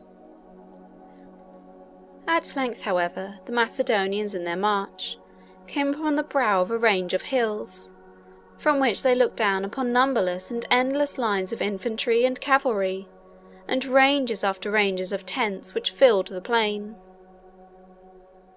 Here the army paused, while Alexander examined the field, studying for a long time, and with great attention, the numbers and disposition of the enemy. They were 4 miles distant still, but the murmuring sounds of their voices and movements came to the ears of the Macedonians through the calm autumnal air. Alexander called the leading officers together, and held a consultation on the question whether to march down and attack the Persians on the plain that night, or to wait till the next day. Parmenio was in favour of a night attack, in order to surprise the enemy by coming upon them at an unexpected time. But Alexander said no. He was sure of victory. He had got his enemies all before him, they were fully in his power. He would, therefore, take no advantage, but would attack them fairly and in open day. Alexander had 50,000 men. The Persians were variously estimated between 500,000 and 1,000,000. There is something sublime in the idea of such a pause, made by the Macedonian phalanx and its wings, on the slope of the hills, suspending its attack upon 10 times its number, to give the mighty mass of their enemies the chance of a fair and equal contest. Alexander made congratulatory addresses to his soldiers on the occasion of their having now at last before him what they had so long toiled and laboured to attain, the whole concentrated force of the Persian Empire. They were now going to contend, not for single provinces and kingdoms, as heretofore, but for great empire. And the victory which they were about to achieve would place them on the summit of human glory. In all that he said on the subject, the unquestionable certainty of his victory was assumed. Alexander completed his arrangements and then retired to rest. He went to sleep. At least he appeared to do so. Early in the morning Parmenio arose, summoned the men to their posts, and arranged everything for the march. He then went to Alexander's tent. Alexander was still asleep. He awoke him and told him that all was ready. Parmenio expressed surprise at his sleeping so quietly at a time when such vast issues were at stake. "You seem as calm," said he, "as if you had had the battle and gained the victory." "I have done so," said Alexander. "I consider the whole work done when we have gained access to Darius and his forces, and find him ready to give us battle." Alexander soon appeared at the head of his troops. Of course this day was one of the most important ones of his life, and one of the historians of the time has preserved an account of his dress as he went into battle. He wore a short tunic, girt close around him, and over it a linen breastplate, strongly quilted. The belt by which the tunic was held was embossed with figures of beautiful workmanship. This belt was a present to him from some of the people of the conquered countries through which he had passed, and it was very much admired. He had a helmet upon his head of polished steel, with a neck-piece, also of steel, ornamented with precious stones. His helmet was surmounted with a white plume. His sword, which was a present to him from the King of Cyprus, was very light and slender, and of the most perfect temper. He carried also a shield and a lance, made in the best possible manner for use, not for display. Thus his dress corresponded with the character of his action. It was simple, compact, and whatever of value it possessed consisted in those substantial excellences which would give the bearer the greatest efficiency on the field of battle. The Persians were accustomed to make use of elephants in their wars. They also had chariots with scythes placed at their axles, which they were accustomed to drive among their enemies and mow them down. Alexander resorted to none of these contrivances. There was the phalanx, the terrible phalanx, advancing irresistibly, either in one body or in detachments, with columns of infantry and flying troops of horsemen on the wings. Alexander relied simply on the strength, the courage, the energy, and the calm and steady but resistless ardour of his men, arranging them in simple combinations, and leading them forward directly to their work. The Macedonians cut their way through the mighty mass of their enemies with irresistible force. The elephants turned and fled. The foot soldiers seized the horses of some of the scythe-armed chariots and cut the traces. In respect to others they opened to the right and left and let them pass through, when they were easily captured by the men in the rear. In the meantime the phalanx pressed on, enjoying a great advantage in the level nature of the ground. The Persian troops were broken in upon and driven away wherever they were attacked. In a word, before night the whole mighty mass was scattering everywhere in confusion, except some hundreds of thousands left trampled upon and dead, or else writhing upon the ground and groaning in their dying agonies. Darius himself fled. Alexander pursued him with a troop of horse as far as Arbela, which had been Darius's headquarters, and where he had deposited immense treasures. Darius had gone through and escaped when Alexander arrived at Arbela, but the city and the treasures fell into Alexander's hands. Although Alexander had been so completely victorious over his enemies on the day of battle, and had maintained his ground against them with such invincible power, he was nevertheless a few days afterward driven entirely off the field and completely away from the region where the battle had been fought. What the living men standing erect in arms and full of martial vigour could not do, was easily and effectually accomplished by their dead bodies corrupting on the plain. The corpses of 300,000 men and an equal bulk of the bodies of elephants and horses was too enormous a mass to be buried. It had to be abandoned, and the horrible effluvia and pestilence which it emitted drove all the inhabitants of the country away. Alexander marched his troops rapidly off the ground, leaving, as the direct result of the battle, a wide extent of country depopulated and desolate, with the vast mass of putrefaction and pestilence reigning in awful silence and solitude in the midst of it. Alexander went to Babylon. The governor of the city prepared to receive him as a conqueror. The people came out in throngs to meet him, and all the avenues of approach were crowded with spectators. All the city walls, too, were covered with men and women assembled to witness the scene. As for Alexander himself, he was filled with pride and pleasure at thus arriving at the full accomplishment of his earliest and long-cherished dreams of glory.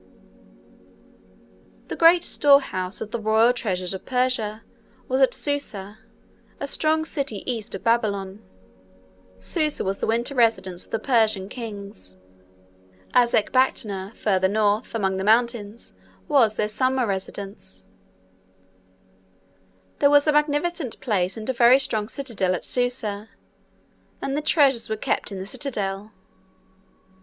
It is said that in times of peace the Persian monarchs had been accustomed to collect coin, melt it down, and cast the gold in earthen jars.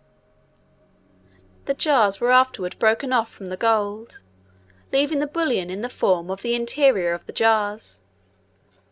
An immense amount of gold and silver and of other treasures had been thus collected. Alexander was aware of this depository before he advanced to meet Darius, and on the day of battle of Arbela, as soon as the victory was decided, he sent an officer from the very field to summon Susa to surrender. They obeyed the summons, and Alexander, soon after his great public entrance into Babylon, marched to Susa, and took possession of the vast stores of wealth accumulated there. The amount was enormous, both in quantity and value, and the seizing of it was a very magnificent act of plunder. In fact, it is probable that Alexander's slaughter of the Persian army at Arbela, and the subsequent spoliation of Susa, constitute, taken together, the most gigantic case of murder and robbery which was ever committed by man. So that, in performing these deeds, the great hero attained at last to the glory of having perpetrated the grandest and most imposing of all human crimes. That these deeds were really crimes there can be no doubt, when we consider that Alexander did not pretend to have any other motive in this invasion than love of conquest, which is, in other words, love of violence and plunder. They are only technically shielded from being called crimes by the fact that the earth has no laws and no tribunals high enough to condemn such enormous burglaries as that of 1/4 of the globe breaking violently and murderously in upon and robbing the other. Besides the treasures, Alexander found also at Susa a number of trophies which had been brought by Xerxes from Greece. for Xerxes had invaded Greece some 100 years before Alexander's day, and had brought to Susa the spoils and the trophies of his victories. Alexander sent them all back to Greece again. From Susa, the conqueror moved on to Persepolis, the great Persian capital. On his march he had to pass through a defile of the mountains. The mountaineers had been accustomed to exact tribute here of all who passed, having a sort of right, derived from ancient usage, to the payment of a toll. They sent to Alexander when they heard that he was approaching, and informed him that he could not pass with his army without paying the customary toll. Alexander sent back word that he would meet them at the pass, and give them their due. They understood this, and prepared to defend the pass. Some Persian troops joined them. They built walls and barricades along the narrow passage. They collected great stones on the brinks of precipices, and on the declivities of the mountains, to roll down upon the heads of their enemies. By these and every other means they attempted to stop Alexander's passage. But he had contrived to send detachments around by circuitous and precipitous paths, which even the mountaineers had deemed impracticable, and thus attack his enemies suddenly and unexpectedly from above their own positions. As usual, his plan succeeded. The mountaineers were drawn away, and the conqueror advanced towards the great Persian capital. Alexander's march from Susa to Persepolis was less a march than a triumphal progress. He felt the pride and elation so naturally resulting from success very strongly. The moderation and forbearance which had characterized him in his earlier years gradually disappeared as he became great and powerful.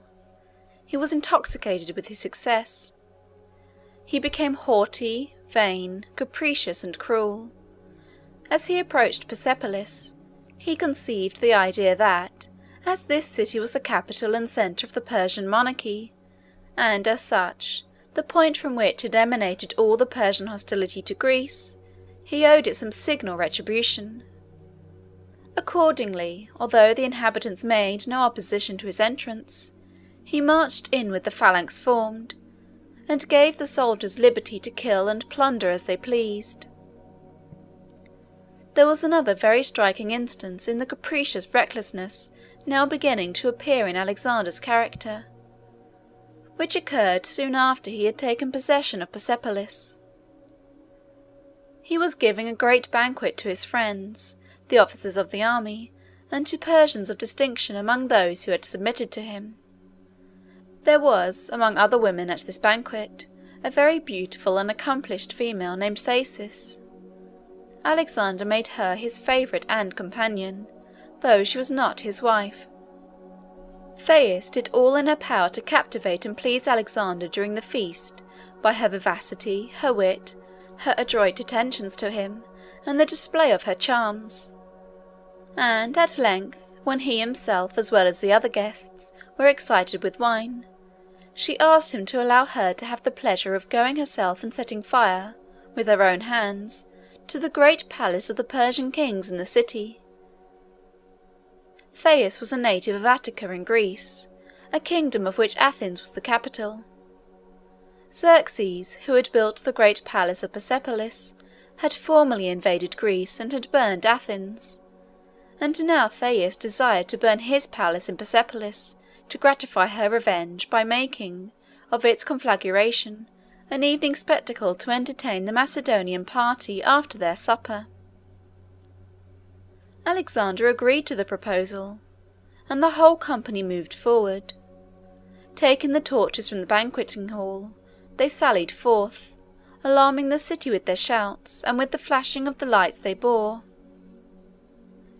The plan of Thais was carried fully into effect, every half-intoxicated guest assisting, by putting fire to the immense pile wherever they could get access to it. They performed the barbarous deed with shouts of vengeance and exultation.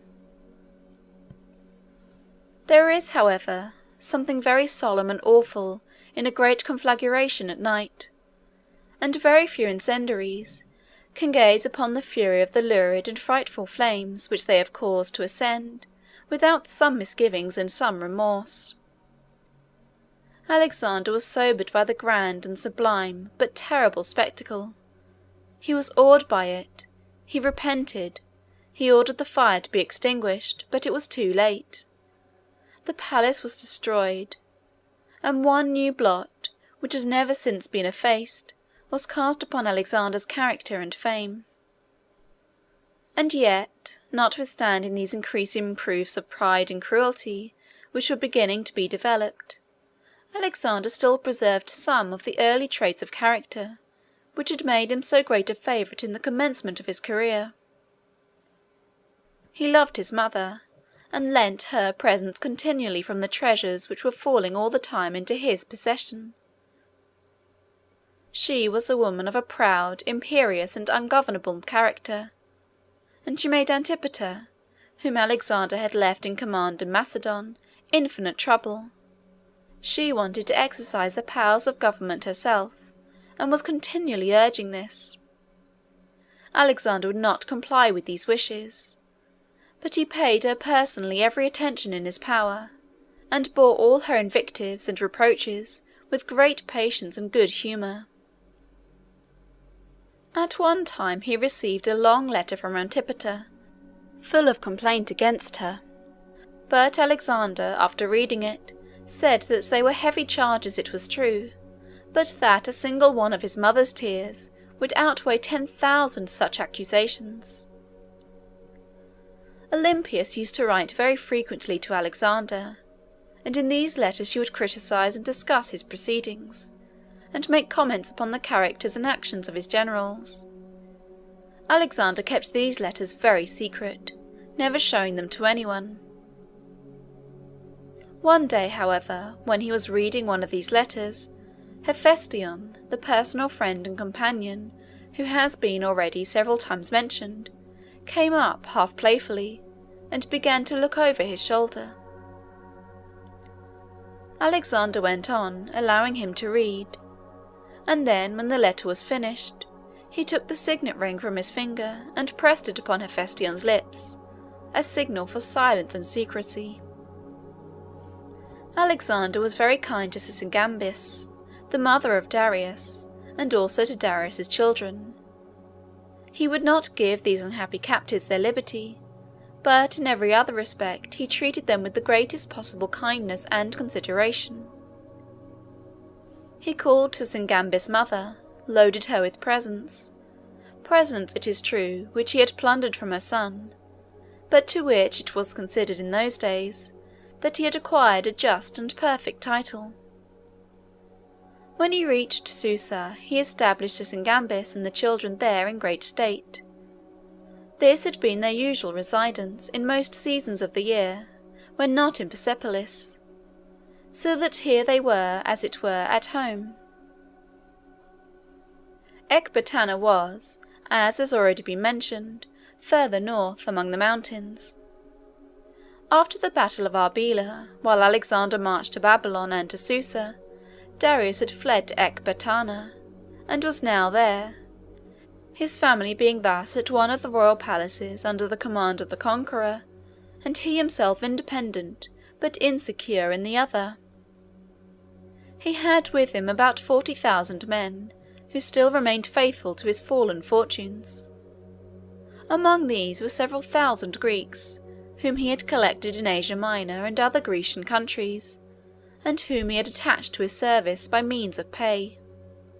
He called the officers of his army together, and explained to them the determination that he had come to in respect to his future movements. "A large party of those," said he, "who formerly served as officers of my government, have abandoned me in my adversity, and gone over to Alexander's side. They have surrendered to him the towns and citadels and provinces which I entrusted to their fidelity. You alone remain faithful and true. As for myself, I might yield to the conqueror, and have him assign to me some province or kingdom to govern as his subordinate, but I will never submit to such a degradation. I can die in the struggle, but never will I yield. I will wear no crown which another puts upon my brow, nor give up my rights to reign over the empire of my ancestors till I give up my life. If you agree with me in this determination, let us act energetically upon it. We have it in our power to terminate the injuries we are suffering, or else to avenge them." The army responded most cordially to this appeal. They were ready, they said, to follow him wherever he should lead. All this apparent enthusiasm, however, was very delusive and unsubstantial. A general named Bessus, combining with some other officers in the army, conceived the plan of seizing Darius and making him a prisoner, and then taking command of the army himself. If Alexander should pursue him, and be likely to overtake and conquer him, he then thought that, by giving up Darius as a prisoner, he could stipulate for liberty and safety, and perhaps great rewards, both for himself and for those who acted with him. If, on the other hand, they should succeed in increasing their own forces, so as to make head against Alexander, and finally to drive him away, then Bessus was to usurp the throne, and dispose of Darius by assassinating him, or imprisoning him for life in some remote and solitary castle. Bessus communicated his plans, very cautiously at first, to the leading officers of the army. The Greek soldiers were not included in the plot. They, however, heard and saw enough to lead them to suspect what was in preparation. They warned Darius, and urged him to rely upon them more than he had done, to make them his bodyguard, and to pitch his tent in their part of the encampment. But Darius declined these proposals. He would not, he said, distrust and abandon his countrymen, who were his natural protectors, and put himself in the hands of strangers. He would not betray and desert his friends in anticipation of their deserting and betraying him. In the meantime, as Alexander advanced towards Ecbatana, Darius and his forces retreated from it toward the eastward, through the great tract of country lying south of the Caspian Sea. There is a mountainous region here, with a defile traversing it, through which it would be necessary for Darius to pass. This defile was called the Caspian Gates, the name referring to rocks on each side. The marching of an army through a narrow and dangerous defile like this always causes detention and delay, and Alexander hastened forward in hopes to overtake Darius before he should reach it. He advanced with such speed that only the strongest and most robust of his army could keep up. Thousands, worn out with exertion and toil, were left behind, and many of the horses sank down by the roadside, exhausted with heat and fatigue, to die. Alexander pressed desperately on with all who were able to follow. It was all in vain, however. It was too late when he arrived at the pass. Darius had gone through with all his army. Alexander stopped to rest his men, and to allow time for those behind to catch up. He then went on for a couple of days, when he encamped, in order to send out foraging parties, that is to say, small detachments, dispatched to explore the surrounding country in search of grain and other food for the horses. Food for the horses of an army being too bulky to be transported far, has to be collected day by day from the neighbourhood of the line of march. While halting for these foraging parties to return, a Persian nobleman came into the camp, and informed Alexander that Darius and the forces accompanying him were encamped about 2 days' march in advance, but that Bessus was in command, the conspiracy having been successful, and Darius having been deposed and made a prisoner. The Greeks, who had adhered to their fidelity, finding that all the army were combined against them, and that they were not strong enough to resist, had abandoned the Persian camp, and had returned to the mountains, where they were awaiting the result. Alexander determined to set forward immediately in pursuit of Bessus and his prisoner. He did not wait for the return of the foraging parties. He selected the ablest and most active, both of foot soldiers and horsemen, ordered them to take 2 days' provisions, and then set forth with them that very evening. The party pressed on all that night, and the next day till noon. They halted till evening, and then set forth again. Very early the next morning they arrived at the encampment which the Persian nobleman had described. They found the remains of the campfires, and all the marks usually left upon a spot which has been used as the bivouac of an army. The army itself, however, was gone. The pursuers were now too much fatigued to go on any further without rest. Alexander remained here, accordingly, through the day, to give his men and his horses refreshment and repose. That night they set forward again, and the next day at noon they arrived at another encampment of the Persians, which they had left scarcely 24 hours before. The officers of Alexander's army were excited and animated in the highest degree, as they found themselves thus drawing so near to the great object of their pursuit. Any privation and fatigue, any measures, however extraordinary, to accomplish their end. They were ready for any exertions. Alexander inquired of the inhabitants of the place whether there were not some shorter road than the one along which the enemy were moving. There was one cross-road, but it led through a desolate and desert tract of land, destitute of water. In the march of an army, as the men are always heavily loaded with arms and provisions, and water cannot be carried, it is always considered essential to choose routes which will furnish supplies of water by the way. Alexander, however, disregarded this consideration here, and prepared at once to push into the cross-road with a small detachment. He had been now 2 years advancing from Macedon into the heart of Asia, always in quest of Darius, as his great opponent and enemy. He had conquered his armies, taken his cities, plundered his palaces, and made himself master of his whole realm. Still, so long as Darius himself remained at liberty and in the field, no victories could be considered as complete. To capture Darius himself would be the last and crowning act of his conquest. He had now been pursuing him for 1800 miles, advancing slowly from province to province, and from kingdom to kingdom. During all this time the strength of his flying foe had been wasting away, his armies had been broken up, his courage and hope had gradually failed, while the animation and hope of the pursuer had been gathering fresh and increasing strength from his successes, and were excited to wild enthusiasm now, as the hour for his final consummation of all his desires seemed to be drawing nigh. Guides were ordered to be furnished by the inhabitants, to show the detachment the way across the solitary and desert country. The detachment was to consist of horsemen entirely, that they might advance with the utmost celerity. To get as sufficient a corps as possible, Alexander dismounted 500 of the cavalry, and gave their horses to 500 men, officers and others, selected for their strength and courage from among the foot soldiers. All were ambitious of being designated for this service. Besides the honour of being so selected, there was an intense excitement, as usual toward the close of a chase, to arrive at the end. This body of horsemen were ready to set out in the evening.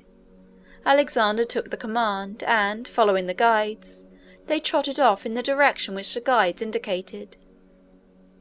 They travelled all night. When the day dawned, they saw, from an elevation to which they had attained, the body of the Persian troops moving at a short distance before them, foot soldiers, chariots, and horsemen pressing on together in great confusion and disorder. As soon as Bessus and his company found that their pursuers were close upon them, they attempted at first to hurry forward, in the vain hope of still effecting their escape. Darius was in a chariot. They urged this chariot on, but it moved heavily. Then they concluded to abandon it, and they called upon Darius to mount a horse and ride off with them, leaving the rest of the army and the baggage to its fate. But Darius refused. He said he would rather trust himself in the hands of Alexander than in those of such traitors as they. Rendered desperate by their situation, and exasperated by this reply, Bessus and his confederates thrust their spears into Darius's body as he sat in his chariot, and then galloped away. They divided into different parties, each taking a different road. Their object in doing this was to increase their chances of escape by confusing Alexander in his plans for pursuing them. Alexander pressed on toward the ground which the enemy were abandoning, and sent off separate detachments after the various divisions of the flying army. In the meantime, Darius remained in his chariot, wounded and bleeding. He was worn out and exhausted, both in body and mind, by his complicated sufferings and sorrows.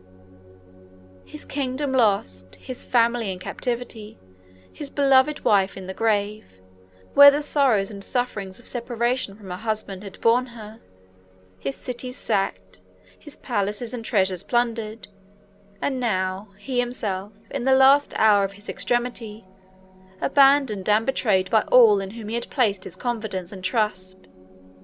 His heart sunk within him in despair.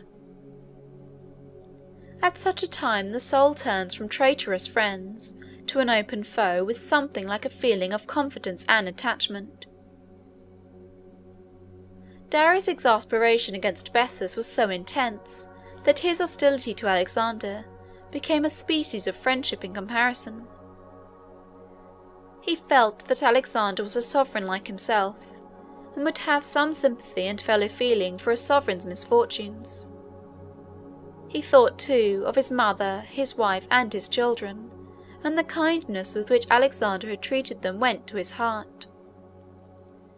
He lay there accordingly, faint and bleeding in his chariot, and looking for the coming of Alexander as for that of a protector and friend, the only one to whom he could now look for any relief in the extremity of his distress.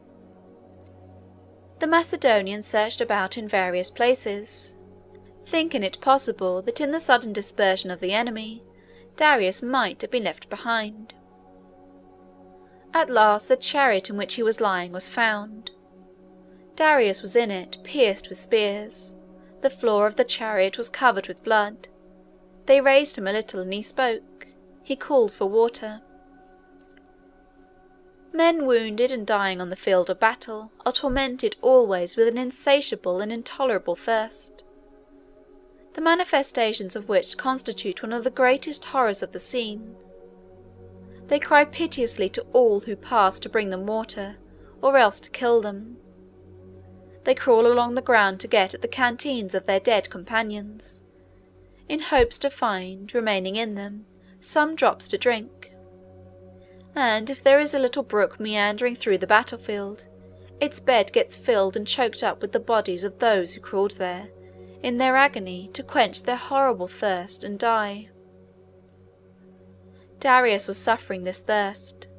It bore down and silenced, for the time, every other suffering, so that his first cry, when his enemies came around him with shouts of exultation, was not for his life, not for mercy, not for relief from the pain and anguish of his wounds. He begged them to give him some water. He spoke through an interpreter. The interpreter was a Persian prisoner, whom the Macedonian army had taken some time before, and who had learned the Greek language in the Macedonian camp. Anticipating some occasion for his services, they had brought him with them now, and it was through him that Darius called for water. A Macedonian soldier went immediately to get some. Others hurried away in search of Alexander, to bring him to the spot where the great object of his hostility and of his long and protracted pursuit was dying. Darius received the drink. He then said that he was extremely glad that they had an interpreter with them, who could understand him, and bear his message to Alexander. He had been afraid that he should have had to die without being able to communicate what he had to say. "Tell Alexander," said he then, that I feel under the strongest obligations to him, which I can now never repay, for his kindness to my wife, my mother, and my children. He not only spared their lives, but treated them with the greatest consideration and care, and did all in his power to make them happy. The last feeling in my heart is gratitude to him for these favours. I hope now that he will go on prosperously, and finish his conquests as triumphantly as he has begun them. He would have made one last request, he added, if he had thought it necessary, and that was, that Alexander would pursue the traitor Bessus, and avenge the murder he had committed. But he was sure that Alexander would do this of his own accord, as the punishment of such treachery was an object of common interest for every king. Darius then took Polystratus, the Macedonian who had brought in the water, by the hand, saying, "Give Alexander thy hand, as I now give thee mine. It is the pledge of my gratitude and affection." Darius was too weak to say much more. They gathered around him, endeavouring to sustain his strength until Alexander should arrive, but it was all in vain. He sank gradually, and soon ceased to breathe. Alexander came up a few minutes after all was over. He was at first shocked at the spectacle before him, and then overwhelmed with grief. He wept bitterly. Some compunctions of conscience may have visited his heart at seeing thus before him the ruin he had made.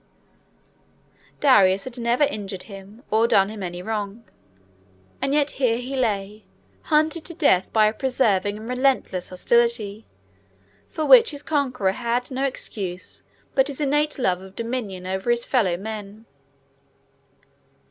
Alexander spread his own military cloak over the dead body. He immediately made arrangements for having the body embalmed, and then sent it to Susa, for Sysigambis, in a very costly coffin, and with a procession of royal magnificence. He sent it to her that she might have the satisfaction of seeing it deposited in the tombs of the Persian kings. What a present! The killer of a son sending the dead body, in a splendid coffin, to the mother, as a token of respectful regard. Alexander pressed on to the northward and eastward in pursuit of Bessus, who had soon collected the scattered remains of his army, and was doing his utmost to get into a posture of defence. He did not, however, overtake him till he had crossed the Oxus, a large river which will be found upon the map, flowing to the northward and westward into the Caspian Sea. He had great difficulty in crossing this river, as it was too deep to be forded, and the banks and bottom were so sandy and yielding that he could not make the foundations of bridges stand. He accordingly made floats and rafts, which were supported by skins made buoyant by inflation, or by being stuffed with straw and hay. After getting his army, which had been in the meantime greatly reinforced and strengthened, across this river, he moved on. The generals under Bessus, finding all hope of escape failing them, resolved on betraying him as he had betrayed his commander. They sent word to Alexander that if he would send forward a small force where they should indicate, they would give up Bessus to his hands. Alexander did so, entrusting the command to an officer named Ptolemy. Ptolemy found Bessus in a small walled town whither he had fled for refuge, and easily took him prisoner. He sent word back to Alexander that Bessus was at his disposal, and asked for orders. The answer was, "Put a rope around his neck and send him to me." When the wretched prisoner was brought into Alexander's presence, Alexander demanded of him how he could have been so base as to have seized, bound, and at last murdered his kinsman and benefactor. It is a curious instance in proof of the permanence and stability of the great characteristics of human nature, through all the changes of civilization and lapses of time, that Bessus gave the same answer that wrongdoers almost always give when brought to account for their wrongs. He laid the fault upon his accomplices and friends. It was not his act, it was theirs. Alexander ordered him to be publicly scourged. Then he caused his face to be mutilated in a manner customary in those days, when a tyrant wished to stamp upon his victim a perpetual mark of infamy. In this condition, and with a mind in the agony of suspense and fear at the thought of worse tortures which he knew were to come, Alexander sent him as a second present to Sysigambis, to be dealt with at Susa, as her revenge might direct. She inflicted upon him the most extreme tortures, and finally, when satiated with the pleasure of seeing him suffer, the story is that they chose 4 very elastic trees, growing at a little distance from each other, and bent down the tops of them toward the central point between them. They fastened the exhausted and dying Bessus to these trees, 1 limb of his body to each, and then, releasing the stems from their confinement, they flew upward, tearing the body asunder, each holding its own dissevered portion, as if in triumph, far over the heads of the multitude assembled to witness the spectacle. Alexander was now 26 years of age. He had accomplished fully the great objects which had been the aim of his ambition. Darius was dead, and he was himself the undisputed master of all Western Asia. His wealth was almost boundless. His power was supreme over what was, in his view, the whole known world. But during the process of rising to this ascendancy, his character was sadly changed. He lost the simplicity, the temperance, the moderation, and the sense of justice which characterized his early years. He adopted the dress and the luxurious manners of the Persians. He lived in the palaces of the Persian kings, imitating all their state and splendour. He became very fond of convivial entertainments and of wine, and often drank to excess. He provided himself with a seraglio of 360 young females, in whose company he spent his time, giving himself up to every form of effeminacy and dissipation. In a word, he was no longer the same man. The decision, the energy of character, the steady pursuit of great ends by prudence, forethought, patient effort, and self-denial, all disappeared. Nothing now seemed to interest him but banquets, carousals, parties of pleasure, and whole days and nights spent in dissipation and vice. This state of things was a great cause of mortification and chagrin to the officers of his army. Many of them were older than himself, and better able to resist these temptations to luxury, effeminacy, and vice. They therefore remained firm in their original simplicity and integrity, and after some respectful but ineffectual remonstrances, they stood aloof, alienated from their commander in heart, and condemning very strongly among themselves his wickedness and folly. On the other hand, many of the younger officers followed Alexander's example, and became as vain, as irregular, and as fond of vicious indulgence as he. But then, though they joined him in his pleasures, there was no strong bond of union between him and them. The tie which binds mere companions in pleasure together is always very slight and frail. Thus Alexander gradually lost the confidence and affection of his old friends, and gained no new ones. His officers either disapproved his conduct, and were distant and cold, or else joined him in his dissipation and vice, without feeling any real respect for his character, or being bound to him by any principle of fidelity. Parmenio and his son Philotas were, respectively, striking examples of these 2 kinds of character. Parmenio was an old general, now considerably advanced in life. He had served, as has already been stated, under Philip, Alexander's father, and had acquired great experience and great fame before Alexander succeeded to the throne. During the whole of Alexander's career, Parmenio had been his principal lieutenant general, and he had always placed his greatest reliance upon him in all trying emergencies. He was cool, calm, intrepid, sagacious. he held Alexander back from many rash enterprises, and was the efficient means of his accomplishing most of his plans. It is the custom among all nations to give kings the glory of all that is effected by their generals and officers, and the writers of those days would, of course, in narrating the exploits of the Macedonian army, exaggerate the share which Alexander had in their performances, and underrate those of Parmenio.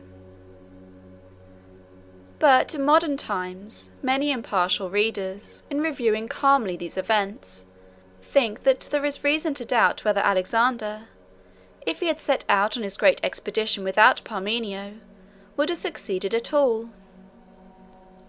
Philotas was the son of Parmenio, but he was of a very different character.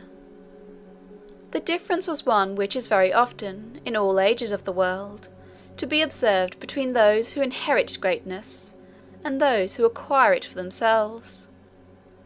We see the same analogy reigning at the present day, when the sons of the wealthy who are born to fortune substitute pride and arrogance and vicious self-indulgence and waste for the modesty and prudence and virtue of their sires, by means of which the fortune was acquired. Philotas was proud, boastful, extravagant, and addicted, like Alexander his master, to every species of indulgence and dissipation. He was universally hated. His father, out of patience with his haughty airs, his boastings, and his pomp and parade, advised him one day to make himself less. But Parmenio's prudent advice to his son was thrown away. Philotas spoke of himself as Alexander's great reliance. "What would Philip have been or have done," said he, "without my father Parmenio? And what would Alexander have been or have done without me?" These things were reported to Alexander, and thus the mind of each was filled with suspicion, fear, and hatred toward the other. Courts and camps are always the scenes of conspiracy and treason, and Alexander was continually hearing of conspiracies and plots formed against him. The strong sentiment of love and devotion with which he inspired all around him at the commencement of his career was now gone, and his generals and officers were continually planning schemes to depose him from the power which he seemed no longer to have the energy to wield. Or at least, Alexander was continually suspecting that such plans were formed, and he was kept in a continual state of uneasiness and anxiety in discovering and punishing them. At last a conspiracy occurred in which Philotas was implicated. Alexander was informed one day that a plot had been formed to depose and destroy him, that Philotas had been made acquainted with it by a friend of Alexander's, in order that he might make it known to the king, that he had neglected to do so, thus making it probable that he was himself in league with the conspirators. Alexander was informed that the leader and originator of this conspiracy was one of his generals named Dymnus.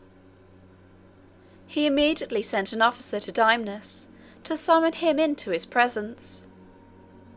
Dymnus appeared to be struck with consternation at this summons. Instead of obeying it, he drew his sword, thrust it into his own heart, and fell dead upon the ground.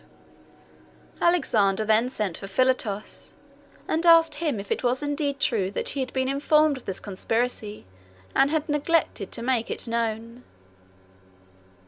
Philotas replied that he had been told that such a plot was formed, but that he did not believe it, that such stories were continually invented by the malice of evil-disposed men, and that he had not considered the report which came to his ears as worthy of any attention. He was, however, now convinced, by the terror which Dymnus had manifested, and by his suicide, that all was true, and he asked Alexander's pardon for not having taken immediate measures for communicating promptly the information he had received. Alexander gave him his hand, and said that he was convinced that he was innocent, and had acted as he did from disbelief in the existence of the conspiracy, and not from any guilty participation in it. So Philotas went away to his tent. Alexander, however, did not drop the subject here. He called a council of his ablest and best friends and advisers, consisting of the principal officers of his army, and laid the facts before them. They came to a different conclusion from him in respect to the guilt of Philotas. They believed him implicated in the crime, and demanded his trial. Trial in such a case, in those days, meant putting the accused to the torture, with a view of forcing him to confess his guilt. Alexander yielded to this proposal. Perhaps he had secretly instigated it. The advisers of kings and conquerors, in such circumstances as this, generally have the sagacity to discover what advice will be agreeable. At all events, Alexander followed the advice of his counsellors, and made arrangements for arresting Philotas on that very evening. These circumstances occurred at a time when the army was preparing for a march, the various generals lodging in tents pitched for the purpose. Alexander placed extra guards in various parts of the encampment, as if to impress the whole army with a sense of the importance and solemnity of the occasion. He then sent officers to the tent of Philotas, late at night, to arrest him. The officers found their unhappy victim asleep. They awoke him, and made known their errand. Philotas arose and obeyed the summons, dejected and distressed, aware apparently that his destruction was impending.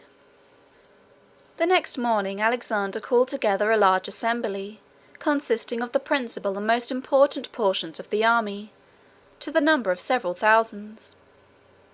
They came together with an air of impressive solemnity, expecting, from the preliminary preparations, that business of a very solemn moment was to come before them, though they knew not what it was. These impressions of awe and solemnity were very much increased by the spectacle which first met the eyes of the assembly after they were convened. This spectacle was that of the dead body of Dymnus, bloody and ghastly, which Alexander ordered to be brought in and exposed to view. The death of Dymnus had been kept a secret, so that the appearance of his body was an unexpected as well as a shocking sight. When the first feeling of surprise and wonder had a little subsided, Alexander explained to the assembly the nature of the conspiracy, and the circumstances connected with the self-execution of one of the guilty participators in it. The spectacle of the body and the statement of the king produced a scene of great and universal excitement in the assembly, and this excitement was raised to the highest pitch by the announcement which Alexander now made, that he had reason to believe that Philotas and his father Parmenio, officers who had enjoyed his highest favour, and in whom he had placed the most unbounded confidence, were the authors and originators of the whole design. He then ordered Philotas to be brought in. He came guarded as a criminal, with his hands tied behind him, and his head covered with a coarse cloth. He was in a state of great dejection and despondency. It is true that he was brought forward for trial, but he knew very well that trial meant torture, and that there was no hope for him as to the result. Alexander said that he would leave the accused to be dealt with by the assembly, and withdrew. The authorities of the army, who now had the proud and domineering spirit which had so long excited their hatred and envy completely in their power, listened for a time to what Philotas had to say in his own justification. He showed them that there was no evidence whatever against him, and appealed to their sense of justice, not to condemn him on mere vague surmises. In reply, they decided to put him to the torture. There was no evidence, it was true, and they wished accordingly to supply its place by his own confession, extorted by pain. Of course, his most inveterate and implacable enemies were appointed to conduct the operation. They put Philotas upon the rack. The rack is an instrument of wheels and pulleys into which the victim is placed, and his limbs and tendons are stretched by it in a manner which produces most excruciating pain. Philotas bore the beginning of his torture with great resolution and fortitude. He made no complaint, he uttered no cry. This was the signal to his executioners to increase the tension and the agony. Of course, in such a trial as this, there was no question of guilt or innocence at issue. The only question was, which could stand out the longest, his enemies in witnessing horrible sufferings, or he himself in enduring them. In this contest the unhappy Philotas was vanquished at last. He begged them to release him from the rack, saying he would confess whatever they required, on condition of being allowed to die in peace. They accordingly released him, and in answer to their questions he confessed that he himself and his father were involved in the plot. He said yes to various other inquiries relating to the circumstances of the conspiracy, and the guilt of various individuals whom those that managed the torture had suspected, or who at any rate they wished to have condemned.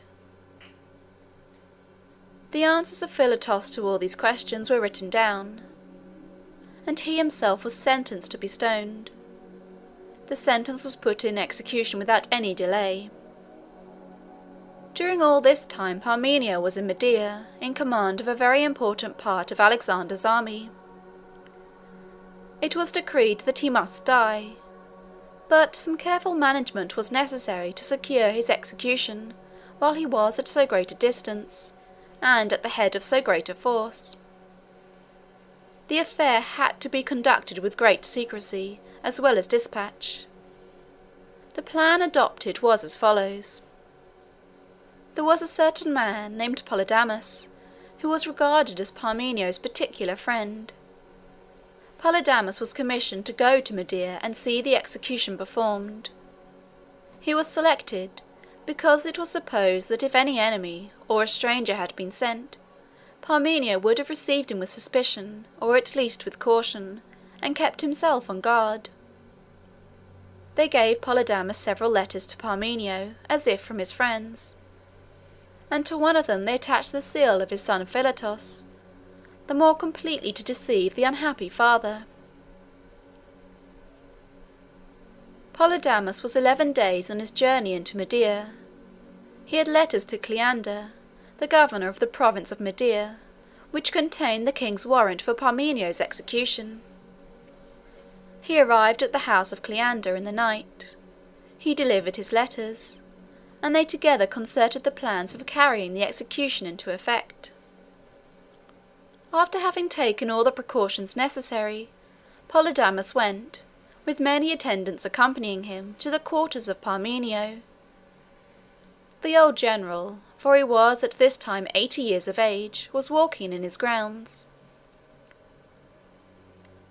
Polydamas, being admitted, ran up to accost him, with great appearance of cordiality and friendship. He delivered to him his letters, and Parmenio read them. He seemed much pleased with their contents, especially with the one which had been written in the name of his son. He had no means of detecting the impostor, for it was very customary in those days for letters to be written by secretaries, and to be authenticated solely by the seal. Parmenio was much pleased to get good tidings from Alexander and from his son, and began conversing upon the contents of the letters, when Polydamas, watching his opportunity, drew forth a dagger which he had concealed upon his person, and plunged it into Parmenio's side. He drew it forth immediately, and struck at his throat. The attendants rushed on at this signal, and thrust their swords again and again into the fallen body, until it ceased to breathe. The death of Parmenio and of his son in this violent manner, when too there was so little evidence of their guilt, made a very general and a very unfavourable impression in respect to Alexander.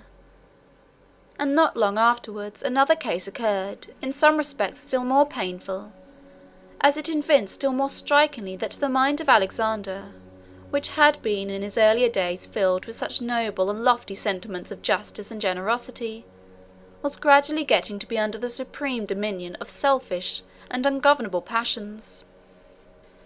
It was the case of Clitus. Clitus was a very celebrated general of Alexander's army, and a great favourite with the king. He had in fact on one occasion saved Alexander's life. It was at the Battle of Granicus. Alexander had exposed himself in the thickest of the combat and was surrounded by enemies. The sword of one of them was actually raised over his head, and would have fallen and killed him on the spot, if Clitus had not rushed forward and cut the man down, just at the instant when he was about striking the blow. Such acts of fidelity and courage as this had given Alexander great confidence in Clitus. It happened, shortly after the death of Parmenio, that the governor of one of the most important provinces of the empire resigned his post. Alexander appointed Clitus to fill the vacancy. The evening before his departure to take charge of his government, Alexander invited him to a banquet, made partly at least in honour of his elevation. Clitus and the other guests assembled. They drank wine as usual with great freedom. Alexander became excited and began to speak, as he was now often accustomed to do, boasting of his own exploits, and to disparage those of his father Philip in comparison. Men half intoxicated are very prone to quarrel, and not the less so for being excellent friends when sober. Clitus had served under Philip. He was now an old man, and like other old men, was very tenacious of the glory that belonged to the exploits of his youth. He was very restless and uneasy at hearing Alexander claim for himself the merit of his father Philip's victory at Chaeronea, and began to murmur something to those who sat next to him about kings claiming and getting a great deal of glory which did not belong to them. Alexander asked what it was that Clitus said. No one replied. Clitus, however, went on talking, speaking more and more audibly as he became gradually more and more excited. He praised the character of Philip, and applauded his military exploits, saying that they were far superior to any of the enterprises of their day. The different parties at the table took up the subject, and began to dispute, the old men taking the part of Philip in former days, and the younger defending Alexander. Clitus became more and more excited. He praised Parmenio, who had been Philip's greatest general, and began to impugn the justice of his late condemnation and death. Alexander retorted, and Clitus, rising from his seat, and losing now all self-command, reproached him with severe and bitter words. "Here is the hand," said he, extending his arm, "that saved your life at the battle of Granicus, and the fate of Parmenio shows what sort of gratitude and what rewards faithful servants are to expect at your hands." Alexander, burning with rage, commanded Clitus to leave the table. Clitus obeyed, saying, as he moved away, "He is right not to bear free-born men at his table who can only tell him the truth. He is right. It is fitting for him to pass his life among barbarians and slaves, who will be proud to pay their adoration to his Persian girdle and his splendid robe." Alexander seized a javelin to hurl at Clitus's head. The guests rose in confusion, and with many other outcries pressed around him. Some seized Alexander's arm, some began to hurry Clitus out of the room, and some were engaged in loudly criminating and threatening each other. They got Clitus out of the apartment, but as soon as he was in the hall he broke away from them, returned by another door, and began to renew his insults to Alexander. The king hurled his javelin and struck Clitus down, saying at the same time, "Go then, and join Philip and Parmenio." The company rushed to the rescue of the unhappy man, but it was too late. He died almost immediately. Alexander, as soon as he came to himself, was overwhelmed with remorse and despair. He mourned bitterly for many days the death of his long-tried and faithful friend, and execrated the intoxication and passion on his part which had caused it, He could not, however, restore Clitus to life, nor remove from his own character the indelible stains which such deeds necessarily fixed upon it. Alexander continued, for 2 or 3 years, his expeditions and conquests in Asia, and in the course of them he met with a great variety of adventures, which cannot be here particularly described. He penetrated into India, as far as the banks of the Indus, and, not content with this, was preparing to cross the Indus and go on to the Ganges. His soldiers, however, resisted this design. They were alarmed at the stories which they heard of the Indian armies, with elephants bearing castles upon their backs, and soldiers armed with strange and unheard-of weapons. These rumours, and the natural desire of the soldiers not to go away any further from their native land, produced almost a mutiny in the army. At length Alexander, learning how strong and how extensive the spirit of insubordination was becoming, summoned his officers to his own tent, and then ordering the whole army to gather round, he went out to meet them. He made an address to them, in which he recounted all their past exploits, praised the courage and perseverance which they had shown thus far, and endeavoured to animate them with a desire to proceed. They listened in silence, and no one attempted to reply. This solemn pause was followed by marks of great agitation throughout the assembly. The army loved their commander, notwithstanding his faults and failings. They were extremely unwilling to make any resistance to his authority, but they had lost that extreme and unbounded confidence in his energy and virtue, which made them ready, in the former part of his career, to press forward into any difficulties and dangers whatever, where he led the way. At last one of the army approached the king, and addressed him somewhat as follows: "We are not changed, sir, in our affection for you. We still have, and shall always retain, the same zeal and the same fidelity. We are ready to follow you at the hazard of our lives, and to march wherever you may lead us. Still we must ask you, most respectfully, to consider the circumstances in which we are placed. We have done all for you that it was possible for man to do. We have crossed seas and land.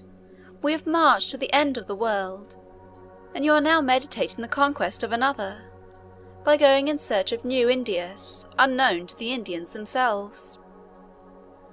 Such a thought might be worthy of your courage and resolution, but it surpasses ours, and our strength still more. Look at these ghastly faces, and these bodies covered with wounds and scars. Remember how numerous we were when first we set out with you, and see how few of us remain. The few who have escaped so many toils and dangers have neither courage nor strength to follow you any further. They all long to revisit their country and their homes, and to enjoy, for the remainder of their lives, the fruits of all their toils. Forgive them these desires so natural to man." The expression of these sentiments confirmed and strengthened them in the minds of all the soldiers. Alexander was greatly troubled and distressed. A disaffection in a small part of an army may be put down by decisive measures, but when the determination to resist is universal, it is useless for any commander, however imperious and absolute in temper, to attempt to withstand it. Alexander, however, was extremely unwilling to yield. He remained 2 days shut up in his tent, the prey to disappointment and chagrin. The result, however, was that he abandoned plans of further conquest, and turned his steps again toward the west. He met with various adventures as he went on, and incurred many dangers, often in a rash and foolish manner, and for no good end. At one time, while attacking a small town, he seized a scaling ladder and mounted with the troops. In doing this, however, he put himself forward so rashly and inconsiderately that his ladder was broken, and while the rest retreated he was left alone upon the wall, whence he descended into the town, and was immediately surrounded by enemies. His friends raised their ladders again and pressed on, desperately to find and rescue him. Some gathered around him and defended him, while others contrived to open a small gate by which the rest of the army gained admission. By this means Alexander was saved, though when they brought him out of the city there was an arrow 3 feet long, which could not be extracted, sticking into his side through his coat of mail. The surgeons first very carefully cut off the wooden shaft of the arrow, and then, enlarging the wound by incisions, they drew out the barbed point. The soldiers were indignant that Alexander should expose his person in such a foolhardy way, only to endanger himself, and to compel them to rush into danger to rescue him. The wound very nearly proved fatal. The loss of blood was attended with extreme exhaustion. Still, in the course of a few weeks he recovered. Alexander's habits of intoxication and various excess of all kinds were, in the meantime, continually increasing. He not only indulged in such excesses himself, but he encouraged them in others. He would offer prizes at his banquets to those who would drink the most. On one of these occasions, the man who conquered drank, it is said, 18 or 20 pints of wine, after which he lingered in misery for 3 days, and then died. And more than 40 others, present at the same entertainment, died in consequence of their excesses. Alexander returned toward Babylon. His friend Hephaestion was with him, sharing with him everywhere in all the vicious indulgences to which he had become so prone. Alexander gradually separated himself more and more from his old Macedonian friends, and linked himself more and more closely with Persian associates. He married Statira, the oldest daughter of Darius, and gave the youngest daughter to Hephaestion. He encouraged similar marriages between Macedonian officers and Persian maidens as far as he could. In a word, he seemed intent in merging, in every way, his original character and habits of action in the effeminacy, luxury, and vice of the Eastern world, which he had at first so looked down upon and despised. Alexander's entrance into Babylon, on his return from his Indian campaigns, was a scene of great magnificence and splendour. Ambassadors and princes had assembled there from almost all the nations of the earth to receive and welcome him, and the most ample preparations were made for processions, shows, parades, and spectacles to do him honour. The whole country was in a state of extreme excitement, and the most expensive preparations were made to give him a reception worthy of one who was the conqueror and monarch of the world, and the son of a god. When Alexander approached the city, however, he was met by a deputation of Chaldean astrologers. The astrologers were a class of philosophers who pretended, in those days, to foretell human events by means of the motion of the stars. The motions of the stars were studied very closely in early times, and in those eastern countries by the shepherds, who had often to remain in the open air through the summer nights to watch their flocks. These shepherds observed that nearly all the stars were fixed in relation to each other. That is, although they rose successively in the east, and, passing over, set in the west, they did not change in relation to each other.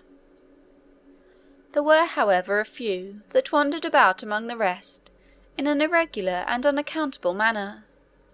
They called these stars the Wanderers, that is, in their language, the planets, and they watched their mysterious movements with great interest and awe.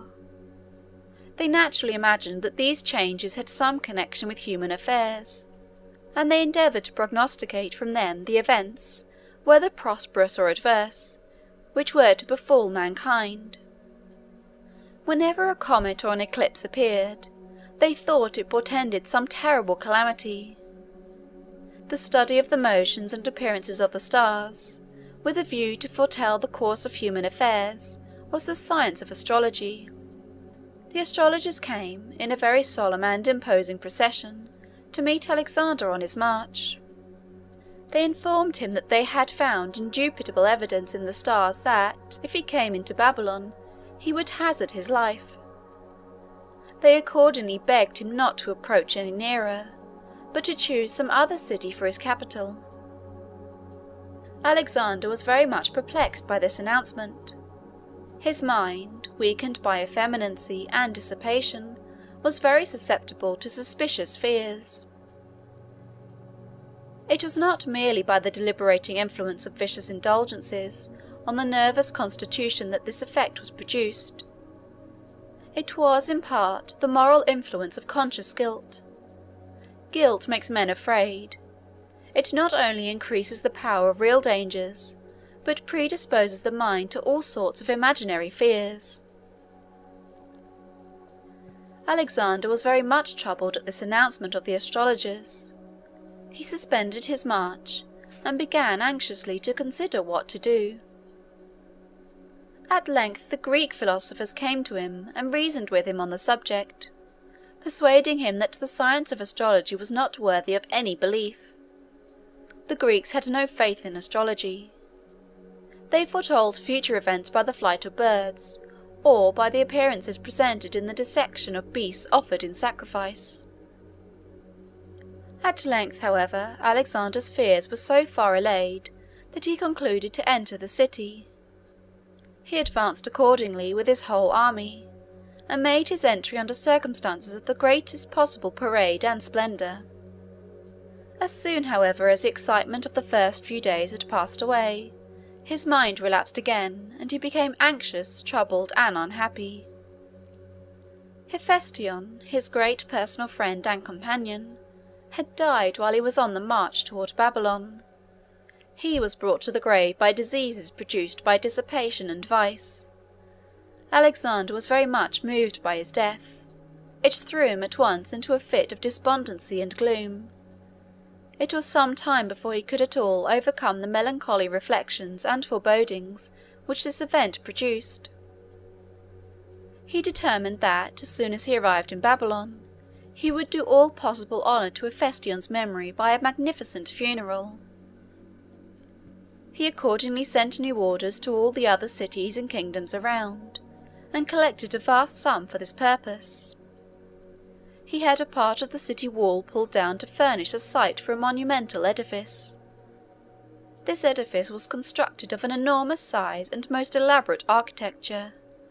It was ornamented with long rows of prows of ships, taken by Alexander in his victories, and by statues and columns and sculptures and gilded ornaments of every kind. There were images of sirens on the entablatures near the roof, which, by means of a mechanism concealed within, were made to sing dirges and mournful songs. The expense of this edifice, and of the games, shows, and spectacles connected with its consecration, is said by historians of the day to have been a sum which, on calculation, is found equal to about $10 millions. There were, however, some limits still to Alexander's extravagance and folly. There was a mountain in Greece, Mount Athos, which a certain projector said could be carved and fashioned in the form of a man, probably in a recumbent posture. There was a city on one of the declivities of the mountain, and a small river issuing from springs in the ground came down on the other side. The artist who conceived this prodigious piece of sculpture said that he would so shape the figure that the city should be in one of its hands, and the river should flow out from the other. Alexander listened to this proposal. The name Mount Athos recalled to his mind the attempt of Xerxes, a former Persian king, who had attempted to cut a road through the rocks upon a part of Mount Athos in the invasion of Greece. He did not succeed, but left the unfinished work a lasting memorial both of the attempt and the failure. Alexander concluded at length that he would not attempt such a sculpture. "Mount Athos," said he, "is already the monument of one king's folly. I will not make it that of another." As soon as the excitement connected with the funeral obsequies of Hephaestion were over, Alexander's mind relapsed again into a state of gloomy melancholy. This depression, caused as it was by previous dissipation and vice, seemed to admit of no remedy or relief but in new excesses. The traces, however, of his former energy so far remained that he began to form magnificent plans for the improvement of Babylon. He commenced the execution of some of these plans. His time was spent, in short, in strange alternations: resolution and energy in forming vast plans one day, and utter abandonment to all the excesses of dissipation and vice the next. It was a mournful spectacle to see his former greatness of soul still struggling on, though more and more faintly, as it became gradually overborne by the resistless inroads of intemperance and sin. This scene was at length suddenly terminated in the following manner. On one occasion, after he had spent a whole night in drinking and carousing, the guests, when the usual time arrived for separating, proposed that, instead of this, they should begin anew, and commence a second banquet at the end of the first. Alexander, half intoxicated already, entered warmly into this proposal. They assembled accordingly in a very short time. There were 20 present at this new feast. Alexander, to show how far he was from having exhausted his powers of drinking, began to pledge each one of the company individually. Then he drank to them all together. There was a very large cup called the Bowl of Hercules, which he now called for, and after having filled it to the brim, he drank it off to the health of one of the company present, a Macedonian named Proteus. This feat being received by the company with great applause, he ordered the great bowl to be filled again, and drank it off as before. The work now done, his faculties and his strength soon failed him, and he sank down to the floor. They bore him away to his palace. A violent fever intervened, which the physicians did all in their power to allay. As soon as his reason returned a little, Alexander aroused himself from his lethargy, and tried to persuade himself that he should recover. He began to issue orders in regard to the army and to his ships, as if such a turning of his mind to the thoughts of power and empire would help bring him back from the brink of the grave toward which he had been so obviously tending. He was determined, in fact, that he would not die. He soon found, however, notwithstanding his efforts to be vigorous and resolute, that his strength was fast ebbing away. The vital powers had received a fatal wound, and he soon felt that they could sustain themselves but little longer. He came to the conclusion that he must die. He drew off his signet ring from his finger. It was a token that he felt that all was over. He handed the ring to one of his friends who stood by his bedside. "When I am gone," said he, "take my body to the temple of Jupiter Ammon, and inter it there." The generals who were around him advanced to his bedside, and one after another kissed his hand. Their old affection for him revived as they saw him about to take leave from them for ever. They asked him to whom he wished to leave his empire. "To the most worthy," said he. He meant doubtless, by this evasion, that he was too weak and exhausted to think of such affairs. He knew probably that it was useless for him to attempt to control the government of his empire after his death. He said, in fact, that he foresaw the decision of such questions would give rise to some strange funeral games after his decease. Soon after this he died. The palaces of Babylon were immediately filled with cries of mourning at the death of the prince, followed by bitter and interminable disputes about the succession. It had not been the aim of Alexander's life to establish firm and well-settled governments in the countries that he conquered, to encourage order and peace and industry among men, and to introduce system and regularity in human affairs, so as to leave the world in a better condition than he found it. In this respect his course of conduct presents a strange contrast with that of Washington. It was Washington's aim to mature and perfect organizations which would move on prosperously of themselves without him, and he was continually withdrawing his hand from action and control in public affairs, taking a higher pleasure in the independent working of the institutions which he had formed and protected, than in exercising himself a high personal power. Alexander, on the other hand, was all his life intent solely on enlarging and strengthening his own personal power. He was all in all. He wished to make himself so. He never thought of the welfare of the countries which he had subjected to his sway, or did anything to guard against the anarchy and civil wars which he knew full well would break out at once over all his vast dominions as soon as his power came to an end. The result was, as might have been foreseen, the whole vast field of his conquest became, for many long and weary years after Alexander's death, the prey to the most ferocious and protracted civil wars. Each general and governor seized the power which Alexander's death left in his hands, and endeavoured to defend himself in the possession of it against the others. Thus the devastation and misery which the making of these conquests brought upon Europe and Asia were continued for many years during the slow and terrible process of their return to their original condition. In the exigency of the moment, however, at Alexander's death, the generals who were in his court at the time assembled forthwith, and made an attempt to appoint someone to take the immediate command. They spent a week in stormy debates on this subject. Alexander had left no legitimate heir, and he had declined, when on his deathbed, as we have already seen, to appoint a successor. Among his wives, if indeed they may be called wives, there was one named Roxana, who had a son not long after his death.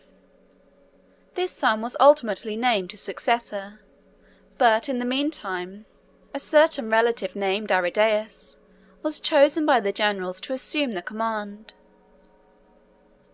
The selection of Argead was a sort of compromise.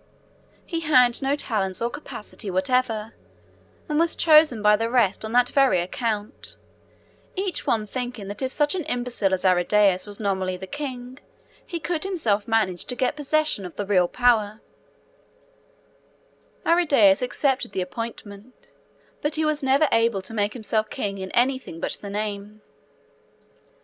In the meantime, as the tidings of Alexander's death spread over the empire, it produced very various effects, according to the personal feelings in respect to Alexander entertained by the various personages and powers to which the intelligence came. Some, who had admired his greatness and the splendour of his exploits, without having themselves experienced the bitter fruits of them, mourned and lamented his death. Others, whose fortunes had been ruined, and whose friends and relatives had been destroyed, in the course or in the sequel of his victories, rejoiced that he who had been such a scourge and curse to others had himself sunk, at last, under the judgment of heaven. We should have expected that Sisygambis, the bereaved and widowed mother of Darius, would have been among those who would have exulted most highly at the conqueror's death. But history tells us that, instead of this, she mourned over it with a protracted and inconsolable grief. Alexander had been, in fact, though the implacable enemy of his son, a faithful and generous friend to her. He had treated her at all times with the utmost respect and consideration, had supplied all her wants and ministered in every way to her comfort and happiness. She had gradually learned to think of him and to love him as a son. He, in fact, always called her mother, and when she learned that he was gone, she felt as if her last earthly protector was gone. Her life had been one continued scene of affliction and sorrow, and this last blow brought her to her end. She pined away, perpetually restless and distressed. She lost all desire for food, and refused, like others who were suffering great mental anguish, to take the sustenance which her friends and attendants offered and urged upon her. At length she died.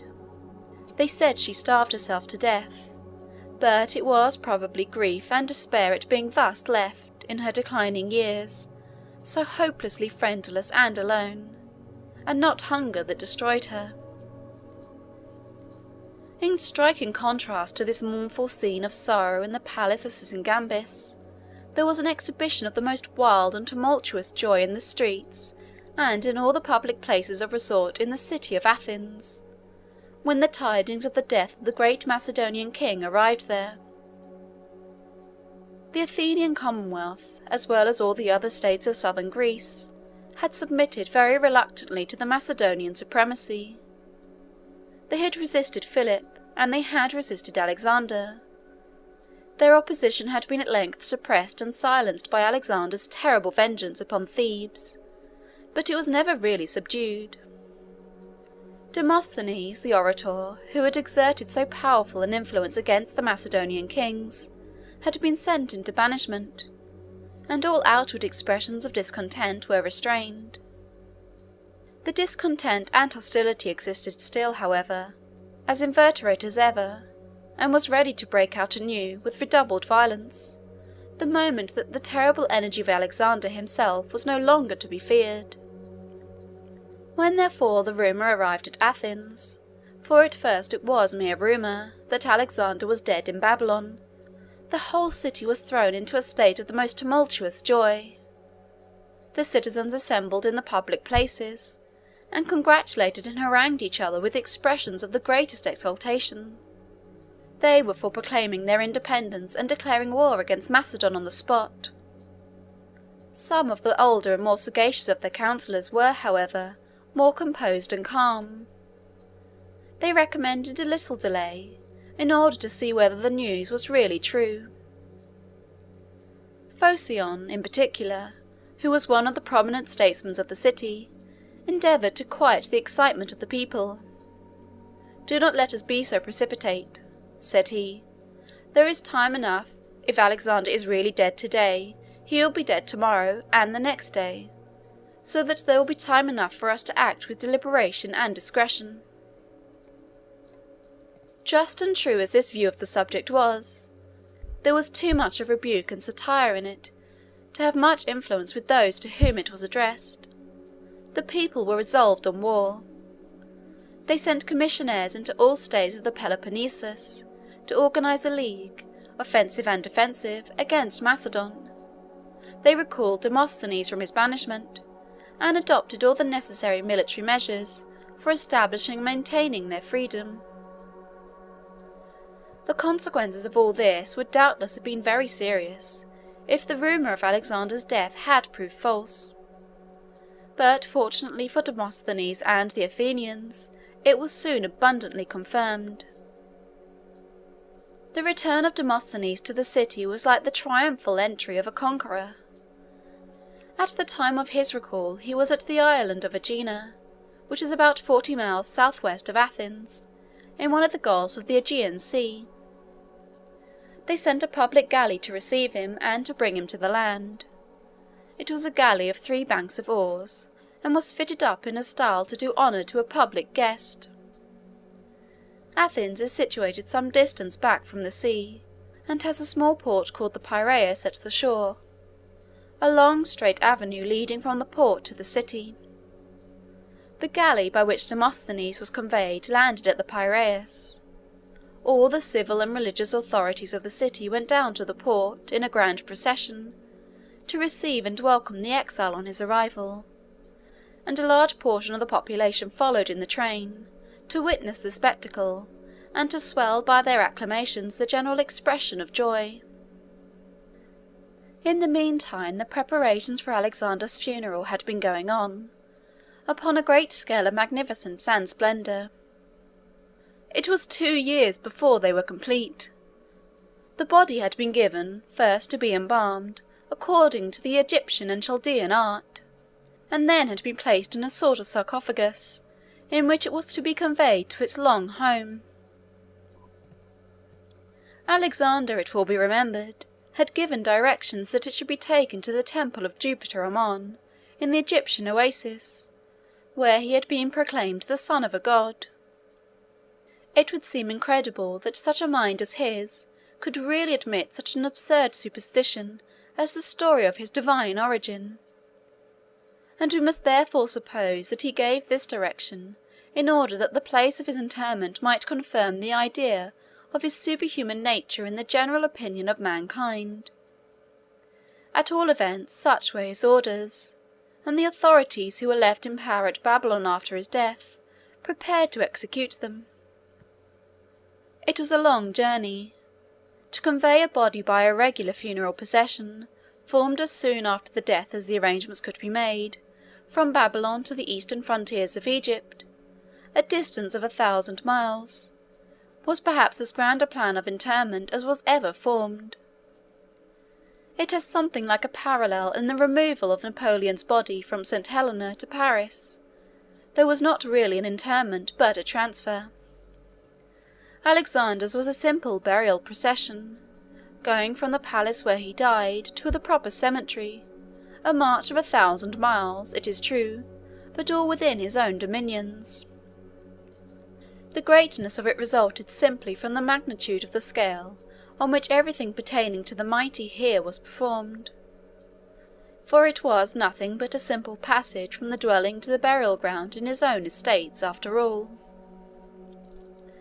A very large and elaborately constructed carriage was built to convey the body. The accounts of the richness and splendour of this vehicle are almost incredible. The spokes and naves of the wheels were overlaid with gold, and the extremities of the axles, where they appeared outside at the centre of the wheels, were adorned with massive golden ornaments. The wheels and axle trees were so large and so far apart, that there was supported upon them a platform or floor for the carriage, 12 feet wide and 18 feet long.